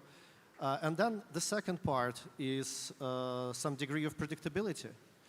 And on that front, I think we have seen rather consistent policy making in Uzbekistan. In fact, our upgrade of the sovereign credit rating in 2025 was very much linked to this consistent track record of policy making and coordination between the authorities on that front. Thank you, thank you. Marius, particularly looking maybe at the equity side, what do you see being the next steps that is going to sort of really encourage foreign investors to look at the market? So we completed in May the first ever international equity transaction from Uzbekistan through the listing of the National Investment Fund of the Republic of Uzbekistan, UZNIF, both on the London Stock Exchange and on the Tashkent Stock Exchange. We were able to raise $692 million for the selling shareholder, which was the Ministry of Economy and Finance. We attracted very strong global demand from equity investors. We had a book of demand of over $2.9 billion, which really shows the level of interest from equity investors in the country, given the reforms that have taken place over the last few years, but most importantly, what is expected from the government in the next few years. If we look at the performance of the National Investment Fund of Uzbekistan since its listing in May, the stock price is up over 50%, both on the LSE as well as on the Tashkent Stock Exchange. The fund is trading at roughly 10% premium to its net asset value, which is very unusual. It's, if I'm not mistaken, it's trading at the largest premium to NAV on the London Stock Exchange, because usually this type of funds tend to trade at par or at a small discount to NAV. So UZNIF is an outlier from that perspective. But what does that tell you? From investor side, it shows there is a significant trust in what the government of Uzbekistan, what the Ministry of Finance, the Presidential Administration, the Central Bank is going to deliver in terms of reforms over the next few years. That's why investors are willing to pay a premium to own an exposure to Uzbekistan. So that puts very high expectations on the government for the next few years. It also puts significant expectations on us as the fund manager to successfully deliver on the transformation of the 13 portfolio companies that we own. These are, we own stakes in 13 large state-owned companies ranging from banking, where we have exposure to SQB, transportation, where we have exposure to Uzbekistan Airways, the railway infrastructure company, as well as the Tashkent Bus Company, the energy. We have stakes in the hydro power business, Uzgidro. We have stakes in the energy transmission business, NEGU, in the distribution and supply business of electricity, which is REN, as well as in the distribution of gas, which is Hudud Gaz. We own the Uzbekistan Commodity Exchange. So together with the government of Uzbekistan, we put together a portfolio very attractive, of 13 very attractive companies, and that has been validated through the IPO of the fund as well. So we're working very hard on the transformation, on improving the efficiency, improving the profitability of all the 13 companies. We've managed, together with the support of the government, to overhaul the governance. It's, you know, not many of you may know that these 13 state-owned companies have majority independent supervisory boards. This has happened earlier this year. It's a huge step forward, and it's basically the foundation of being able to transform these state-owned assets properly. Because your question was, what next? So what we're focusing on is to continue to bring companies to the market from our portfolio, because through the successful listing of UZNIF, now it really shows the global interest in Uzbekistan, and we want to take advantage of this window of opportunity over the next few years and list a few of our assets, SQB, we want to list Uzbekistan Airways, Uztelecom, the hydropower business, and I think our successful IPO should also pave the way for very attractive private businesses that will be coming to the market over the next few years. I think the government and the presidential administration has announced a program of incentivizing private companies to come to the market by covering part of the IPO expenses with a goal to attract $1 billion. I think that's very feasible, and we're also aligned with that goal, because we also want to bring more financing into the countries for our own companies. But I'm very pleased to see more private assets aligning themselves with the goal of an IPO. I think that's quite an interesting point to pick up on, the next wave in the private companies. Mr. Hajayev, particularly looking at technology and the sort of things that we can see next, where do you see that going? What are the next sort of things? Just wandering around here, I'm sure everyone's noticed loads of fintech and everything else. Is this a burgeoning area for Uzbekistan, and how do you keep that sort of step ahead? Well, thank you. I think we have a very vibrant and innovative fintech ecosystem in Uzbekistan, and sort of our fintech companies help to leapfrog certain development stages which were taken by other countries. And if we look at numbers, then last year more than 70% of adults used digital payments. And it's a huge number, both in relative and absolute terms. We have two payment system networks, which is quite unusual for other countries. I mean, Uzcard and Humo. And both of these companies, they are building fintech ecosystem around this payment network. So, for example, Uzcard is betting heavily on AI, on the scoring, anti-fraud systems, on advisory services, and they are working closely with commercial banks in this. And Humo, for example, it's very active in crypto. So last year they issued tokens, and they are working on issuing first stable coins in Uzbekistan. So I think overall we have about 100 fintech startups here in Uzbekistan, and we want to double that number by 2030, and we want to attract 1 billion investments in this sector. And I think that's quite realistic, because last year we attracted more than $200 million of venture investments in our fintech startups. So by providing attractive investment climate, and by working together with our regulator on providing better regulation, like central bank governor earlier said that we will be introducing regulation which will be adjusted to the needs of the fintech companies. I think that all will set a better environment for the fintech ecosystem in Uzbekistan. Right. These are really big numbers. Mr. Mohanty, where do you see, sort of on the tech side of things growing? The same question. And then secondly, how much does Uzbekistan become a sort of gateway to Central Asia for these sort of startups?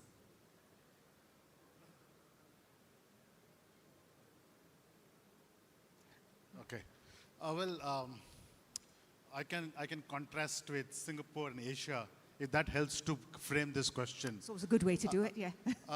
You know, when in Singapore and Asia, when we think about capital flow, talent flow, entrepreneurial flow, I think large part of our thinking has been around three key areas.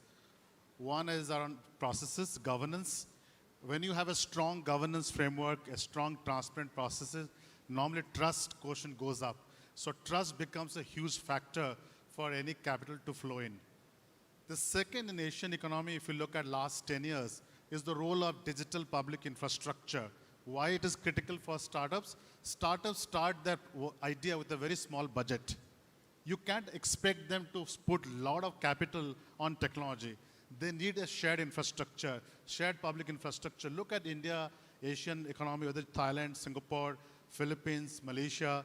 They have put huge amount of public infrastructure to allow startups to build application on top of it. So wherever you see a public infrastructure, digital, shared, startups tend to succeed faster because they're just building an application on a shared infrastructure. Third, the talent themselves. We saw in Asia a huge shift from people looking for jobs to creating jobs. Young graduates coming out of colleges, they want to start something. They don't want to go to a bank job or a central bank job. I mean, I think we should always invite a lot of talent to central bank. But people don't want in Asia to start their life with looking for a job. They want to build something. So there's a cultural shift on the talent pool. Now you have to add all these pieces together in the Central Asian market. Are the talent pool in Asia or Central Asia are designed to look for jobs or create jobs? Second, is the governance is going to a direction of more transparency, much more interoperable with the other market? And last is the capital flow. Capital will flow when these things get in the right line. To me, the startups in, at least what we saw in Uzbekistan, my experience is only at least 18 months. I think the government has put a lot of public infrastructure in play. In fact, governor is saying that there are two card systems, right? So there is a huge investment in public infrastructure. The payment system, the QR system are already there. All the startup have to do is to build an application on top of it, which is not that capital intensive. That's one thing. Second thing, the talent pool. I think that's a work in progress, I would say, where people are getting the right skill set to build those ecosystem. Lastly is the mind share. Somebody had to tell the story. You can have a great startup in Uzbekistan and nobody knows what they do, who cares? So you go to build a platform like this to allow that to be showcased, to allow the mind share to take place. So I think having that element does create the necessary environment for Central Asia, Uzbekistan to succeed and scale. Right. And with it, when you're talking about talent, how easy is it? I mean, you've mentioned very big numbers of, in venture capital and things flowing in. How easy is it to attract talent from outside in, and how easy is it to get them in, the visa? I think that's a great question. One of the Singapore success story always has been our ability to attract global talent. And there's a cultural thing also, because many a time countries don't see foreign national holding a CEO job on a domestic company. So that cultural shift brings global talent. They work with the local talent, and that mix creates that international environment to attract global capital. Of course, there are exceptions in many markets, but a small country, mid-sized country, middle-income country, do need to rely on global talent to come in and work together. Thank you. I can also share my perspective, because as the first international asset manager that set up a footprint in Central Asia, we opened an office in Tashkent in April of last year. And when we started recruiting for the investment team, we have right now over 20 people in Tashkent. The hardest people to convince to come back to Uzbekistan were Uzbeks living abroad.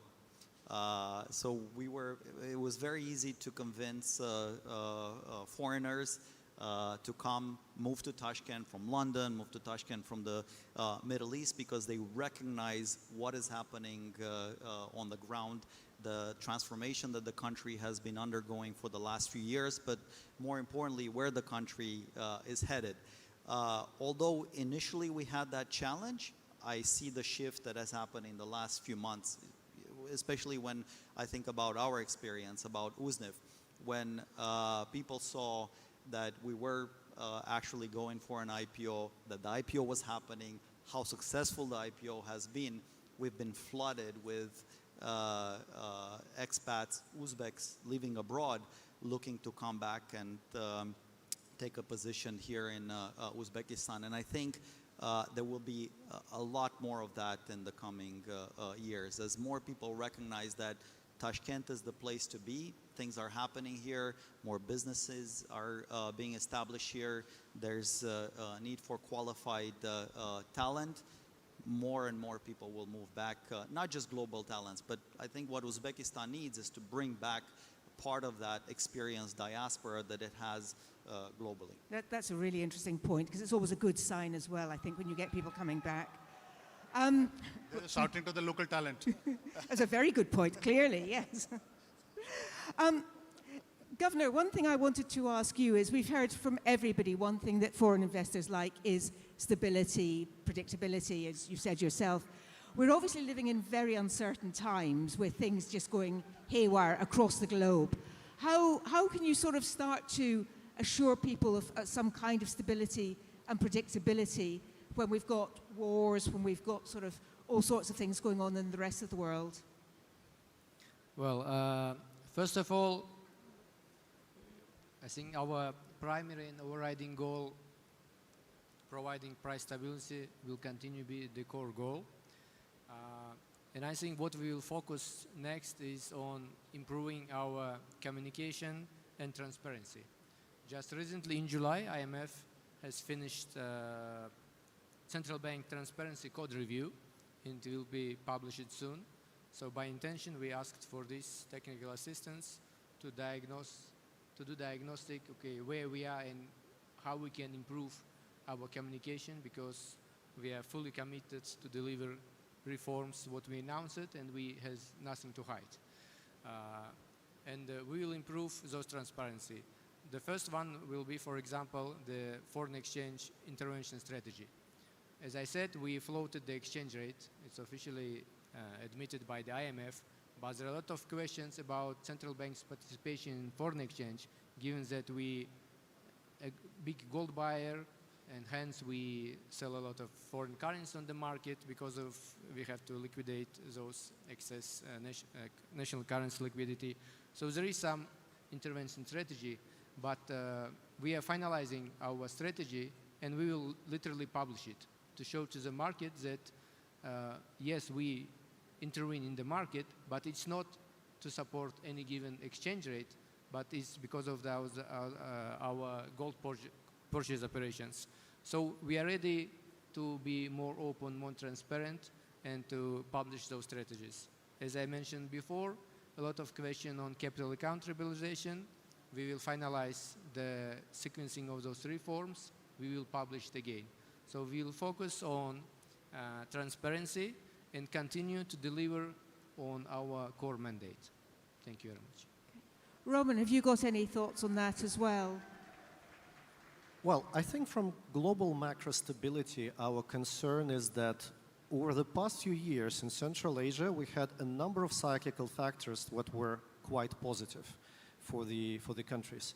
We saw higher prices of gold. We saw very high income flows supporting current account deficits in these countries. And the biggest, I think, question mark is that it will not last forever, right? I mean, if you look at the labor markets in the countries of origins of those, say, labor incomes, they are probably not going to stay tight forever. In fact, we see first signs of them being, some troubles brewing there. We project gold prices to decline, and that's a very important matter for Uzbekistan, both from current account perspective. I think our assumptions suggest that we will have a drag in 27-28 of about 1% of GDP in terms of current account receipts from gold price dynamics, and from budget revenues. I think, again, a rough estimate would be that $500 in terms of price would mean something just short of $1 billion of government revenues between taxes, dividends from miners, and everything. So this clearly will be a drag. And then we have global factors that you mentioned. With everything happening in the world, clearly fuel is one of the things. Food prices are another, and food is, Governor, correct me, but I think food is like half of CPI basket, right? And then you have obviously climate, right? You have questions about rainfall. For wider region, this can also impact hydro generation because some countries, I mean, less a case for Uzbekistan for obvious reasons, but Tajikistan, Kyrgyzstan depend on that very much from energy production. Well, I mean, in fact, Uzbekistan is supposed to be importing quite a bit of power from the large HPPs that are being constructed in neighboring countries. So this is the outlook which, this is something that we worry about when we assess creditworthiness of the countries in the region. I don't know, Governor, do you want to make any response to any of that, or? Well, the world central banks work always about the risks, they always exist. If there will be no risks, we will not need central bank probably. But unfortunately, we are now living in a period when this constant, unpredictability, a lot of external shocks. And so I think that we have to focus from probably managing risks to be better prepared for constant shocks, for this, better prepared for unpredictability. And we have to focus on resilience. That's why in any case, from financial market perspective, we will build up the buffers and we'll focus on improving the financial stability. But on the price stability issue, Roman is right. All these external shocks, especially what is now happening with the oil prices and the food prices, it has not directly impacted yet the Uzbekistan, but we closely monitor. We closely monitor if there will be second round effects, and it may affect. So we should be ready to act as a central bank in both directions. Whether we will have continued decreasing on inflation or we will have realized upside risks, we should be ready gradually act in both directions. So we have to continue to deliver our mandate in any case. Yeah. Sounds fair enough. So just moving on to some of the tech things, we were speaking earlier about the AI credit scoring, things like this. But perhaps we could talk a little bit more about some of the things beyond fintech, some of the sort of exciting things that you're seeing. Perhaps Mr. Mohanty, and then we can sort of throw it wider as well. Just some of the more exciting tech startups that you're seeing. In Uzbekistan? Yes, in Uzbekistan, I beg your pardon. Okay. Well, before I answer the question, one thing I forgot in the previous question is the role of private capital. Sorry, the role of? Of private capital. Right. Because today, largely if you look at history of tech unicorns, who has funded? As private capital. Yeah. Of late, if I remember, the largest public capital was in Microsoft IPO many years back. From that era, you can look at it, largely private capital has moved into this space because they understand the complexity of technology, there's a domain expertise. So developing that is crucial for a long-term tech growth in this part of the market in terms of investment flowing on tech-based innovation. To a question on top startups coming out of Central Asia, Uzbekistan, I think there's one unicorn out there in the, what is their, Uzum, right? Uzum is one of the first unicorn in this place. And look at what they've done. In fact, they've taken a complete digital native strategy to drive what they call as the future of financial services. If you walk around that whole space, look at number of digital native banks. Look at the number of digital asset banks or going to be digital asset entity. So what we see in the Central Asian market in three categories. There are a bunch of companies which are pushing for technology to support regulated institutions to digitize faster. That one bucket. And the second bucket are companies which are asking for licenses from the central bank are sitting in the sandbox. If you go to the corner, there are a lot of small startups which are sitting in your sandbox environment. They are looking for license because they want to use technology to drive financial activity. And there's a third bucket, which are global operators. They are successful somewhere else in the world. They want to come to Central Asia. They want to sit in either in Tashkent or any other market and grow their pie in this part of the world. You have to combine all the three to understand the state of fintech or tech startup in any market. And that healthy combination allows better competition, and better growth of the tech startup ecosystem. Thank you. Mr. Hajayev, that was a very interesting point on the private capital. You mentioned earlier about the amount of venture capital that's flowed in. How much, and particularly talking about tech and entrepreneurial startups, how important is private capital proving here in Uzbekistan? Well, I think private capital is very important, but also in Uzbekistan we can see how government and the central bank are playing proactive role in this area. I mentioned the Humo payment system, which was established 8 years ago by the central bank, and then it was privatized last year. Another interesting development we're seeing now is that the central bank has established a credit platform using AI scoring, and now the borrower applies to this platform, and commercial banks, they essentially compete to provide a loan. And I think once this platform is up and running and successful, it will be privatized too. But essentially, we are creating new platforms, new companies that will mobilize private financing. Also, the governor earlier mentioned that central bank has established a venture fund with a capital of 50 million, and now they want to hire an external fund manager. So I think once the private capital will see that the government and the central bank has skin in the game, they will be more willing to invest and take the risks. Can I just double down on the last statement he made? This is unprecedented for a central bank to start a VC fund. Yeah, I was surprised. Everyone should have big applause to the central bank to doing it. Yeah. Do you know why it's important? Because that's a signaling money.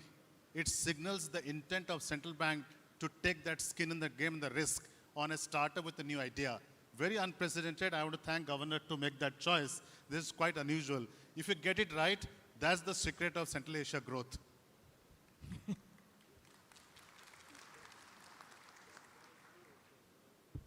Probably IMF will. To make sure our aim is not, giving money to everybody, but to choose those fintechs which we as a regulator think can have a very good impact for development of financial market. So the ticket of this VC fund, it will just show that regulator interested in that.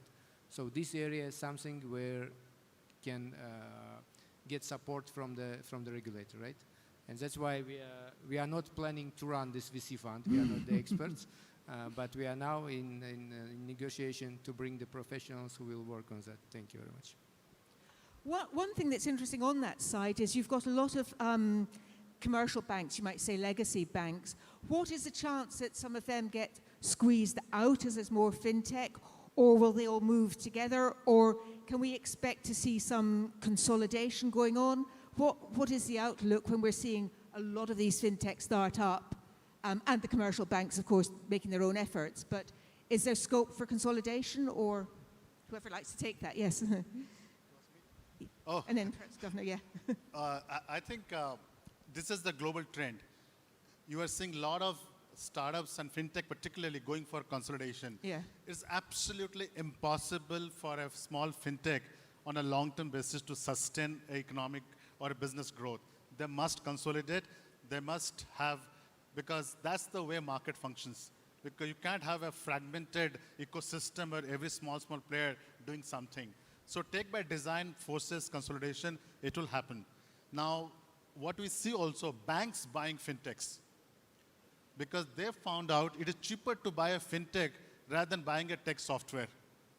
Because these smart people have developed technology which is efficient, cheaper, and smarter, as against going to large tech company buying the software. So there's a cheaper acquisition for the bank. I don't know whether your Basel III rules allows you to buy the banks. I'll let the governor answer the question of the fintechs, but there are some restrictions there for banks to buy fintech. But the buying tech stocks, tech companies is a good trend.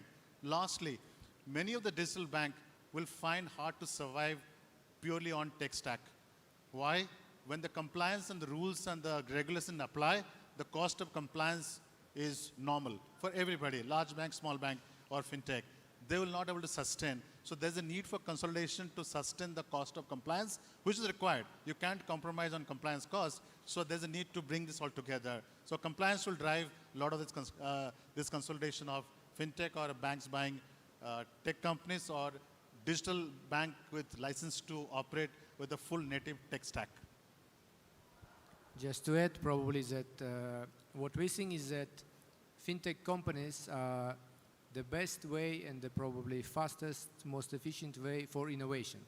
So basically, when we announced the open banking, what we want to do is that those fintechs can literally enter the traditional banking market by providing probably just one of the products which usually banks do. But they can do it so efficiently that eventually they will drive competition or innovation. And of course, eventually it will move the consolidation because banks either they have to compete and follow, or as it was mentioned, banks probably would like to buy those startups. But maybe there will be the case when startups, fintechs will buy the banks. Who knows, right? So eventually for us, it's the best way for innovation to bring more inclusion, some more affordable products, better, more efficient transactions. And eventually it will be the single kind of coordinated combined market. Okay, no, that's interesting. Just, sort of bigger question on tech, and maybe Mr. Hajayev, you could respond to this. In Europe, we care a lot about so digital sovereignty and everything. Where does Uzbekistan sit in terms of sort of big AI models and stuff? Are you agnostic to what's used, or is it something you just use best where it is, or is there a concern we don't want to tie ourselves to country A or country B? Well, as a developing country, we want to have access to all technologies that are available out there. And if you particularly mean US versus China, then obviously US tech companies, they are providing state-of-the-art AI chips in AI models, whereas China is providing open-weight AI models that are way more cheaper than American ones. And we would like to have access to both of them. But at the same time, we're building our own sovereign AI infrastructure.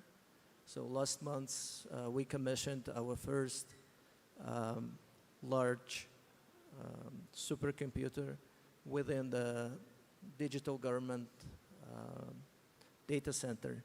And we will triple that capacity in the next 12 months.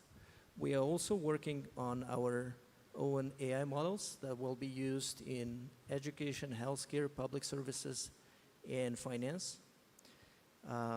So lastly, I would say that we also want to create favorable environment to attract investment in AI infrastructure. Last year, we announced tax incentives and special electricity tariff for data center investments in Karakol, Pakistan, and now we have a robust pipeline of investors who are willing to invest there. We have also established Enterprise Uzbekistan, a new special zone which will provide common law and tax incentives for international tech companies. So I would say that we are open to cooperate with all partners and all stakeholders, and we are keen to introduce AI technologies in all, not just finance, but all areas of our economy. Excellent, thank you. Well, I want to say that I think what we are seeing now very recently is that the discussion around large models, small model is largely a very romantic discussion because when you go to the application side of AI using this model, a lot of this really struggle. And China has shown way how to shift from a model obsession to an application obsession. And how do we get the use case into the AI models and then think about the large or small is quite relevant here. The second thing we should not ignore, to really build efficient model, you need very powerful chips. Today, the US has only access to those high-end technology. So I think we should not jump ourselves ahead of the game, because if you really want to build super models out of this, you need a very powerful chips to support that. So I think it's a very complex topic. I don't think it is fair to normalize the discussion between the choice between a small model versus a large model. It sounds logical, but I think it has to be driven from the application, intent, and what is useful. Sure. Just turning back to sort of some of the older, heavier industries for a minute. Maybe, Marius, you could, since you've worked with some of these companies, the one fact probably that everybody outside Uzbekistan knows about Uzbekistan is it's double landlocked. What are some of the logistics issues when we're talking about some of these things that, you know, maybe minerals or whatever that Uzbekistan has and produces, but just physically getting them to other places? I think before we get there, you know, all these trends are inevitable, and I'm glad to hear the efforts that are being put into AI investments, deployment, because what we want to make sure on our side, because all of this will run on energy at the end of the day. Yeah. So we have, as the National Investment Fund, exposure to the energy sector. So we want to make sure that our companies are prepared for that. And that means significant CapEx investments in the distribution network, in the generation network, in the transmission and transportation network as well. Because ultimately, for a landlocked, double landlocked country, the energy sector and the infrastructure sector are the arteries of the Uzbek economy. So there will be a lot of investments being deployed over the next few years into these sectors, and our companies and our effort right now is towards preparing the companies to be able to raise the capital in international markets in order to fund the significant capex that will be happening over the next few years. What that means is also regulatory reform in the energy sector. So liberalization of electricity prices, it will mean a proper implementation of the regulated asset-based methodology for the distribution, transmission networks, to make sure that these companies are fully incentivized to continue to invest in the network, because you've got the economic development, you've got a growing population, a very digital population, which is pressuring everything else that's being, that was discussed earlier. Coming to the infrastructure, we have the railway infrastructure company in our portfolio. We have Uzbekistan Airways, and both of these companies will continue over the next few years to invest in their own networks and diversifying their routes and making sure that Uzbekistan products can be shipped outside of Uzbekistan easily, but also that imports are done in a very cost-attractive way. So I think with the support of the government, we're thinking way ahead for many years, and what kind of demand will be coming from Uzbekistan and to Uzbekistan, and we want to make sure that all the companies are positioned to take full advantage of that.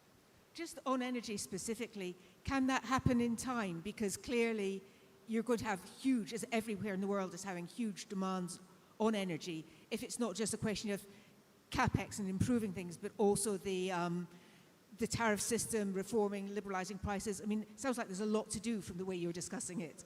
there is a lot to do, and a lot of it is also dependent on the government's willingness to accelerate the adoption of the proper legislative framework in order to incentivize these companies. Because you have PPAs in the energy sector, you have private capital that's been deployed over the last few years. That's great. But we have very good state-owned companies that really need to become a lot more bankable, and that can only happen through the right legislative framework. So I think there's been steps that have been taken, especially this year with the initial adoption of the RAB framework, but a lot more clarity will need to happen by the end of this year, we hope, from a fund perspective, because that will determine how much capital can these companies raise to then deploy in the network to meet those demands on time. Because the last thing we want to do is to have lack of supply of electricity or issues with transmission or distribution. Mr. Hajayev, is this something that you hear when you're talking to people? Is it a concern that will there be enough energy? Will we have the data center capacity? Well, in the last 6 years, we've done a lot to ensure that we have enough energy. We've signed a lot of PPAs, and now more than 30% of electricity generations comes from green energy. And this is another attractive area for international investors who are willing to build data center in Uzbekistan, because Uzbekistan can provide this green energy. And we specifically chose Karakol, Pakistan to build these data centers because Karakol, Pakistan has abundant green energy resources. We have a couple of international investors who are building wind and solar PV plants in that region. And we are working closely with the Ministry of Energy to make sure that electricity will be provided stably to the data centers to be built there. But of course, stability of the electricity is #1 question when we talk to investors. No, it is not a serious answer to this question of yours. I was in China 2 weeks back. Tencent, which is one of the large cloud provider, a top tech company, is moving a data center inside a mountain. Think about Uzbekistan, how many mountains they've got. They can move all the data center below. I don't need to spend any energy there. It's cool, it is easy to manage efficiently. Maybe the one answer is to move all your data center to inside the mountains. That's what Tencent is doing in China. Roman, do you hear much about investors looking into particularly what we're saying about green energy? Is it something people talk about? Oh, definitely. I mean, clearly in the context of rapid economic growth and projected increase in population further, it cannot be achieved without expanding energy and power generation capacity in the region.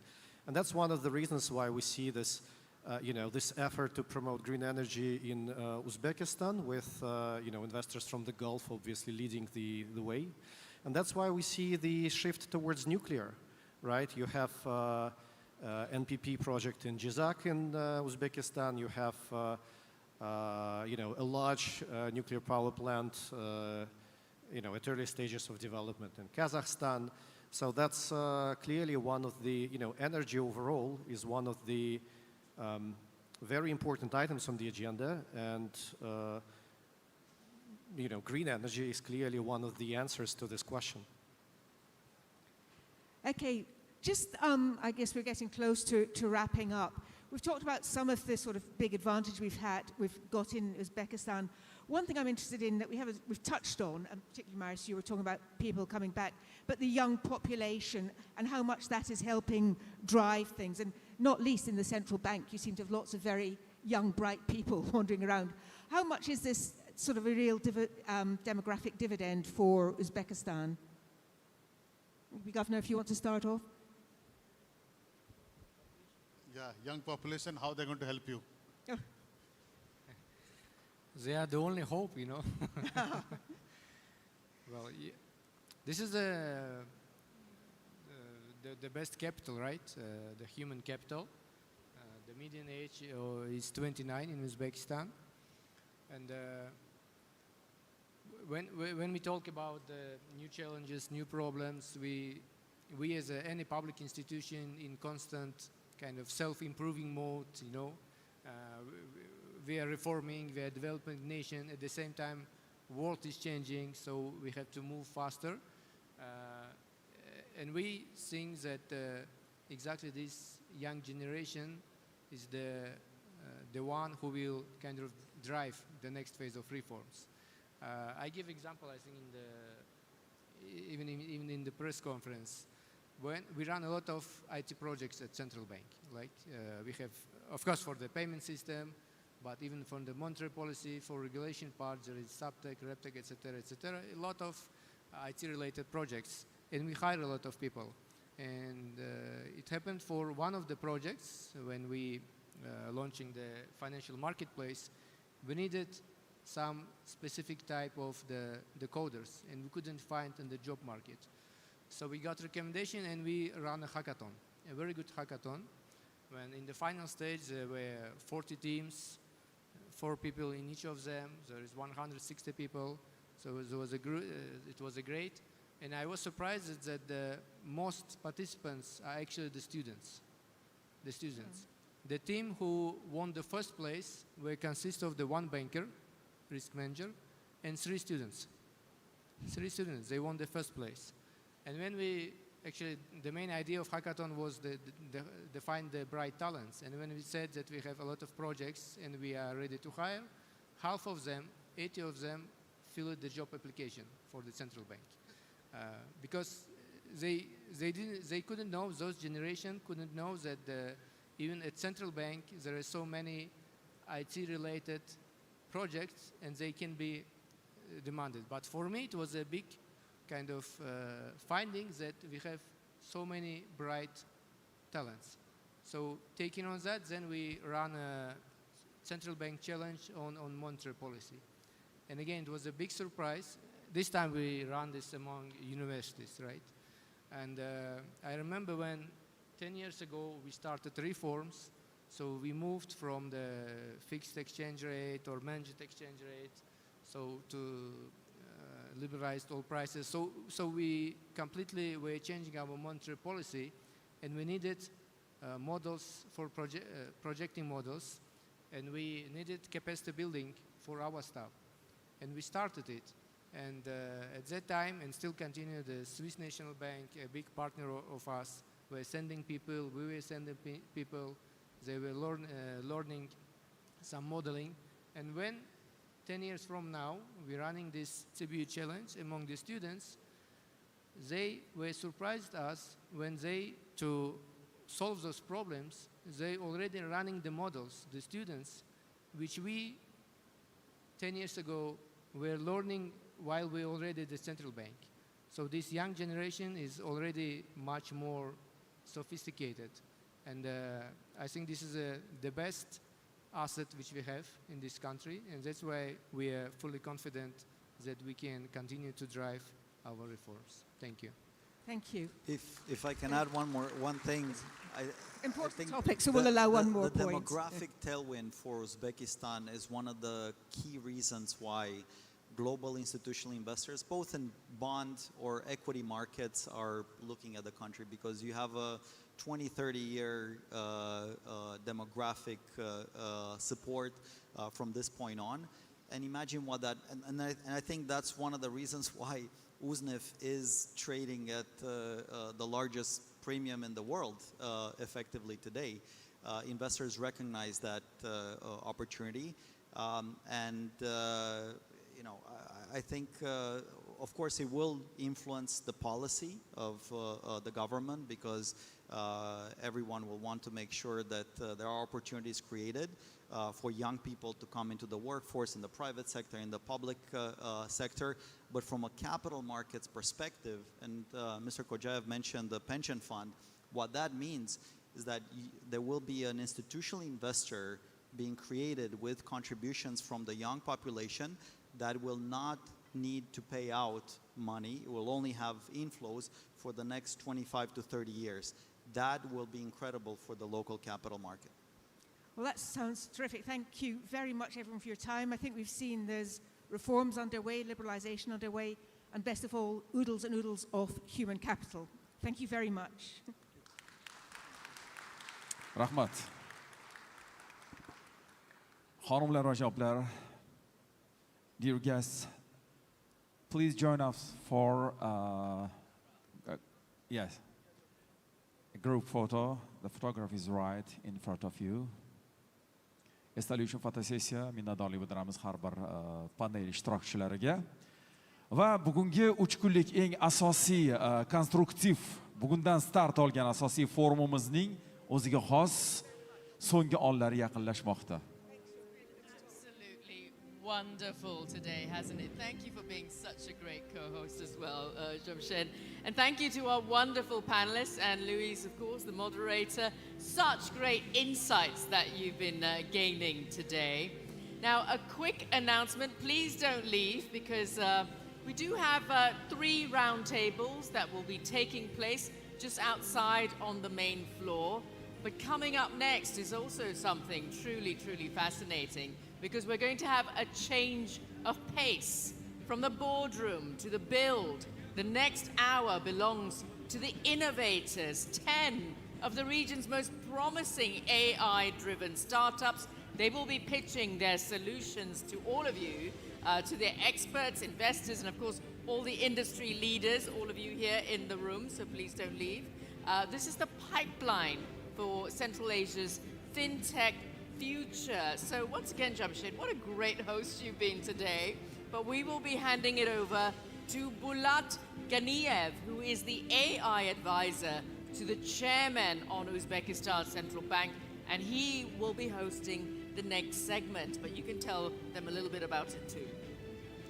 Muhtaram mehmonlar, forum ishtirokchilari, eng qiziqarli o'ziga xos namoyishkorona chiqish endi boshlanmoqda. Mana shu zaldagi asosiy voqelikka guvoh bo'ldingiz va uning mantiqiy davomi bo'lgan AI Showcase Startup Innovation and Banking Solutions, aynan shu nomdagi o'ziga xos taqdimot bilan tanishasiz yaqin soatlarda, va bu mana shu kunning eng muhim yakuni va eng muhim nuqtasini qo'yib beradi. Moderator Markaziy bank raisining sun'iy intellekt bo'yicha maslahatchisi Bulat Ganiev. Marhamat. Bulat, the stage Bulat, is yours. добро пожаловать. Welcome. Thank you.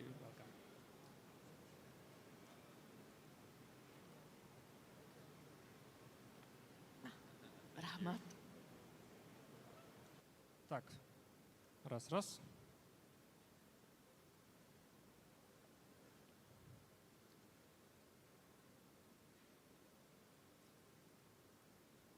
Всем добрый вечер. Давайте, наверное, несколько минут дадим, чтобы всем рассесться, да?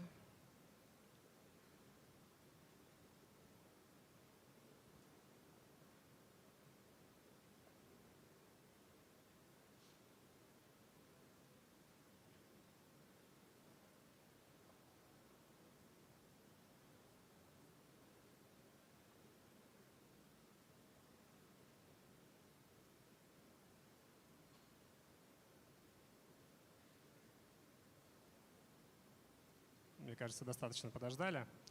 Так, ассаламу алейкум, гости этого мероприятия. Всем добрый вечер. Меня зовут Булат Ганиев, да, я технологический предприниматель, советник председателя правления Центробанка по вопросу искусственного интеллекта. Сегодня у нас, по-моему, такой уникальный сетап вот этого AI Showcase события, потому что с одной стороны здесь свои проекты представит регулятор, с другой стороны свои проекты представят банки, с третьей стороны свои проекты представят стартапы. В общем-то, все три столпа такой цифровизации, драйвера цифровизации сегодня будут представлены. Мне кажется, это очень удачный формат, потому что, с одной стороны, он способствует тому, чтобы все эти три столпа индустрии чуть лучше понимали, кто что делает. И мы очень надеемся, что это мероприятие позволит создать определенные такие триггеры для кооперации, да, собственно, между всеми этими пластами. И, собственно, для открытия официального этого мероприятия я хочу сейчас пригласить на сцену заместителя председателя Центрального банка Республики Узбекистан Санжара Насырова Сайдулаевича. На сцену, пожалуйста.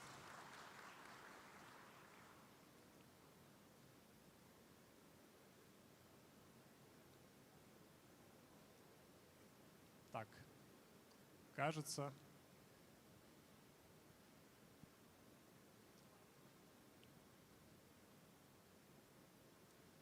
еще гость не подошел. Давайте тогда немножко дождемся. Давайте я пока немножко два слова тогда скажу про то, как будет проходить само мероприятие. У нас... спасибо, команда, да, класс, супер. Теперь меня получше слышно. Возможно, как раз нас и не услышали просто, да? У нас будет 3 блока презентаций. Первый блок презентаций будут стартапы, да, в общем, самые важные, главные ребята сначала расскажут про свои проекты. Дальше про свои проекты, собственно, расскажет Центробанк, и коммерческие банки тоже, в общем, поделятся теми проектами, которые они разрабатывают. Какой у нас сегодня формат? В 2 словах расскажу.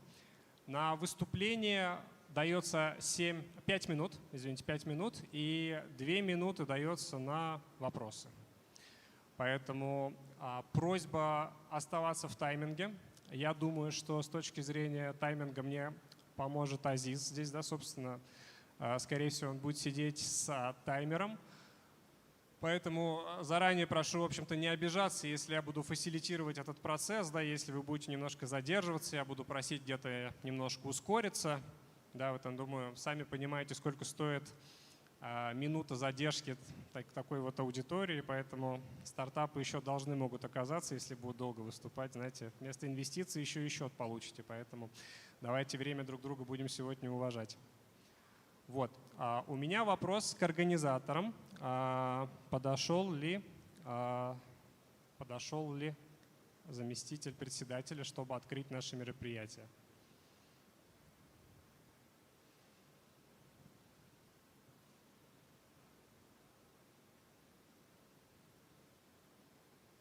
Азиз, можно тебя, пожалуйста? Мы начинаем или ждем официального открытия? Начинаем? Все, супер. Хорошо. Мы переходим к блоку стартапов. Сегодня у нас достаточно насыщенная программа. Еще раз повторяю, да, собственно, 5 минут презентация, 2 минуты вопросы. И первый стартап, собственно, который расскажет про свои проекты, это проект называется Smart Up. Я приглашаю фаундера на сцену. Давайте похлопаем, ну что вы, как...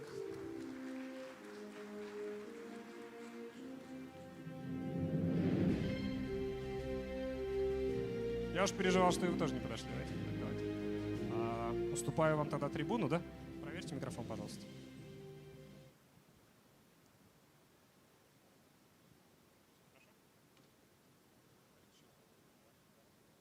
Организаторы, включите, пожалуйста, микрофон на стойке, потому что стартапы будут питчиться здесь.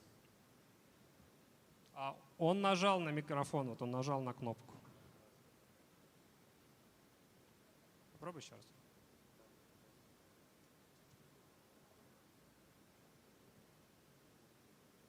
Не работает она, только этот микрофон рабочий.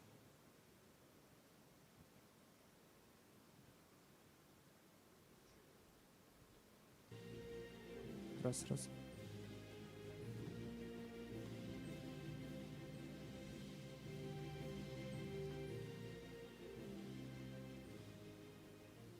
Можете включить презентацию, пожалуйста. Так, просьба организатора вывести, пожалуйста, презентацию проекта Smart App.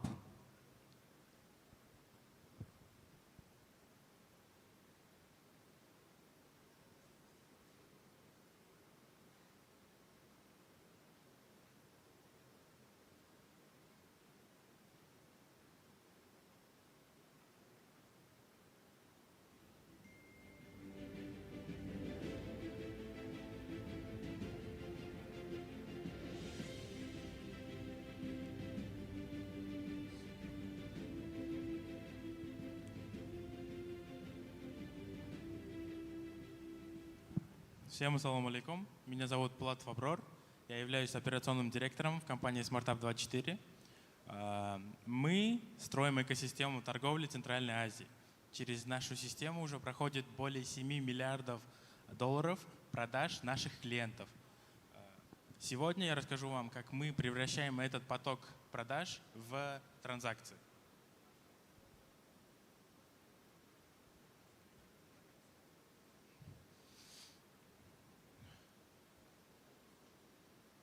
Мировая розница теряет около 1,7 триллионов долларов в год из-за out-of-стока и overстока. Более 80% доли рынка – это торговые точки, которые являются без какого-либо учета. Также это почти 2 триллиона, просто потому что нет данных. В Центральной Азии магазин, например, заказывает товар только тогда, когда агент посещает этот магазин. Далее поставщик не видит какой-либо информации насчет своих заказов на полках, а производитель не видит вторичных заказов. Также у банков нет какой-либо информации о том, какой этот магазин. Могут ли они дать определенную сумму кредита на эту компанию. И все это происходит на рынке, где в прошлом году он превысил более 100 миллиардов долларов. Наше решение – это одна единая экосистема, которая позволяет наблюдать за заказами, за доставкой, также за документооборотом и микрофинансированием. В основе стоит наша материнская компания SmartUp SFA, которая является системой для учета продаж, учета торговой команды, учета финансов и так далее. Далее идет наш marketplace SmartUp24, который является системой, которая позволяет торговым точкам осуществлять заказы напрямую у дистрибьюторов и производителей 24/7, а также без каких-либо наценок.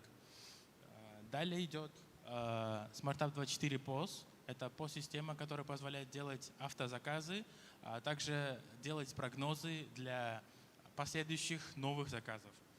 Затем смарт-фактура – это электронный документооборот, и SmartUp24 Census и финтех-слой, который позволяет делать скоринг всех торговых точек. Также хотел объяснить о выгодах каждой из сторон. Первое, для торговой точки – это возможность осуществлять заказы 24/7 без каких-либо посредников. Для поставщиков это возможность продавать свои товары через новый канал продаж. Также хотел уточнить то, что мы никак не заменяем торговую команду, потому что мы только добавляем заказы между их визитами. Также у нас есть несколько интеграций с такими ERP-системами, как 1С и Sales Doctor, и другими подсистемами, такими как Bills, Regas, ICO и Mission POS. У нас уже имеется, через нашу платформу уже прошло более 7 миллиардов долларов продаж, и также у нас имеется уже более 800 клиентов. То есть нам не нужно начинать все с нуля. Они уже у нас есть в системе. Мы просто-напросто открываем для них новое окно продаж. Также наше присутствие на рынке более 30% сегменте SFA. Более 40 миллионов долларов – это serviceable available market в Центральной Азии. Так как хочу поделиться с вами нашими целями и миссией, это заполучить 5% от тех самых 7,2 миллиардов долларов продаж, которых мы уже осуществили. 4 потока выручки от подписки к транзакции. Первое – это от нашей материнской компании. С помощью подписок мы получаем, это один из источников дохода. Второе – это комиссия от маркетплейса, который мы только-только запустили. Третье – это скоринг и аналитика рынка. Все вы знаете компанию SAP. Если, к примеру, они запускаются и интегрируются в течение от 12 до 24 месяцев, мы запускаемся от 1 до 4 месяцев максимум. А также нашим главным преимуществом является то, что у нас есть реальные данные о рынке с оборотами торговых точек, а также глубиной интеграции. У вас еще 1 минута. Глубиной интеграции за 7 лет. Это ключевое отличие от всех других наших конкурентов. Тем, что это нельзя купить быстро. Также мы хотим, после того, как мы запустимся по всему Узбекистану, наши планы выйти на регионы, такие как Казахстан, Кыргызстан и Таджикистан. Скоринг и самая большая возможность – это финансы. У банков нет данных, чтобы кредитовать маленькие магазины, а у нас они есть. Реальный оборот и платежная дисциплина торговых точек – это то, что необходимо для банка. Далее хотел ознакомить вас с нашей командой. Абдукахор Ташмухамедов – это фаундер и SEO нашего холдинга, который работает более 16 лет. Абдулазиз Ахмедов, который является кофаундером и SEO нашего проекта, а также другие. Спасибо за внимание. Если у вас какой-то запрос к аудитории, к банкам, вот что вы ищете? Возможно, вы ищете пилоты, партнерство, инвестиции. Это было бы полезно. Я проговариваю это для всех питчей в будущем, потому что, в общем-то, если вы более-менее конкретно формулируете свой запрос в индустрию, возможно, вы получите и конкретное предложение в этом. У нас конкретного предложения такового нет, но мы открыты к обсуждению, к инвестициям и к вопросам об инвестициях. Мы готовы к этому. Хорошо. Есть ли у аудитории вопросы к этому замечательному проекту? С впечатляющей выручкой уже надо признать. Спасибо.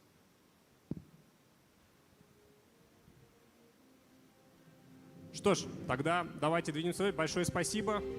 Поаплодируем стартапу. Давайте двинемся дальше. Как нас слышно вообще? Скажите, пожалуйста, есть ли желание погромче спикера сделать? Нет? Нормально? Все супер. Следующий проект, стартап-проект Payloff. Я приглашаю вас на сцену. Выходите под бурные аплодисменты.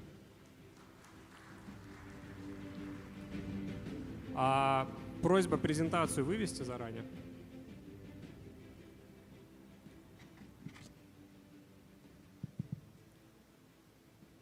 Здравствуйте. Слышно?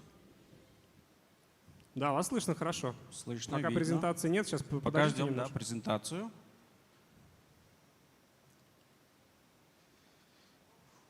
Как дела пока? Расскажите. Отлично. Как Ну, настроение? давайте пока супер. я буду говорить, представлюсь.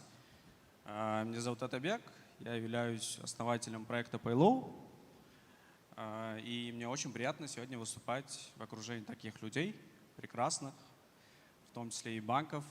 Мы видим, насколько в последнее время развивается именно финтех-индустрия и банкинг в целом. И это радует. Радует нас, радует бизнес, радует всю стартап-экосистему и современный бизнес в том числе.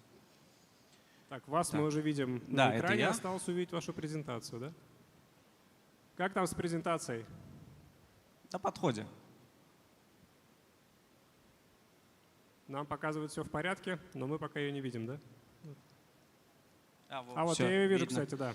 Видно. Все, давайте, да, выходите вот в середину. Что, как, Да, как Стив Джобс, прямо ходите вот туда-сюда, разговаривать, шутить. Лучше так, лучше так. Еще раз приятно познакомиться, уважаемые гости мероприятия. Меня зовут Атабек. Я сегодня представлю наш проект Paylow.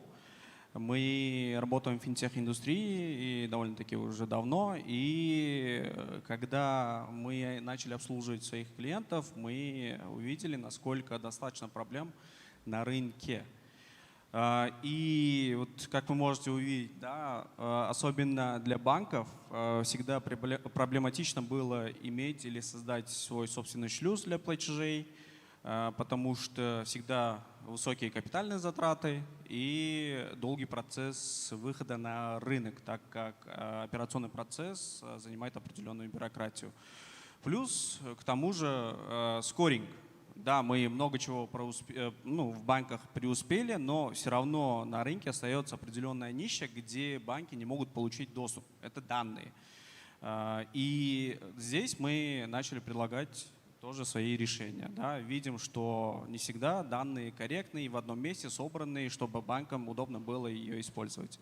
Плюс также часто клиенты банка страдают фискализацией, то есть у них транзакции есть физические, фактические, но для того, чтобы обмениваться данными фискализации, всегда клиентам банка необходимо закупать дополнительные сервисы и доустанавливать софты.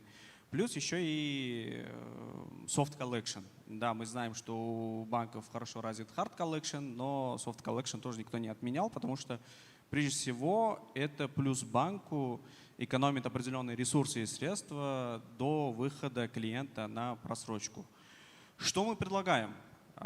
Мы предлагаем своим партнерам банкам white label платежный шлюз, берем их клиентов на обслуживание и как бы покрываем все нужды клиента для того, чтобы этот клиент остался в банке и не ушел в другие конкуренты. Плюс мы, так как видим транзакции клиента, да, изнутри, у нас более точная скоринговая модель, которая построена на базе машинного обучения. Да, то есть мы данными обогащаем модель, и через которую можно получить более точечные скоринговые результаты, чем, например, по сравнению у текущих инструментов, которые имеются на рынке. Плюс мы сами напрямую стучимся в налоговый орган для фискализации транзакций для клиентов. Зачастую для банков это является проблематичным, да, потому что это не банковский сервис. Плюс и умное взыскание, то есть мы даем укороченный, удобный инструмент для того, чтобы должники зашли в одном месте, увидели все свои транзакции, все свои долги, наступающие платежи и выплатили в одном месте, закрыв все свои нужды.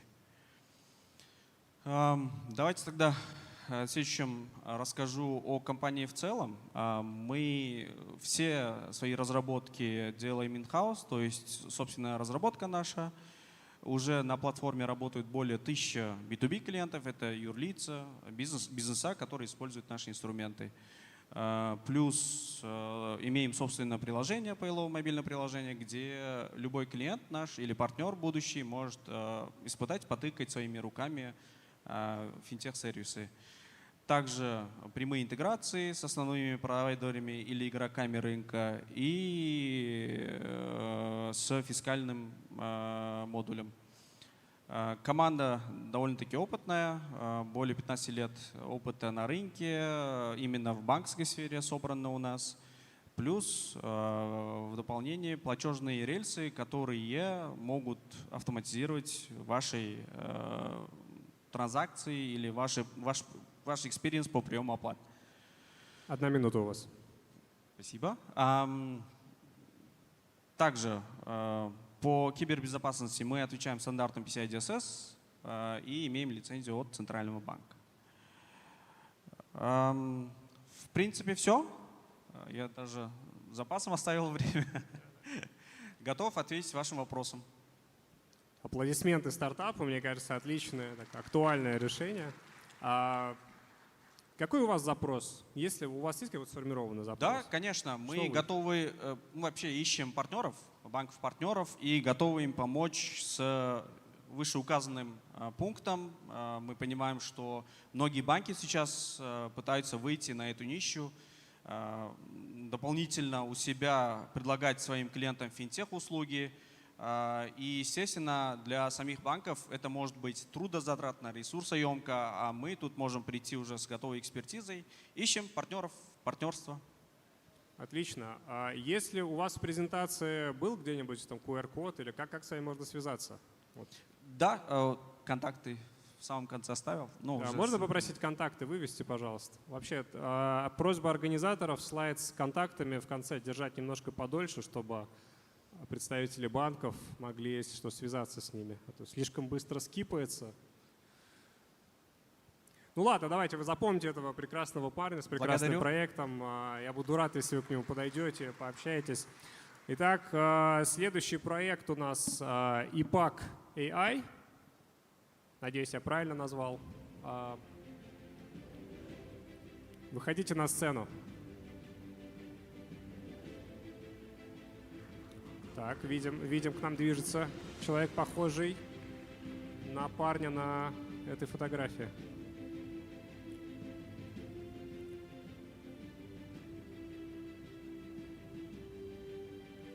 Вы готовы начать?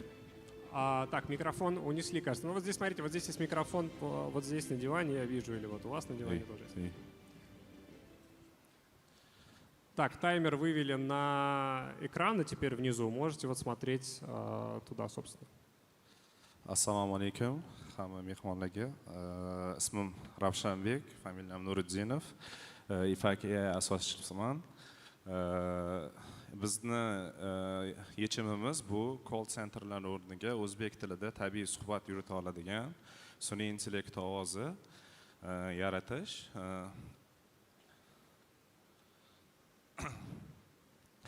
Nega bu proyektga kirdik?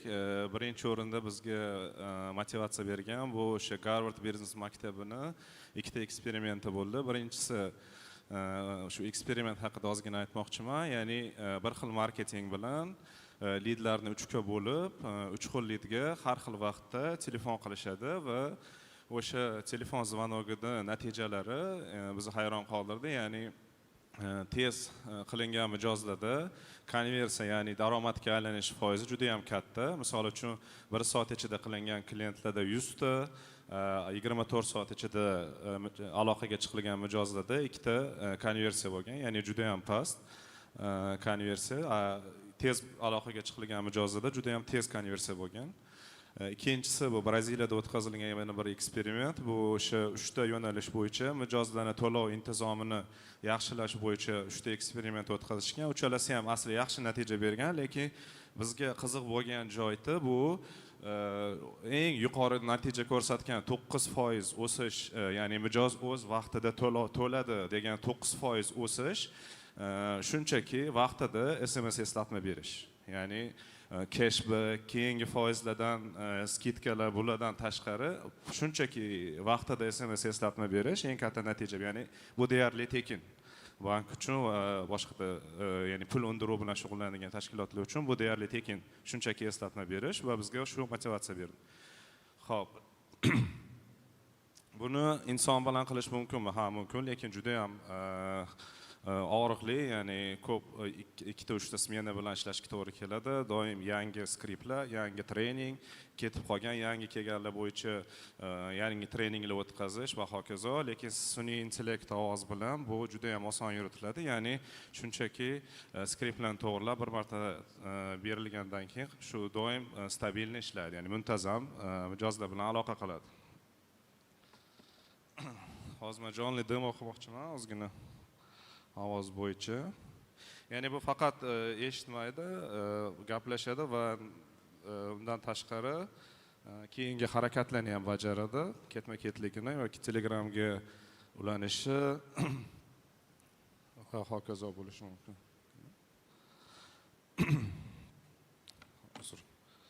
Telefon kelguncha men boshqa arxitektura haqida gapirib turmoqchiman. Arxitekturamiz on-premise, ya'ni bank xavfsizligidan kelib chiqqan holatda bankning o'zining ichki serverlariga to'liq integratsiya bo'ladi hamda bank telefoniyasiga, messenjerlariga, ya'ni Telegram, WhatsApp messenjerlariga ulanadi.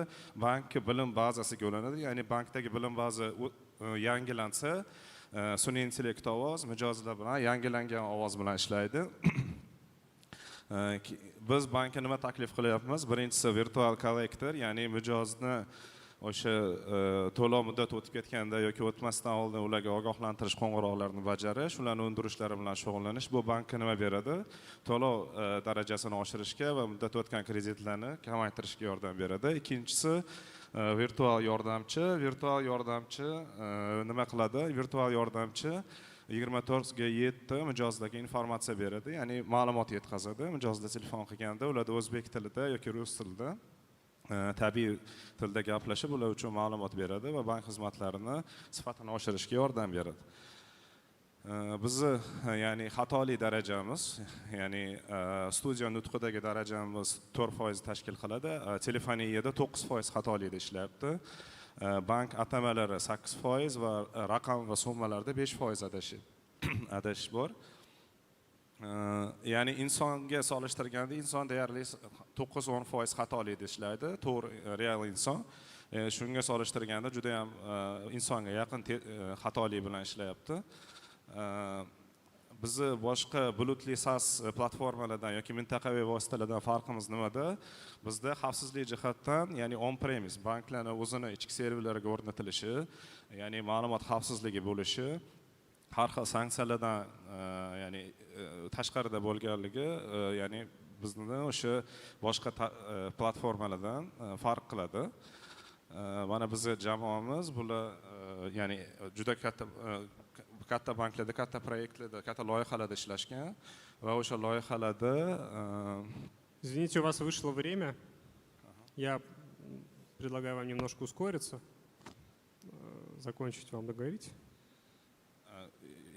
Biz o'sha jamoamiz bular o'sha banklarda ishlashgan, o'sha juda katta proyektlarda qatnashgan, ya'ni aynan AI bo'yicha proyektlarda.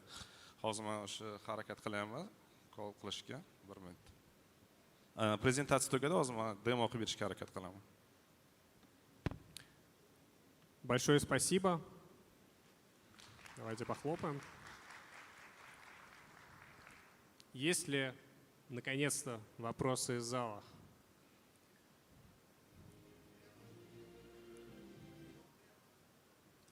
Демо ждут, все отлично.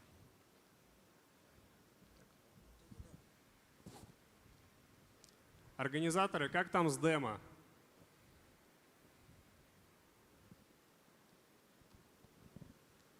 Организаторы показывают, что демо не будет. К сожалению. Я тогда предлагаю, в общем-то, вам подойти и лично спросить этого замечательного стартапера про его проект. Уверен, что демо существует. Большое спасибо. Да. Извините, да, сказали, что демо не смогут показать. Вот мне организаторы показывают, что не получится демо запустить, к сожалению.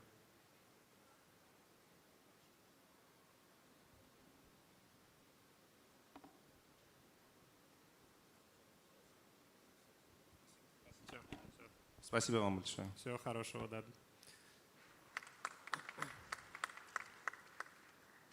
Следующий проект я приглашаю pdaftar.uz. Добро пожаловать на сцену.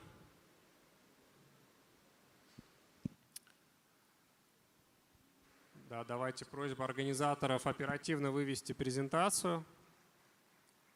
Если есть демо, заранее прогрузить демо.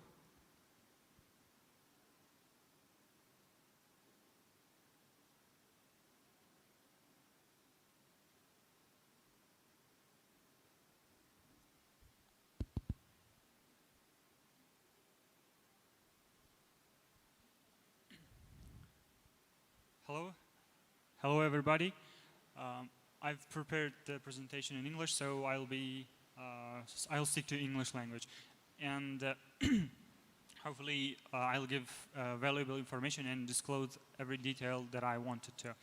So I'm founder of Pidaftar, which is a SME-focused debt management mobile application which has been serving for over like 5,000 SMEs in Uzbekistan.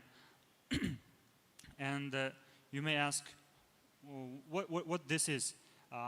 Imagine you are a small shop owner and you work from the morning time till the evening, because you are the solo owner, solo entrepreneur, and you kind of lend the products to the customers, and the customers repay you when they get salary, when their salaries, or when they have got some money. So this was a problem that I come across when I wanted to meet with my friend, who was my classmate. And based on that, we figured out some problems the SMEs had, and we started solving them by developing a mobile application for them. So from simple debt management app, we kind of become to all-in-one solution for SMEs, which they can record their transactions with customers, with suppliers, and with their daily workers. And we are assuming that the market size is over 1 billion a year, and here this is the numbers that we've received from different sources.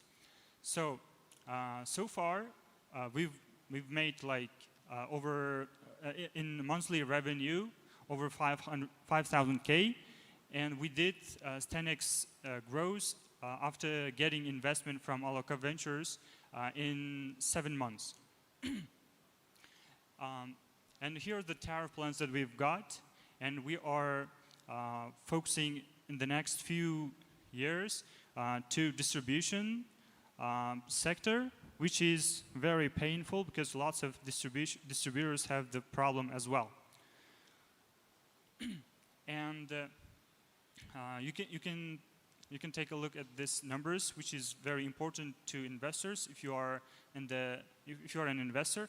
And we've got the projections here. And you may ask, okay, what this application is for? It differs from other, let's say, competitors by simplicity. For example, if you want to set up a POS system or ERP system for your business, you will have to make a call and call up the specialists, and they come, and it's going to take forever. Like, not forever, just a couple of days or a couple of weeks. So our solution is really simple. You just download it and start using it. In the next year, we are planning to expand to other markets as well, neighboring countries such as Kazakhstan, Kyrgyzstan, and Tajikistan as well. Because currently we've got like over under 10K installs from the neighboring countries. Here's a team. I'm the main founder here, and the other team members have some shares in the company, and we are backed by Aloka Ventures and a resident of IT Park. So we are asking 200,000K for 8% equity to develop to improve our product and scale to other markets.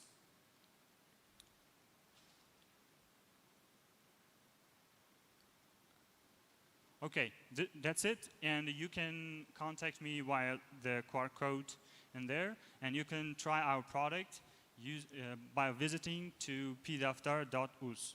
Thank you, everybody. Thank you for interesting pitch.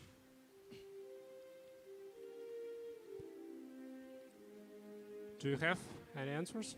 Any questions? Yes. Please give the microphone for this guy.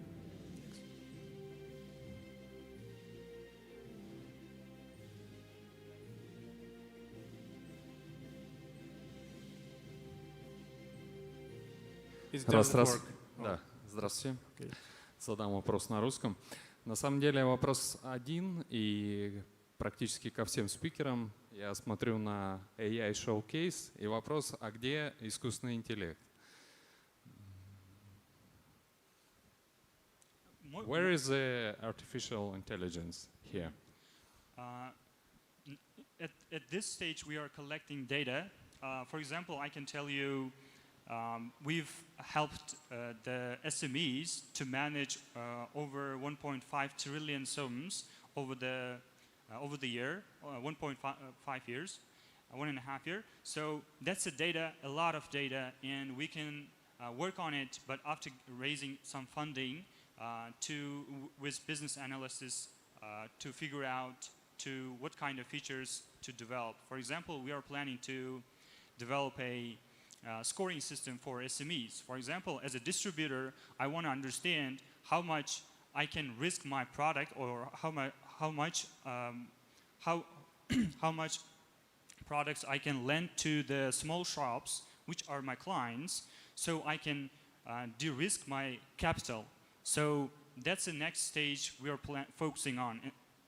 Okay, thank you. Okay. Thank you. And one more thing I'd like to add. Okay. I would like to talk about payment solutions from different companies. For example, if you are a bank or if you're a fintech solution provider, then I would like to understand what kind of features or what kind of services we can kind of get in on at the table and to figure out to integrate with our product. And so it can be helpful to you and to us as well. Thank you. Great. Thanks.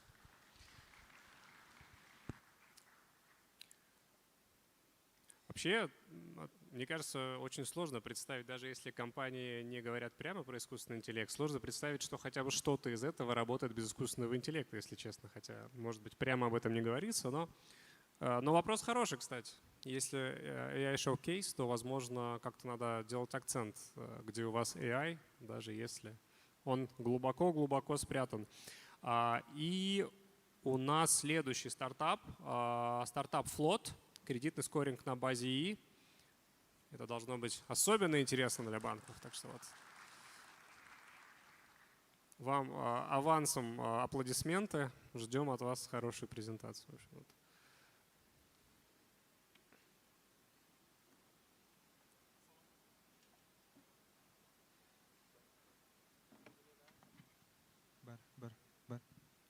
На этом, да? Не работает?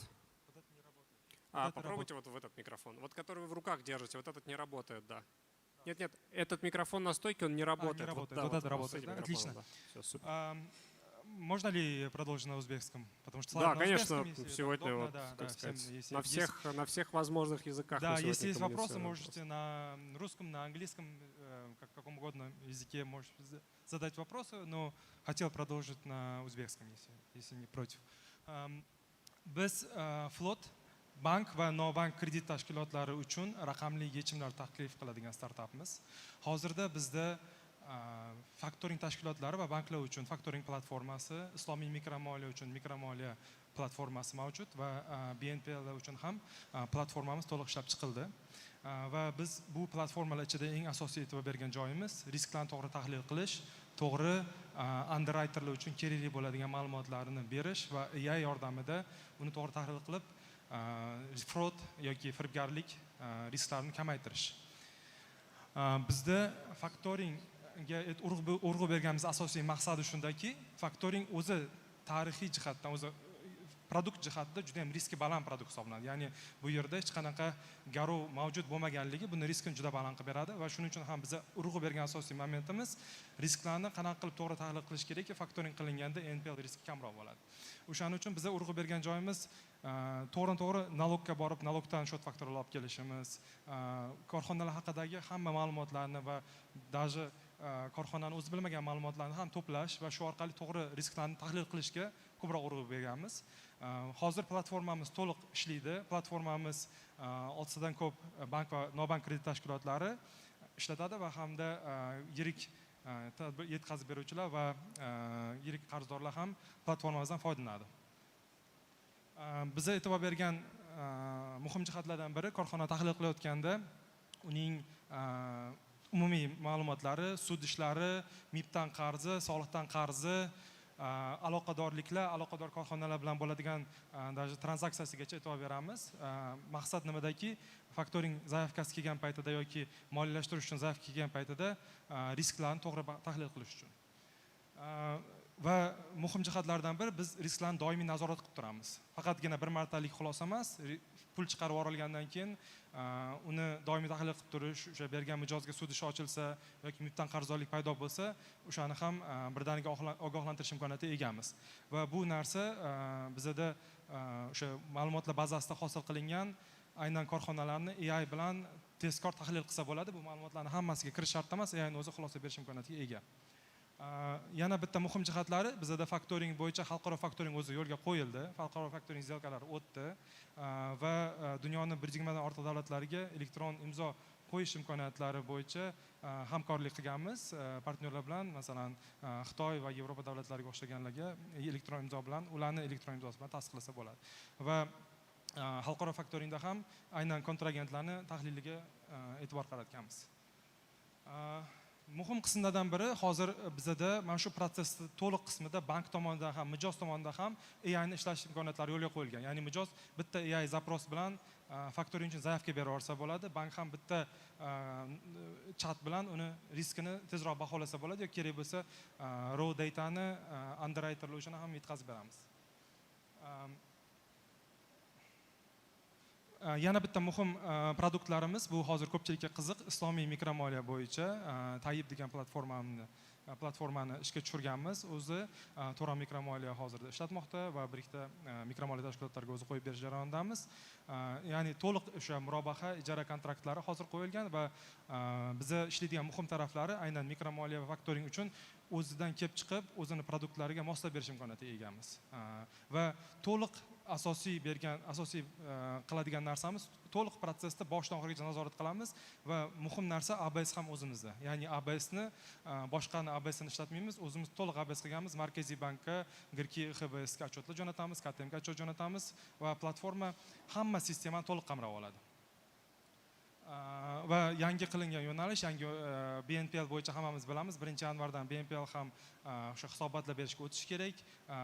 Markaziy bankka, KTMga o'shaning uchun ham hamkorlikka ochiqmiz. O'zi platformamiz BNPL uchun to'g'rilab chiqildi va u bo'yicha ham hamkorlik imkoniyatlarini yo'lga qo'yishimiz mumkin. Va aytib o'tganimdek, to'liq ABS platformamiz o'zimizda bor. Bu nobank kredit tashkilotlari va mikromoliya tashkilotlari uchun. Я прошу ускориться, потому что время закончилось. Bo'ldi, shu bilan platformamiz haqida qisqacha ma'lumotlar shu. Hamkorlik uchun ochiqmiz. Banklar, nobank kredit tashkilotlari, islomiy mikromoliya tashkilotlari va BNPL bilan hamkorlik qilishga, sizlarga mos keladigan yechimlar berishga va o'sha to'liq protsesslarni avtomatizatsiya qilib berishga tayyormiz. Hozirda 6 dan ko'p mikromoliya va nobank kredit tashkilotlari bilan ishlaymiz. Rahmat. Вот вы сорвали пока самые громкие аплодисменты. Вот, полагаю, но лучше бы, если вы сорвали, мне кажется, пару приглашений для пилотов от банков, да, поэтому я надеюсь, банки к вам обязательно подойдут после этой встречи. Извиняюсь, можно вопрос задать? Да, конечно, как раз хотел перейти вот к вопросам. Assalomu alaykum aka. Hozir aytdingiz, banklar bilan ishlayapmiz dedingiz. Endi men razницani tushuna olmadim. Scoring bilan raznica nimada? Misol uchun hozir banklar scoring ishlatadi. Unda ham xuddi narsa chiqib keladi. Misol uchun boshqa bankdagi qarzdorliklari, NPL natijalari va MIBdan qarzdorlari siz aytgan narsalar chiqib keladi, tushunyapsiz. Siz banklar bilan ishlayapmiz dedingiz. bu imенно bankka nima yangilik? O'sha narsani tushuna olmadim men. Bizda masalan faktoring uchun qilingan mahsulotimizda nima tomoni bor? Biz ikkita kontragent bo'yicha munosabatlarni tekshiramiz. Kontragentlar bo'yicha tovar оборот bo'yicha munosabatlarni tekshiramiz. Исторический tarixiy jihatdan o'sha ikkita kontragent bir-biri bilan munosabat qilganmi, kontragentlar bir-biri bilan aloqadormi, yo'qmi, yoki o'rtacha ob'yom masalan 100 million bo'lib turib, zaявка 1 milliard kelgan bo'lsa, birdaniga qizil signal ko'rsatamizda. Ya'ni o'shanaqa tranzaksiya o'rnidagi informatsiyani tekshirish imkoniyatiga egamiz. Bu narsani tushundim. Misol uchun oddiy qilib aytsak ham, mijoz keldilar deylik, bankka oldin kelganlarda zaявка tashlaganlar. U zaявкani o'zi ham lekin istoriyada qolib ketadi. Misol uchun scoringda ko'rsatilganda. Также firibgarlikni oldini olish uchun ham misol uchun aytaylik 5 million kredit olgan bo'lsa, oxirgi oy 100 million kreditga zaявка bersa, sizni AI u narsani ko'radi, lekin uni bank xodimi ham, ya'ni underwriting bo'limi ham u narsani ko'ra oladi. Xuddi narsa ko'rib keladi. Shuning uchun qanaqadir yangilik bormi yoki qo'shmoqchimisiz? Chunki hozir yangilik bo'lmadi-da. Bu narsa scoring bilan bir xil narsa bo'lib turibdi. Bitta narsa, bizni underwriterlarning o'rnini egallashga haqqimiz ham yo'q, huquqimiz ham yo'q. Ya'ni pul beradigan odam qaror qabul qiladi. Biz pul beradigan odamga qaror qabul qilishni osonroq qilib beramiz. Maqsad hozir bir masalan yo'lga qo'yilgan produktimiz, masalan chat bor, chatda yozsangiz, shu korxonaga kredit bersam bo'ladimi deb so'rasangiz, birdaniga xulosa qilib beradi sizga. Xulosani o'sha underwriteringiz qilib berish mumkin bo'lgan xulosani 1 minut ichida tayyor qilib beradi. Ya'ni shu narsa imkoniyat yo'lga qo'yilgan. Banklarda hozir bizda ishlayotgan banklarda u narsa hali endi yo'lga qo'yildi. Biz bilan hamkorlikda bu narsa ishni osonlashtiradi. Keyin bitta narsa faqat faktoring berilgan paytida skor ko'rsatamiz va davomiy monitoring qilib turamiz. Davomiy monitoringda masalan banklarda hozir to'g'ri sud ishlarini kuzatish imkoniyatlari mavjud emas. Ko'p banklarda, balkim siz ishlayotgan bankda mavjuddir u narsa. Lekin u narsa ko'p banklarda yo'lga qo'yilmagan. Biz o'shani tahlil qilib turamiz, doimiy nazorat qilib turamiz, doimiy bank do'sti bo'lmagan resurslardan tekshirib turamiz klient haqidagi ma'lumotlarni. O'shani bera olamiz. Oxirgi savolim, agar mabodo baribir sistemada ошибка ketishi mumkin, aytaylik, kredit одобрение berildi, ошибка berildi. Agar bunaqa bo'lsa, o'zi javobgarlik bankda qolib ketadi. Bankda shunaqa xatolik bo'lsa, agarda sizlarning AI sistemalarni ishlatayotgan bankda shunaqa holat yuzaga kelsa, aybdorlik kimning bo'ynida qolib ketadi? Qarang, bitta narsa juda muhim narsa, AI bilan, AI credit scoring bilan juda ahamiyat berish kerak narsa. AI kimgadir pul berdi deb turib pul bera olish noto'g'ri narsa. AI ning xulosasi bilan qanaqadir kredit qaror qabul qilish juda ham noto'g'ri narsa. AI ko'pincha birinchi narsa first line of defense ishlatiladi. Masalan, birinchi mijozga pul berish kerak bo'lmasa, pul bermasa yaxshiroq. Lekin AI aytgani uchun pul berib yubordim deb turib, uni aybni AI ga to'nkash juda ham xato narsa, chunki bu narsa baribir riski bor, noto'g'ri chiqaradi. Shuning uchun AI ko'pincha mana bunaqa narsa, ya'ni noto'g'ri berish kerak bo'lmagan klientga pul berib yuborishni oldini oladi. Shunga yordam beradi. AI как бы first step bo'lyapti. Значит, AIdan keyin ham yana bir bora tekshirish kerak bo'lyapti-da. Bu har doim bo'ladigan narsa. Bizning ko'rishimiz bo'yicha AI hech qachon underwriterni to'liq almashtira olmaydi. Chunki pul beradigan odam tekshirish kerak. Biz o'shaning uchun yordamchi bo'lib beramiz. Ya'ni to'liq o'sha aytaylik bir kun sarflab informatsiya qidirsangiz, bunda 2 minutda informatsiyasi tayyor bo'lishida muhim jihat bor.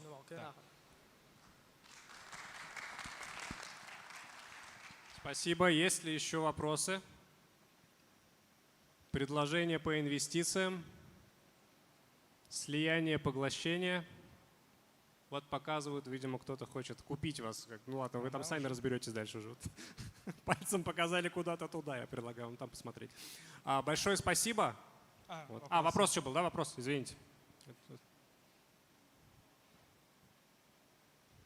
Кажется, меняют микрофон.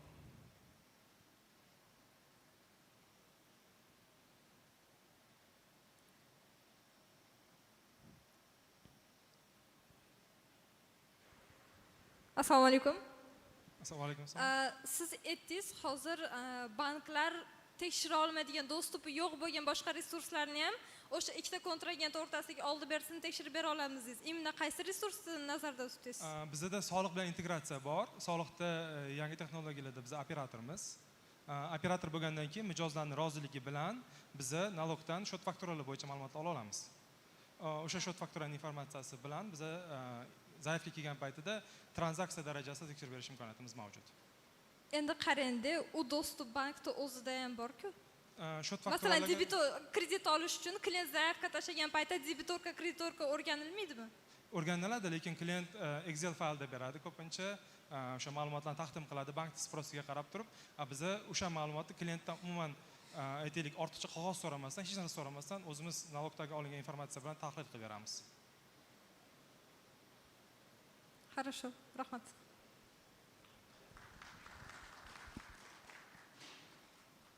Так, 2 вопроса. Рекорд. Будет ли 3 вопроса?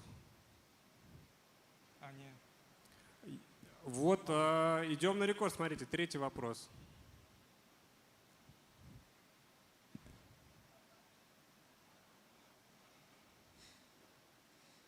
Раз. Слышно, да?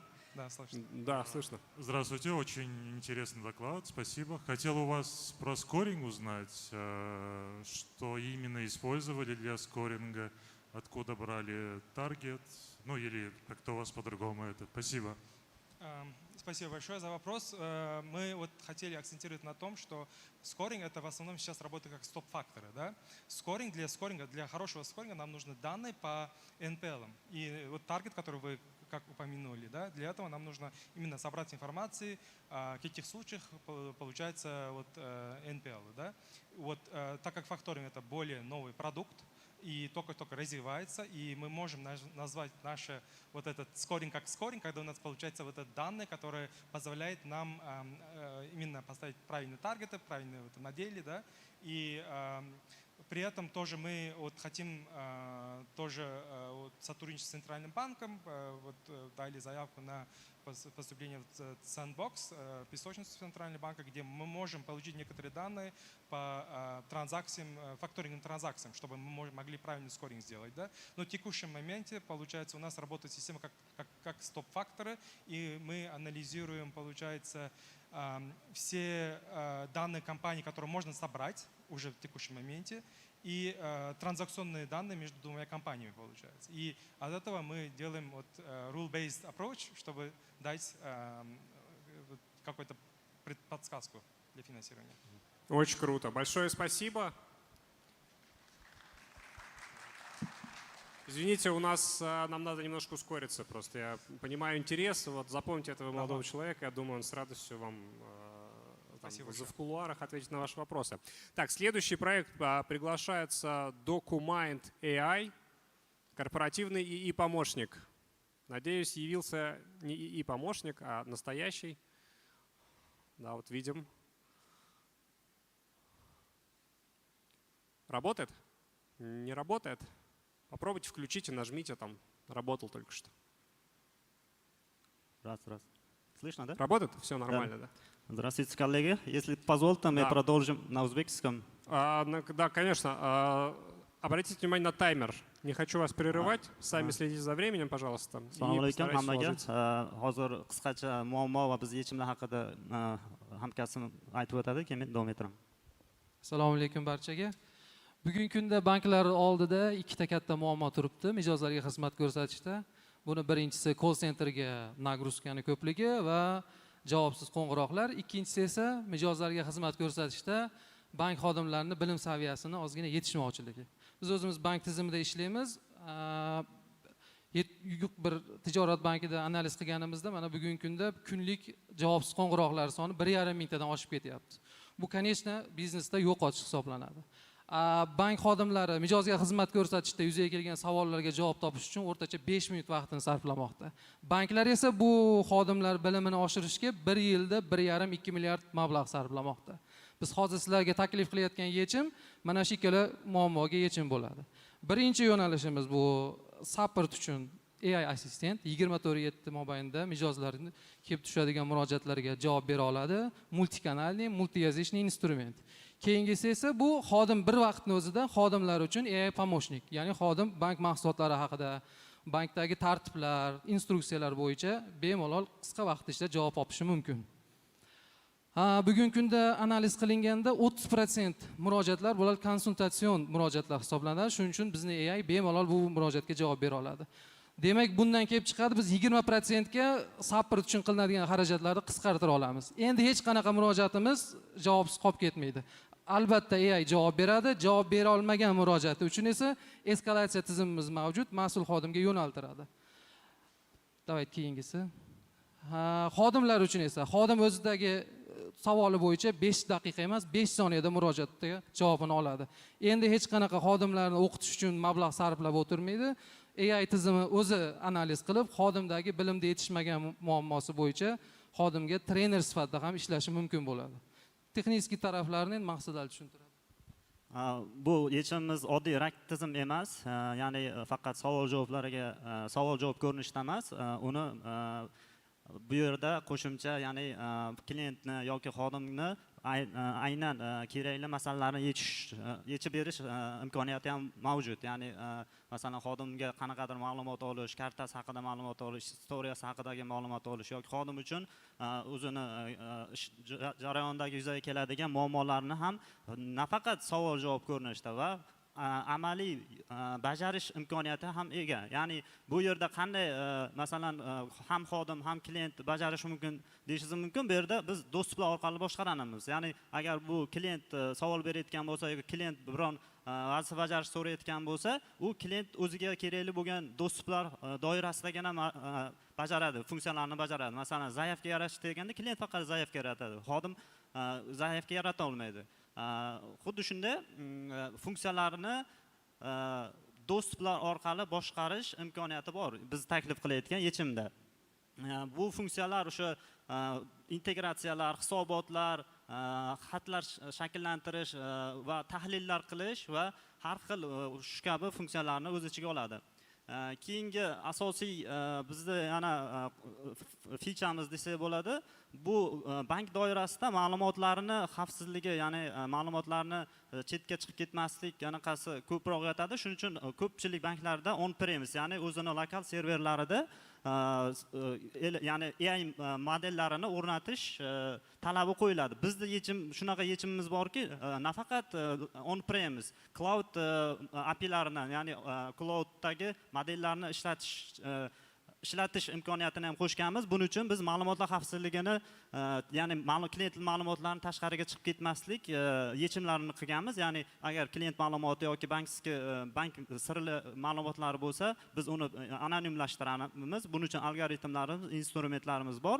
Bu bizga nima beradi? Ham on-premise kerak bo'lsa bank o'zini ichida serverlarda yuritishi mumkin yoki ochiq API'lardan foydalanib ya'ni LLM modellariga server xarajatlarini qaysi ma'noda tejashi mumkin. Rahmat. Qisqacha shu. 30 sekund у вас еще, Gardan, быстрее. Ha. O'chib qoldi shekilli. Agar bu funksiyalar yoki ma'lumotlar agar yetarli bo'lmasa, eskalatsiya tizimimiz ham bor. Ya'ni bu klientni, xodimni javobsiz qoldirmaydi. Aynan servis deskga yoki klient bo'lsa o'sha call centerga yo'naltirib, qo'shimcha anaqa klientga javob taqdim etish uchun yo'naltirish imkoniyati ham bor. Savollar bo'lsa? Большое спасибо. Во-первых, давайте аплодисменты. Отличный проект. Знаю, многие банки сейчас что-то похожее ищут или там создают, поэтому давайте перейдем к вопросам. Вот я видел, поднятая рука была вот в первом зале. Просьба организатора с микрофоном туда подойти.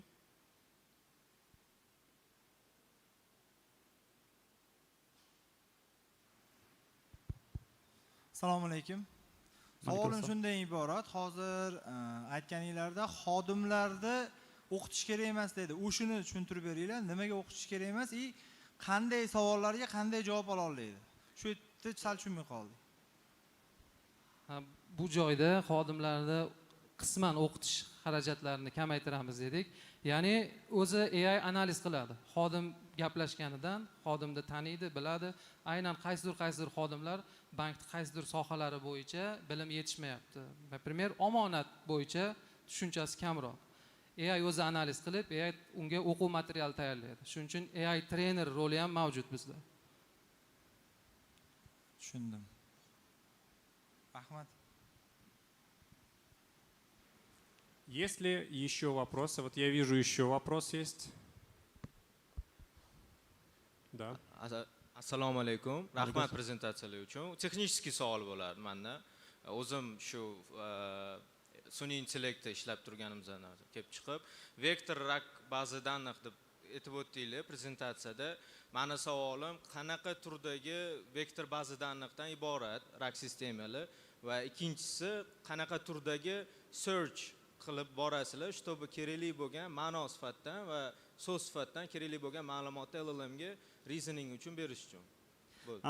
Rahmat savol uchun. Birinchi savolingizga vektor bazadan hozir bizda o'zimiz taklif qilayotgan Qudrant degan vektor eshitgan bo'lsangiz, shu bazadan ishlatamiz, chunki bunda klaster yechimi ham bor. Ikkinchi savolingizga search algoritmi. Bu search algoritmi to'g'risini aytganda oddiy emas. Birinchi bu xodimda yoki klientni muammosini oldin aniqlaydi. Bu yerda alohida viziflar bor tashqi LLMga.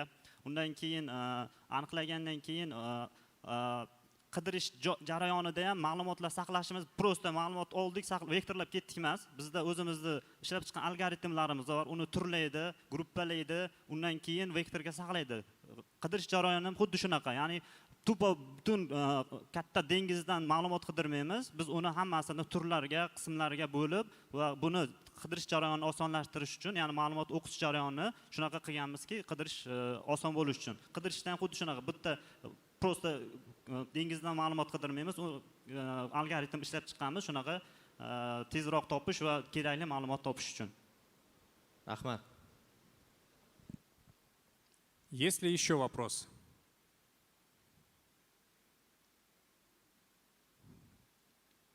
Так, по крайней мере, больше мы не видим рук.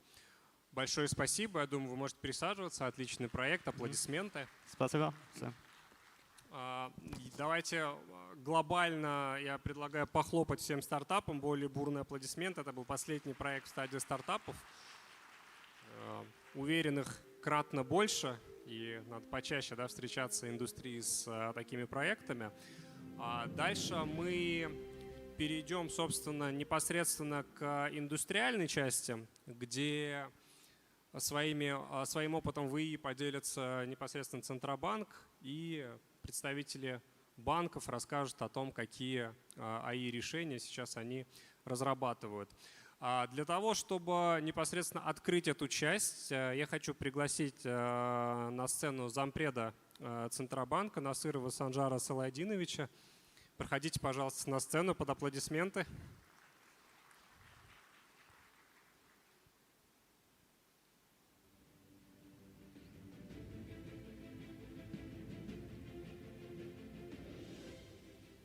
Вот микрофон просто обычный там должен быть.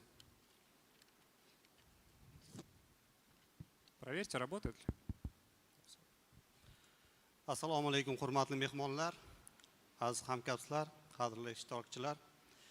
Barchangizni Silk Road Finance and Technology Forum doirasida o'tkazilayotgan AI Showcase Startup Innovations and Banking Solutions tadbirining ochilishi bilan samimiy tabriklayman.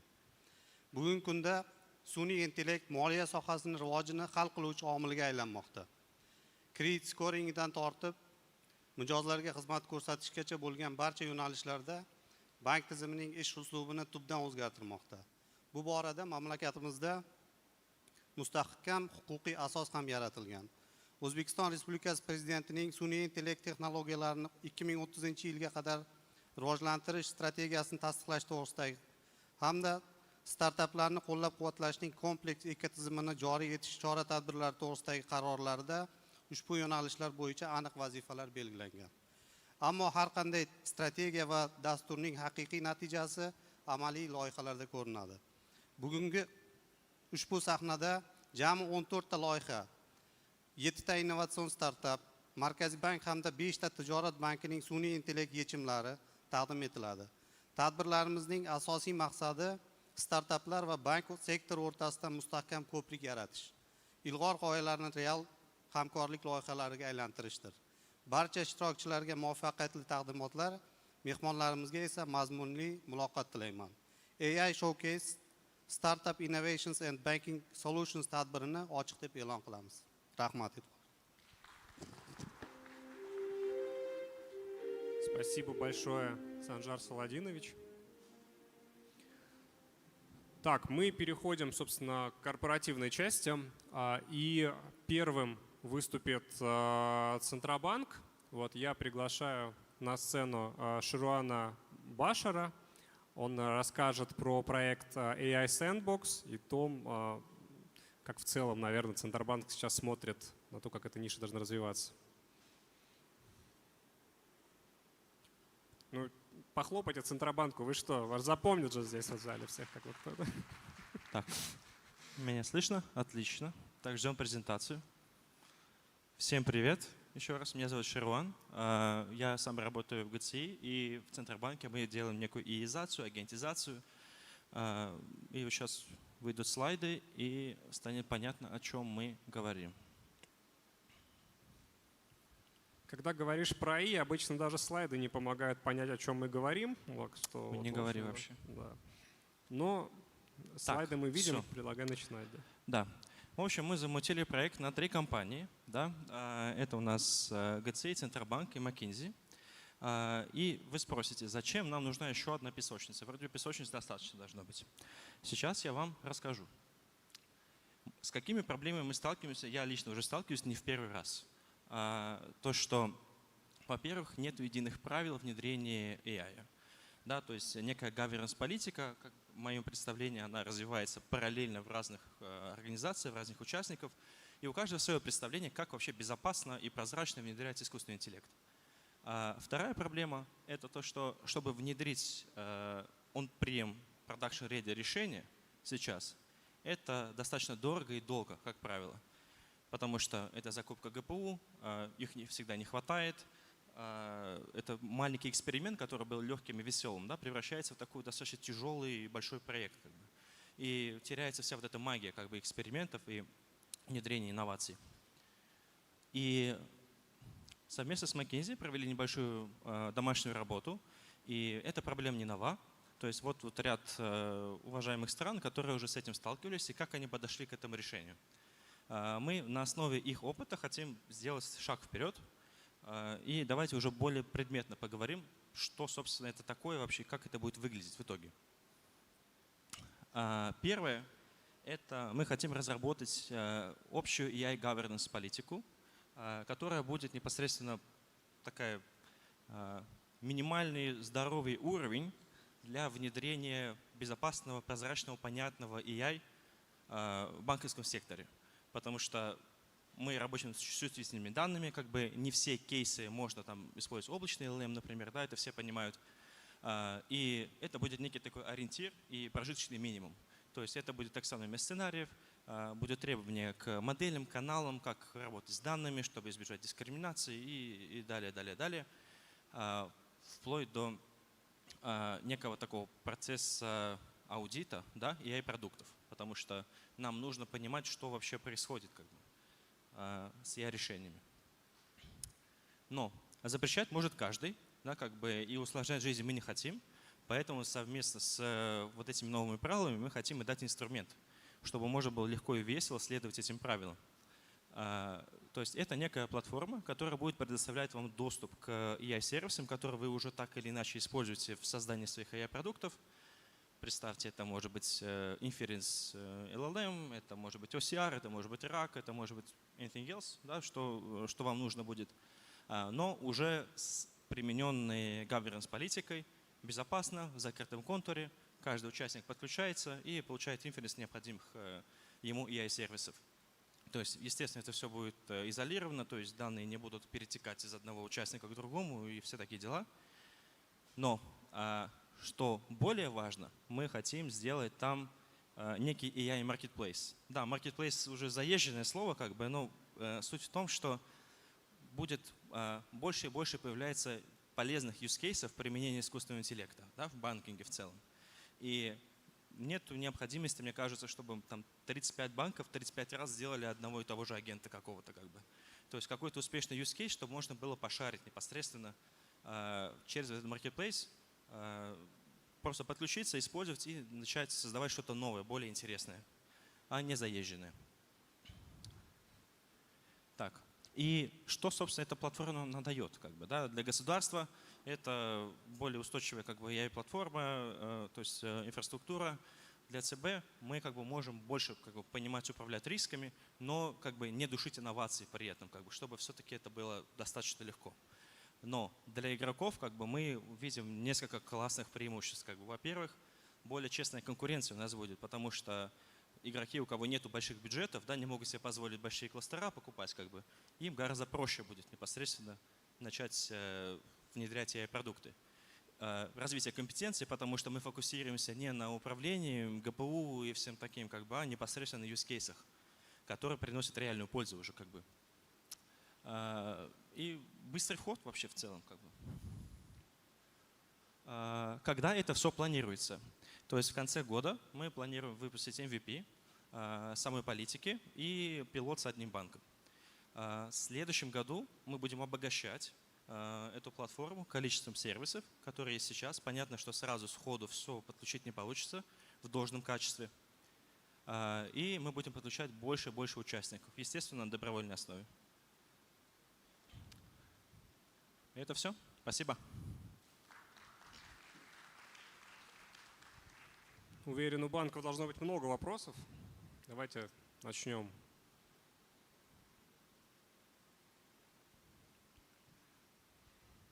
Ты их напугал, мне кажется, просто. Видишь, как бы governance, риск менеджмент, значит, платформа, снова они как бы. Это все ради нас, да. Да, вот я вижу, что один вопрос появился. Спасибо за презентацию. Вопрос такой. Вы предоставляете какие модели? Например, только бесплатные, либо платные тоже можете предоставить банкам? Вначале это будет каталог open source моделей. Да, то есть мы все еще в процессе выяснения, какие как бы, будут лучше подходить под use cases. Но в дальнейшем будем обогащать этот каталог этих моделей. Следующий вопрос. Какие-то SLA тоже, примерно SLA какая будет, например, по скорости и в общем… SLA обязательно будет. Например, на доступность у нас 99,9 мы планируем достичь. По скорости, ну, время до первого токена нужно еще обсуждать, потому что зависит от размера модели и компьютера, который мы успеем получить к этому моменту. Спасибо. Так, есть ли еще вопросы из зала? Вот я вижу еще один руку поднял вот молодой человек вот в этом ряду.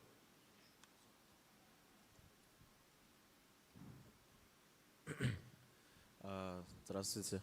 А доступы только для банков будут или, например, стартапы, может, компании могут тоже воспользоваться этим? Ну, пока таргет на финансовый сектор, то есть это банки и финтехи, но это надо будет уже дальше обсуждать, я думаю, для стартапов такое. Финтех, стартап, например. Ну, почему бы нет? Как бы. Технически нет никаких ограничений как бы, в данном случае. А для этого какие-то, не знаю, требования есть, может, сертификаты надо? Процесс технического онбординга и как может стать частью платформы, он еще в разработке. То есть в конце года это все уже станет более прозрачно и понятно. Спасибо. Да. Наша цель, естественно, как можно больше игроков подключить к этому.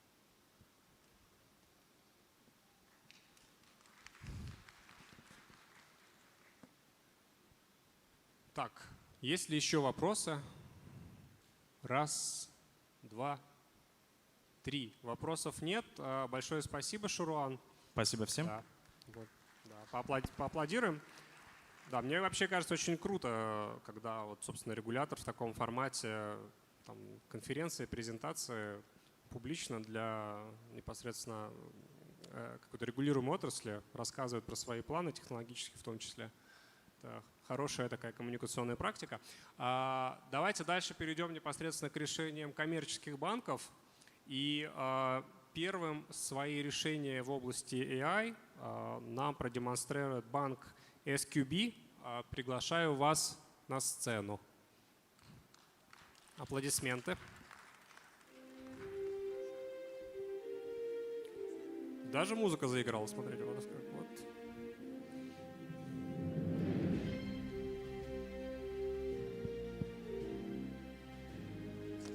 Так, работает?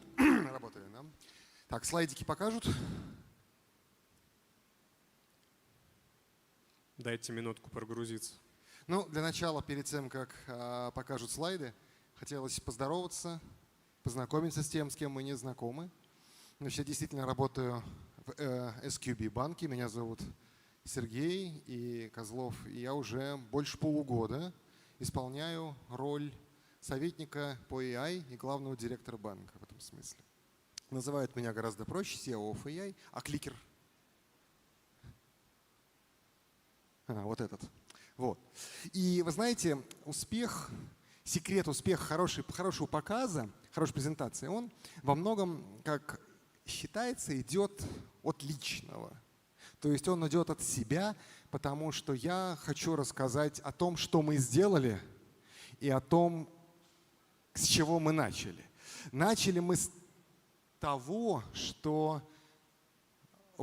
Так, подождите-ка. Да.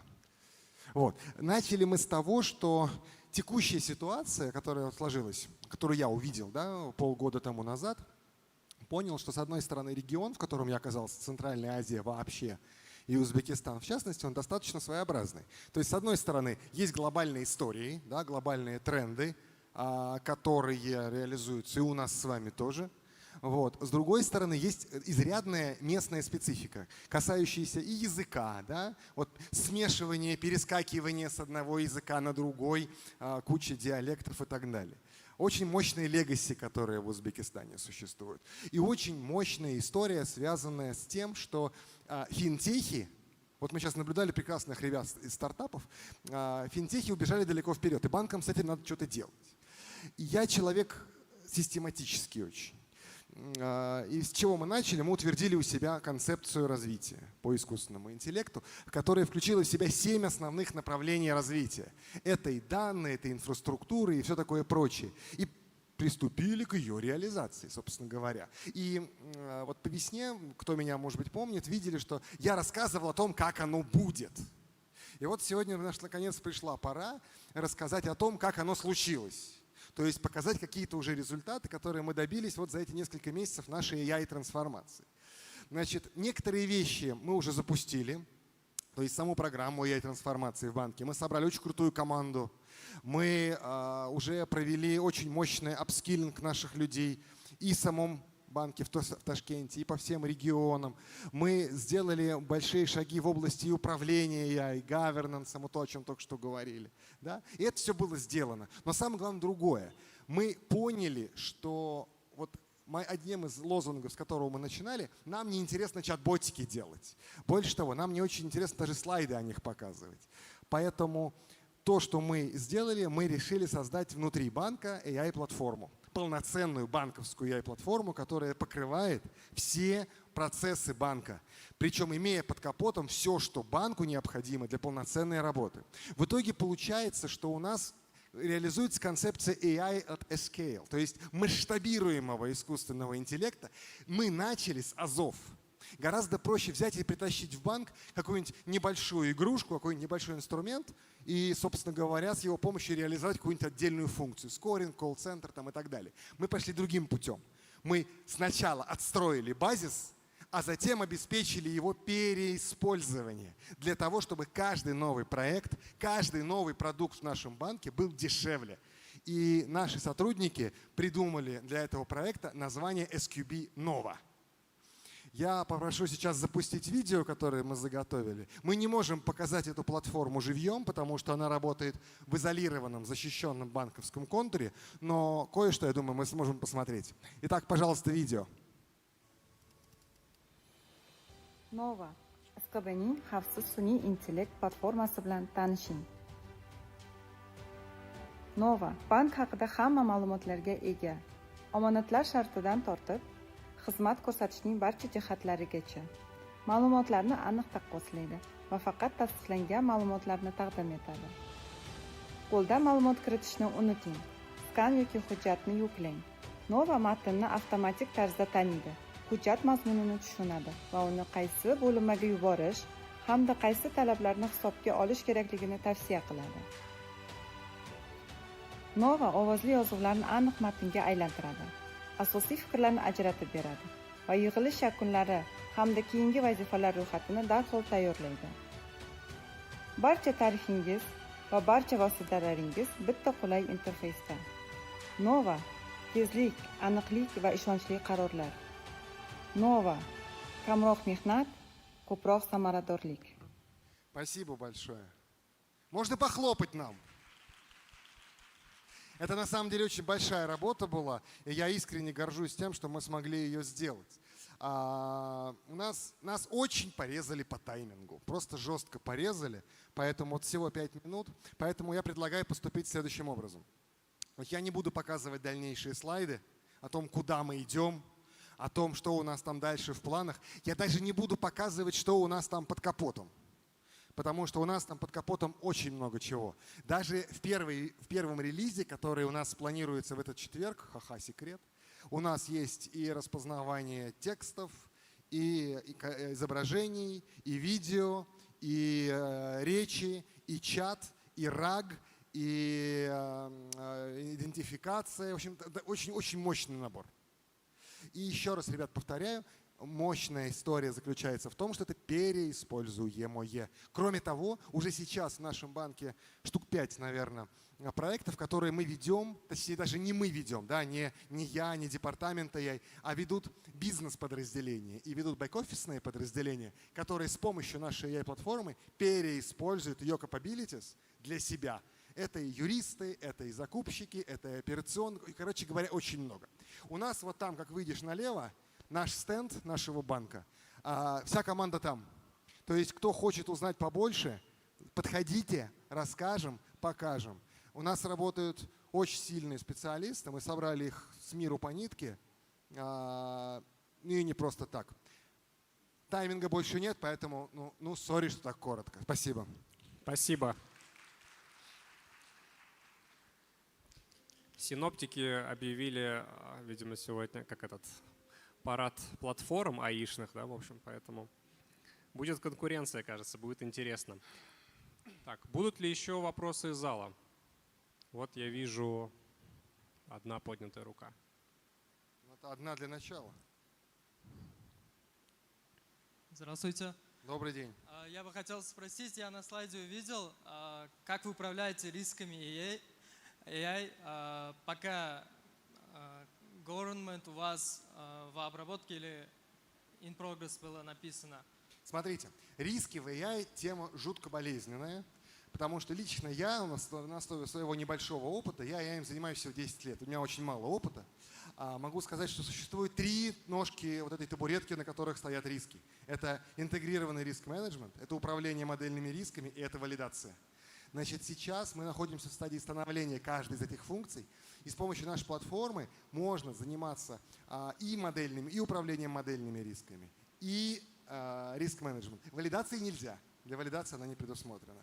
Это одна из самых сложных, наверное, тематик, потому что она на стыке и AI, и очень точного владения математическим аппаратом. И самое главное, очень важно понимать, что сейчас все вокруг с ума сходят по генеративному искусственному интеллекту. Все эти клоды, квены и прочее. Но риски дальше бустинга не уходят. У них бустинг, у них предиктивная аналитика, у них предиктивные модели.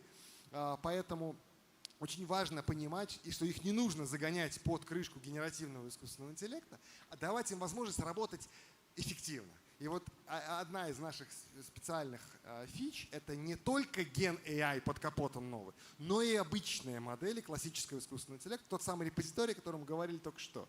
Репозиторий мы тоже сделали, и он тоже доступен для работы. Причем больше того, мы отталкивались исключительно от open-source софта, плюс собственная разработка. Поэтому, в принципе, эта история для других площадок, для других клиентов, она очень даже сильно тиражируемая.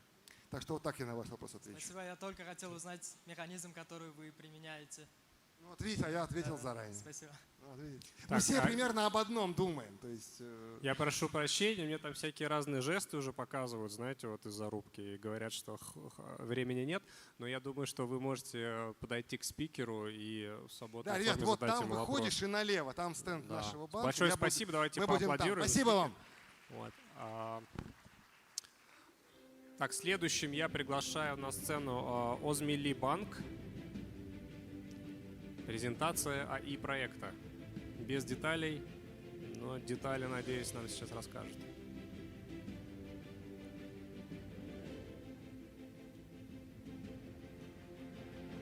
Да, аплодисменты, конечно.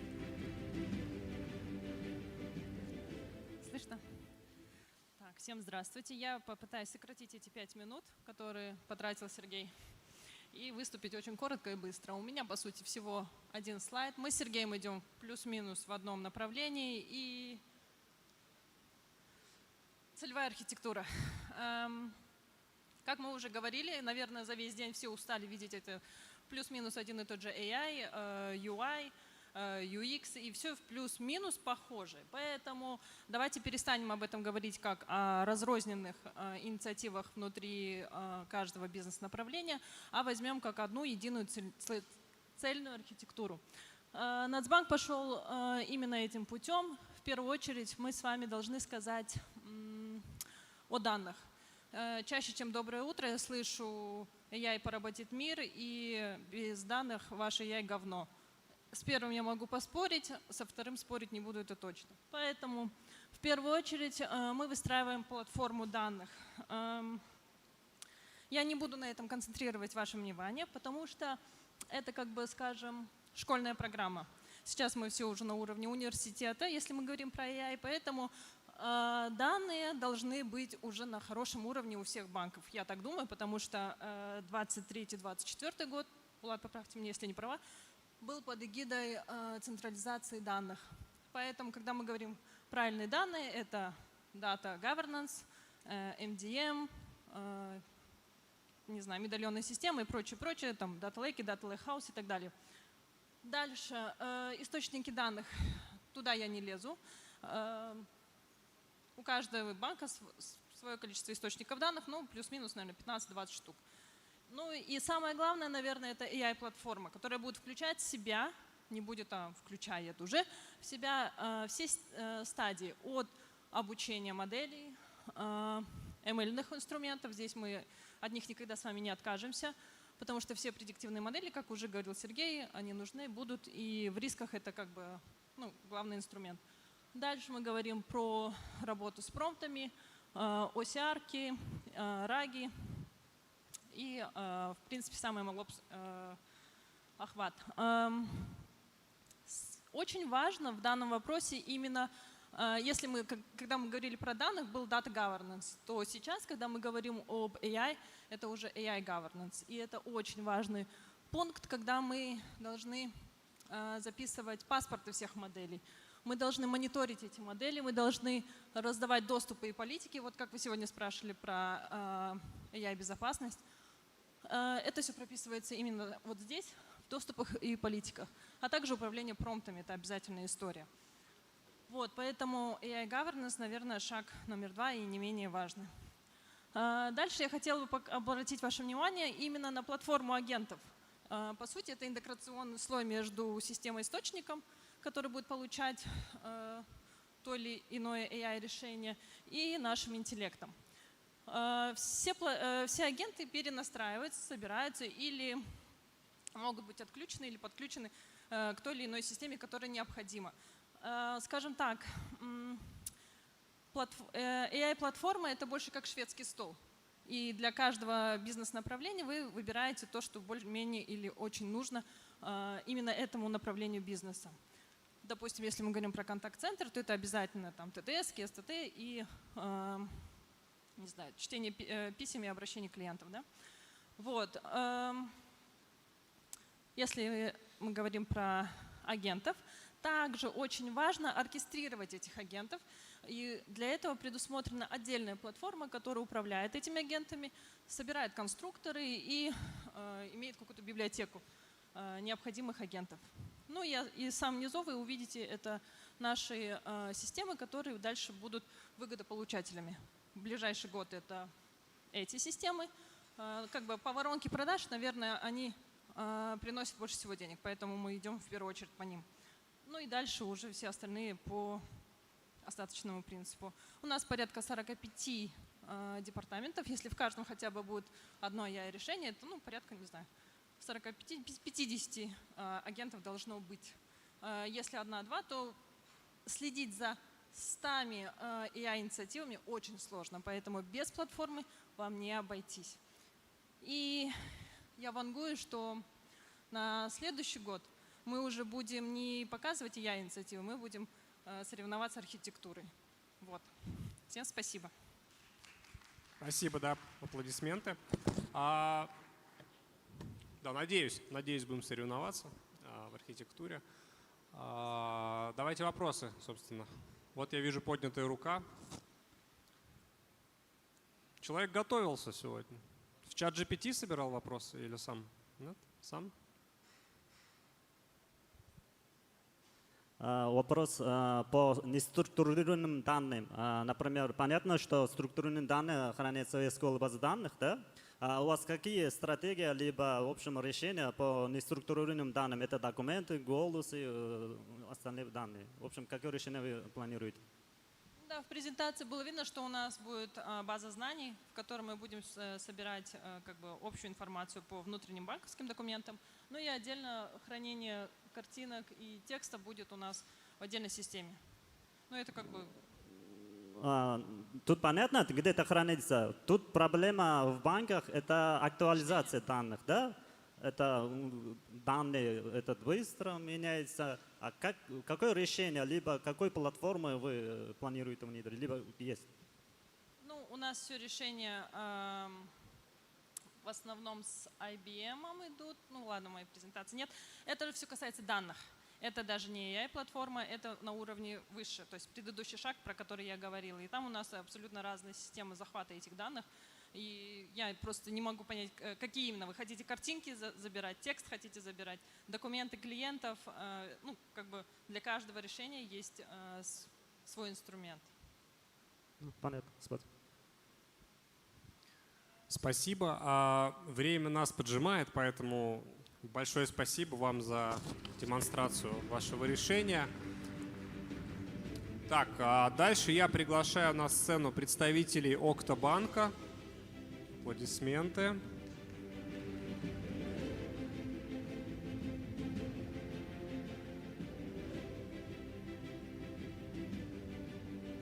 Только не говорите, что у вас платформа. Раз. Да, ассаламу алейкум. Большое спасибо за приглашение, возможность выступить Центральному банку за организацию данной секции. А на самом деле уже для меня оказалась полезной, потому что очень много и от ГЦИ услышал интересного, и от коллег. Давайте представлюсь. Меня зовут Редьков Роман. Я заместитель правления Октобанка по IT и цифровой трансформации. В отличие от коллег, которые сегодня уже на данной сцене выступали, мы являемся небольшим банком, коммерческим банком. Соответственно, у нас IT-команда, она не такая большая. Вот, соответственно, перед нами всегда стоит вопрос, как максимально эффективно этой командой сделать большее количество продуктов, да? То есть так либо иначе, внедряем мы искусственный интеллект, либо какие-то другие технические решения, менеджмент всегда ставит перед нами одну простую задачу. Как заработать больше денег? То есть что необходимо предпринять для того, чтобы инвестиции, которые были вложены в создание того либо нового продукта, быстрее позволили этот продукт создать и запустить эти инвестиции в создание какого-то другого продукта. Это первый момент. Кто-то со мной вместе листает. Вот, вторая, значит, история. Это сделать так,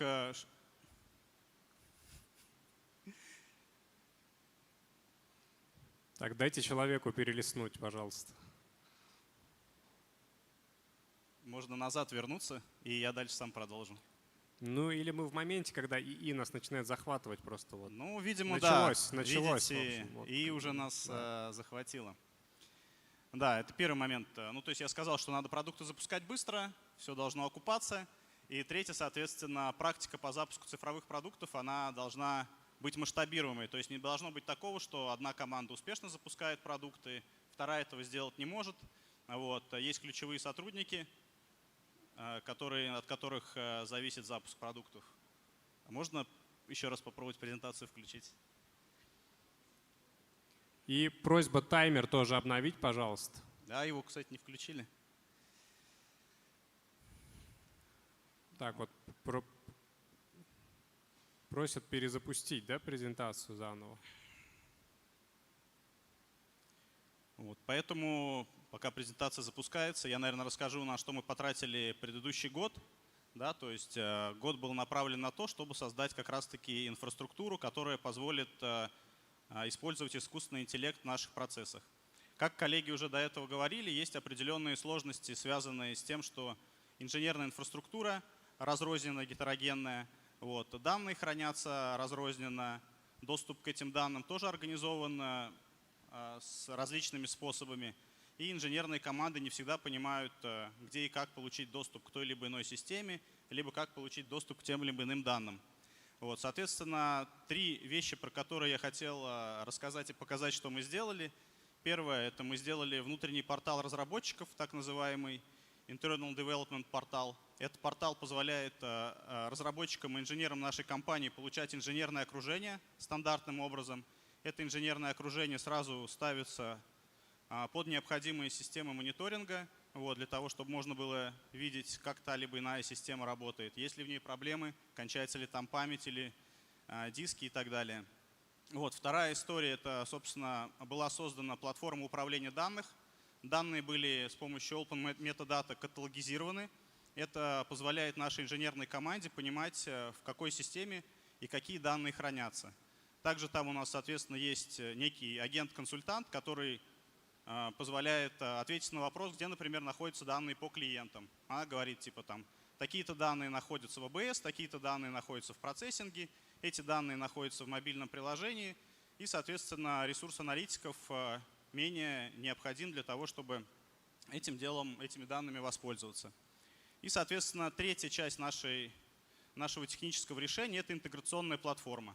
Да, что дает интеграционная платформа? Это, по сути, единая точка доступа к различным методам и интеграции с нашими бэковыми системами. То есть, если раньше доступ необходимо было получать к конкретной системе разрозненным способом, теперь у нас на уровне интеграционной платформы опубликовано более 200 методов. У каждого нашего внешнего партнера, контрагента есть свой личный кабинет, который по запросу они получают необходимые ручки для того, чтобы создавать свои внешние продукты. И, соответственно, также есть агент, который подсказывает, какой метод реализует ту либо иную функциональность. Например, там можно задать вопрос на любом из 3 языков, как мне создать в вашем банке клиента, зарегистрировать карточку клиента. Либо как открыть клиенту счет, выдать посттерминал, открыть карту и так далее. То есть на текущий момент у нас более 10 партнеров таким образом подключены и через этот интеграционный портал работают с нашими системами. Дальнейшие шаги, то есть тут как бы открытый диалог, к чему мы открыты. То есть мы планируем внедрять агентов в работу наших инженерных команд. Тут мы не планируем создавать свою AI-платформу. Если другие планируют, мы нет. Мы скорее смотрим открытое решение, которое на каждом шаге, собственно, инженерного процесса может помогать нашим инженерам, аналитикам, тестировщикам и так далее. Отдельно хотел добавить, что максимально мы сейчас продвинулись это по агенту дежурному. То есть у нас есть агент, который по инженерной инфраструктуре может ходить без прав доступа на изменения, но видит, в каком элементе инженерной инфраструктуры памяти не хватает, диск заканчивается и так далее. Выступил без презентации. Спасибо большое, готов ответить на вопрос.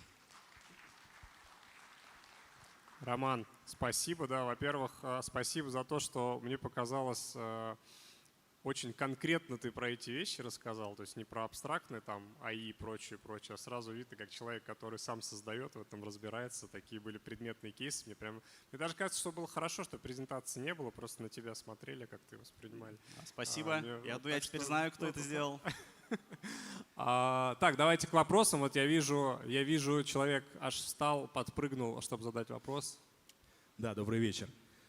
Роман, спасибо за презентацию, точнее за то, что вы рассказали. Не очень получилось увидеть, но я надеюсь, что потом сможем как-то обменяться. Если я вас правильно понял, вы рассказываете о концепции памяти организации, верно? То есть такой памяти организации, в которой бы все имели доступ к артефактам и где-то что-то могли переиспользовать, и всегда была точка доступа в каком-то одном месте. Верно? Если упростить, то да, верно. Да. При соблюдении определенных credential'ов доступа. То есть если у вас, как у аналитика, есть доступ к определенным данным, к большему объему данных вы не сможете получить доступ, даже если искусственный интеллект у вас будет. Это тоже важное ограничение. Но основная идея в том, чтобы это, скажем так, умная база данных, да, ею пользовались все, и, соответственно, ускоряли свою работу, не проделывали какие-то там исследования, в том числе, может быть, заново, а сразу имели к ним доступ. Я правильно понял концепцию? Да, все правильно. Если, например, взять интеграционную платформу в нашем случае, то есть там есть набор методов, и ИИшка может подсказать, то есть простой агент может сказать, надо ли новый метод создавать или нет для регистрации клиента. Вот. Дальше, то, что мы разметили внутри наших данных в EHD с помощью Open Metadata, мы понимаем, в какой таблице базы данных того же NCI, ABS, да, хранятся данные клиента и какие там есть реквизиты. И что дополнительный реквизит не надо создавать, он уже есть. Вот. Потому что по незнанию, например, те же разработчики мобильного приложения могут этот реквизит создать у себя, да? Вот, начать там его хранить. Ребята, которые делают кредитный конвейер, тоже начинают создавать. Потом сталкиваемся с проблемами, что клиентские данные в разных системах расползаются. Да, я просто к тому, что мы с командой делаем интересную историю, похожую с точки зрения того, что вы описали, но только применительно к клиентскому опыту, интерфейсам, разработке мобильных клиентских путей. Вот эта вся история, как бы, ну, лучше можем отдельно на эту тему поговорить. Да, с удовольствием. Да, спасибо. Отлично. Спасибо за ответ. Спасибо. Так, аплодисменты. Ну что там, ИИ Октобанка отпустил ваш ноутбук? Да, я вижу, даже все выдохнули, что мы платформу очередную не создаем. Да. Мне кажется, просто ваша платформа не хочет, чтобы вы раскрывали ее строение. Ну, вот, знаете, уже там ребята борются сейчас с ней вот как-то. Битва людей и машин разворачивается прямо за спинами участников сейчас. Спасибо. Все тогда, если больше вопросов нет, давайте мы тогда Романа отпускаем. Спасибо. Аплодисменты. А организаторы, помашите мне рукой, если с презентацией дальше все в порядке. Все супер. А дальше на сцену приглашаем представителей Халык банка. Добро пожаловать.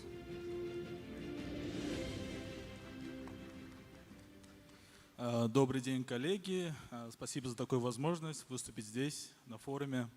Меня зовут Азиз Фрарилов. Я являюсь начальником управления по цифровизации и по ИИ.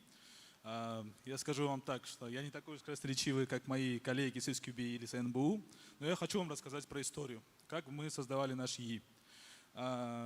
Мы являемся самым большим банком в Узбекистане, и в основном у нас клиенты социального направления. Это уязвимый слой населения. У нас в колл-центре в год поступает где-то в районе 4 миллионов звонков. И 4 миллиона звонков, из них 60% является направление социальное направление. Это пенсии, пособия, детские пособия и так далее. И история была такова, что люди, уязвимый слой населения, очень долго ждали ответа оператора, чтобы понять, пришли ли деньги или когда они поступят. И это было большой болью наших клиентов. И мы в создании ИИ не смотрели это как на песочницу, мы создали это как решение. И решение, которое сейчас могу продемонстрировать с помощью видео, мы сделали короткое видео, как это наш ИИ работает и что было сделано. И конец этого видео очень приятный, так как люди благодарят наш ИИ и работу. Можем. Sizning navbatdagi tartib raqamingiz 43. Iltimos, operator javobini kuting.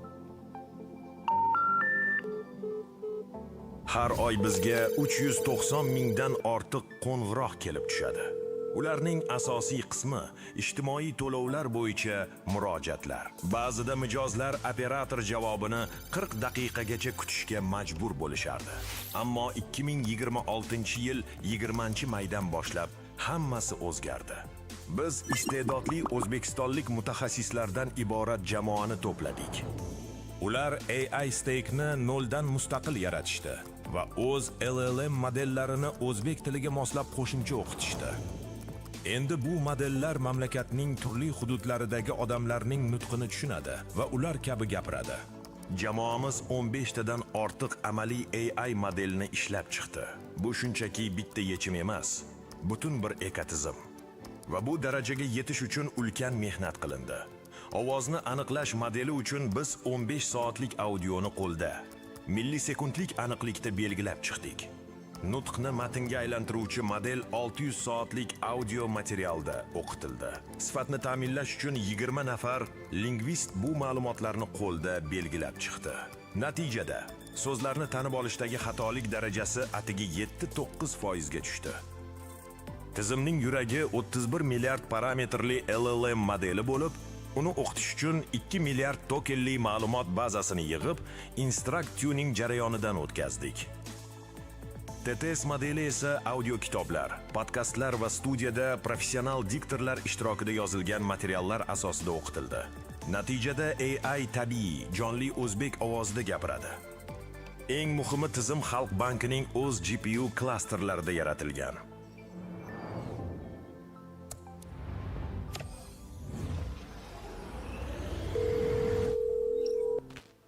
Assalomu alaykum. Xalq bankining AI yordamchisi. Sizga qanday yordam bera olaman? Tizim butun O'zbekiston bo'ylab ishlaydi.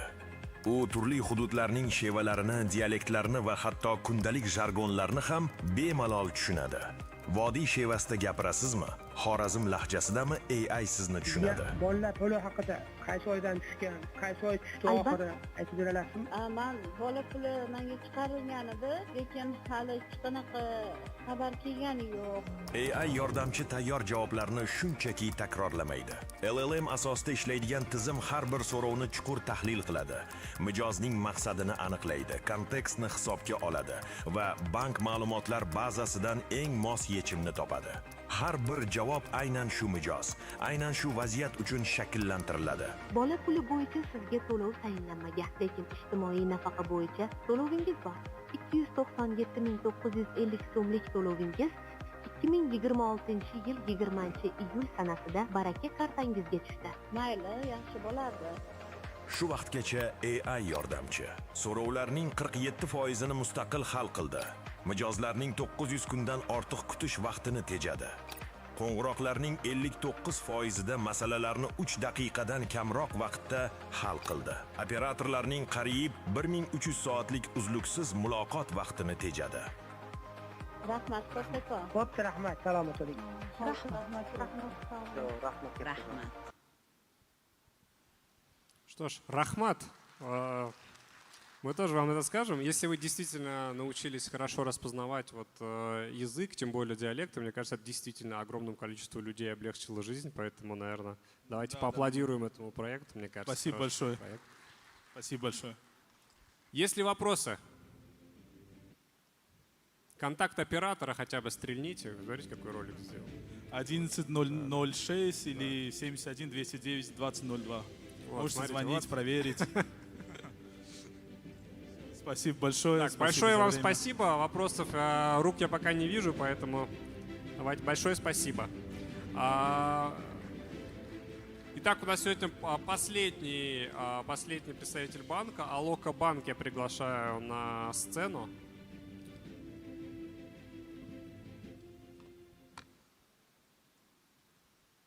Ассаламу алейкум.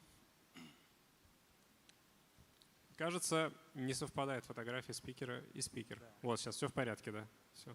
Можно говорить дальше. А можно презентацию включить? Сейчас, минутку, подождите. С презентацией все нормально, да, можно. Assalomu alaykum, hurmatli ishtirokchilar. E'tiboringizga HRM Interoperable platformasini havola etaman. Bu Aloqabank uchun ishlab chiqilgan kadrlar bilan ishlash tizimini to'liq sun'iy intellekt orqali avtomatlashtirilgan tizim. Platforma rezyumelarni semantik tahlil qilishdan boshlab adaptatsiya jarayoniga polni ko'rib chiqadi. Interoperable'da 8 ta funksional moduli bor, ya'ni rekruting va vakansiyalar bilan ishlash, sun'iy intellekt orqali suhbat uyushtirish, test va baholash, onboarding jarayonlari, sun'iy intellekt orqali o'qitish, compliance tekshiruvi, so'rovnomalar va analitika.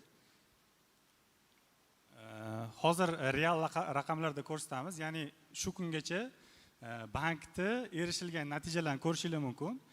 Rezyume screeningi 99% ga qisqardi, ya'ni bu oldin 15 daqiqadan 20 daqiqagacha vaqt olgan bo'lsa, hozirgi kunda 3 soniyaga qisqargan. Vakansiyalarni yopish muddati 10 kundan 45 kungacha bo'lgan bo'lsa, hozirgi kunda 5 kungacha qisqargan. 5 kundan 10 kungacha qisqargan. Onboarding jarayonlari ham 14 kun vaqt olgan bo'lsa, hozirgi kunda 78%, ya'ni 3 kunga qisqargan. Hisobotlar 8 soatdan 5 daqiqaga qisqargan. Bu dashboard, ya'ni dashboardda biz onlayn barcha raqamlarni ko'rishimiz mumkin. Hozirda ochiq vakansiyalar, bazadagi nomzodlar ro'yxati, sun'iy intellekt orqali tahlil qilingan nomzodlar soni bu 8076 ta. Bu yilning boshidan beri sun'iy intellekt shuncha nomzodni tahlil qilgan. Suhbat daqiqalari, ya'ni sun'iy intellekt o'tkazgan suhbatlar 17399 minutga teng. Yollash varonkasini ko'radigan bo'lsak, agar tasavvur qilib ko'ring, 8112 ta arizalar ko'rib chiqilgan. Agar buni xodim o'zi ko'rib chiqqanda qancha vaqtni olgan bo'lardi?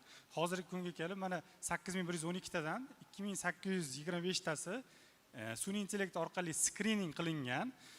Shu 2825 tadan 1654 tasi sun'iy intellekt bilan suhbat jarayoniga o'tgan va test natijalari orqali 1500 ta kandidatdan 97 tasigina ishga qabul qilingan. 1% mana ko'rsatkich, ya'ni varonkani ko'rsak bo'ladi.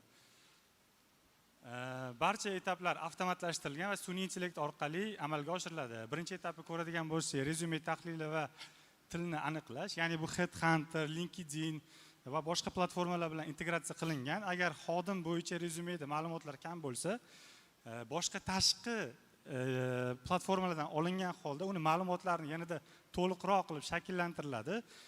Mijoz to'g'ri kelgandan keyin sun'iy intellekt agar o'zini qarorini bersa, ikkinchi etapga o'tiladi. Ya'ni sun'iy intellekt ovozli intervyusi, bu xodim ishtirokisiz har bitta yo'nalish bo'yicha moslashgan bo'ladi va qaysi yo'nalishdagi xodim test jarayonlariga kirmoqchi bo'lsa, shu etapda sun'iy intellekt to'g'ri savol bergan holda ularni aniqlaydi. Keyin testlash jarayoniga o'tiladi.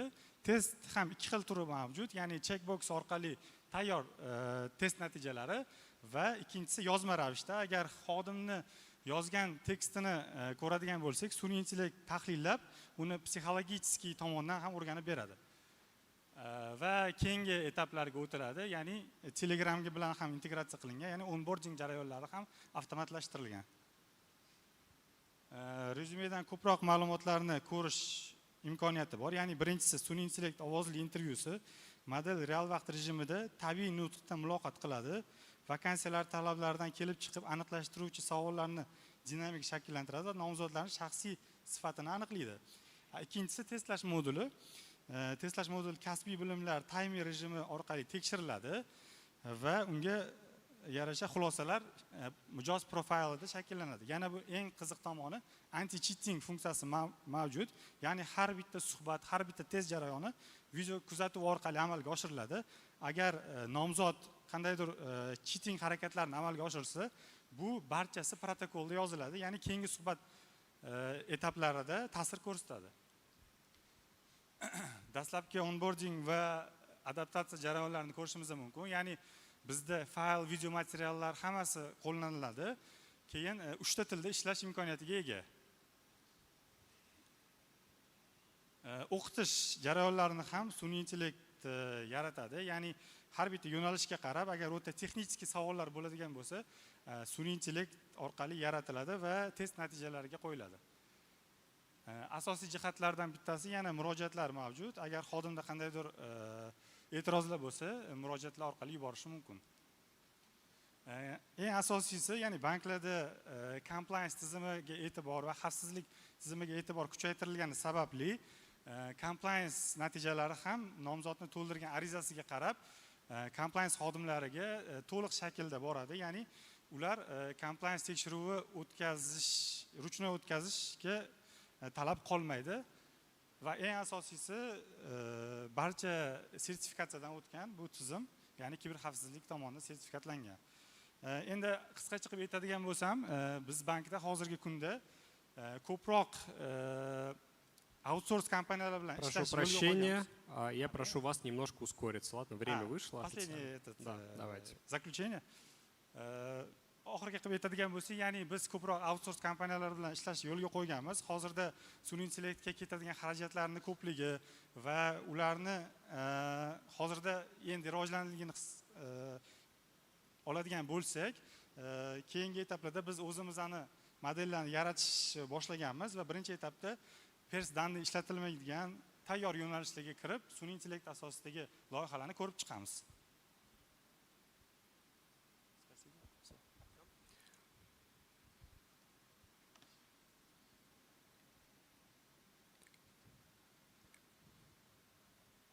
Так, Вы закончили? Аплодисменты давайте. Есть ли вопросы к представителям Алоко-банка? Хорошо, если нет, я предлагаю, в общем-то, тогда поймать этого человека, думаю, и задать ему вопросы как-то кулуарно. В общем-то, у нас большое спасибо. Я думаю, можно присаживаться. Спасибо. В общем-то, у нас все выступающие стартапы, Центробанк и банки отпитчились, да? Я, наверное, в завершение скажу пару слов. Здесь, наверное, много людей, которые, в общем-то, имеют техническое образование. Да? Вот математика нам говорит, что 2 плюс 2 равно 4. Да? Я бы хотел сказать, что та экономика, которую способна создать финтех плюс AI, это не игра с нулевой суммой. Да? Это не пирог, за который нужно грызться за какой-то ограниченный, создавая одни и те же продукты. У Узбекистана есть большая амбиция стать одним из финансово-технологических центров, и с тем темпом развития, который страна показывает, в общем-то, эта амбиция абсолютно реальная. Я бы, наверное, просто пожелал именно сформировать вот эту качественную кооперацию между стартапами, между банками, не создавать одно и то же, покупать друг у друга лучшее, строить еще лучше, растить эту экономику. Если вы сможете вот эти мосты адекватно, мы сможем эти мосты адекватно простроить, то я думаю, что вот та амбиция красивая есть, она воплотится в жизнь намного быстрее, чем мы все себе предполагаем. Большое спасибо всем.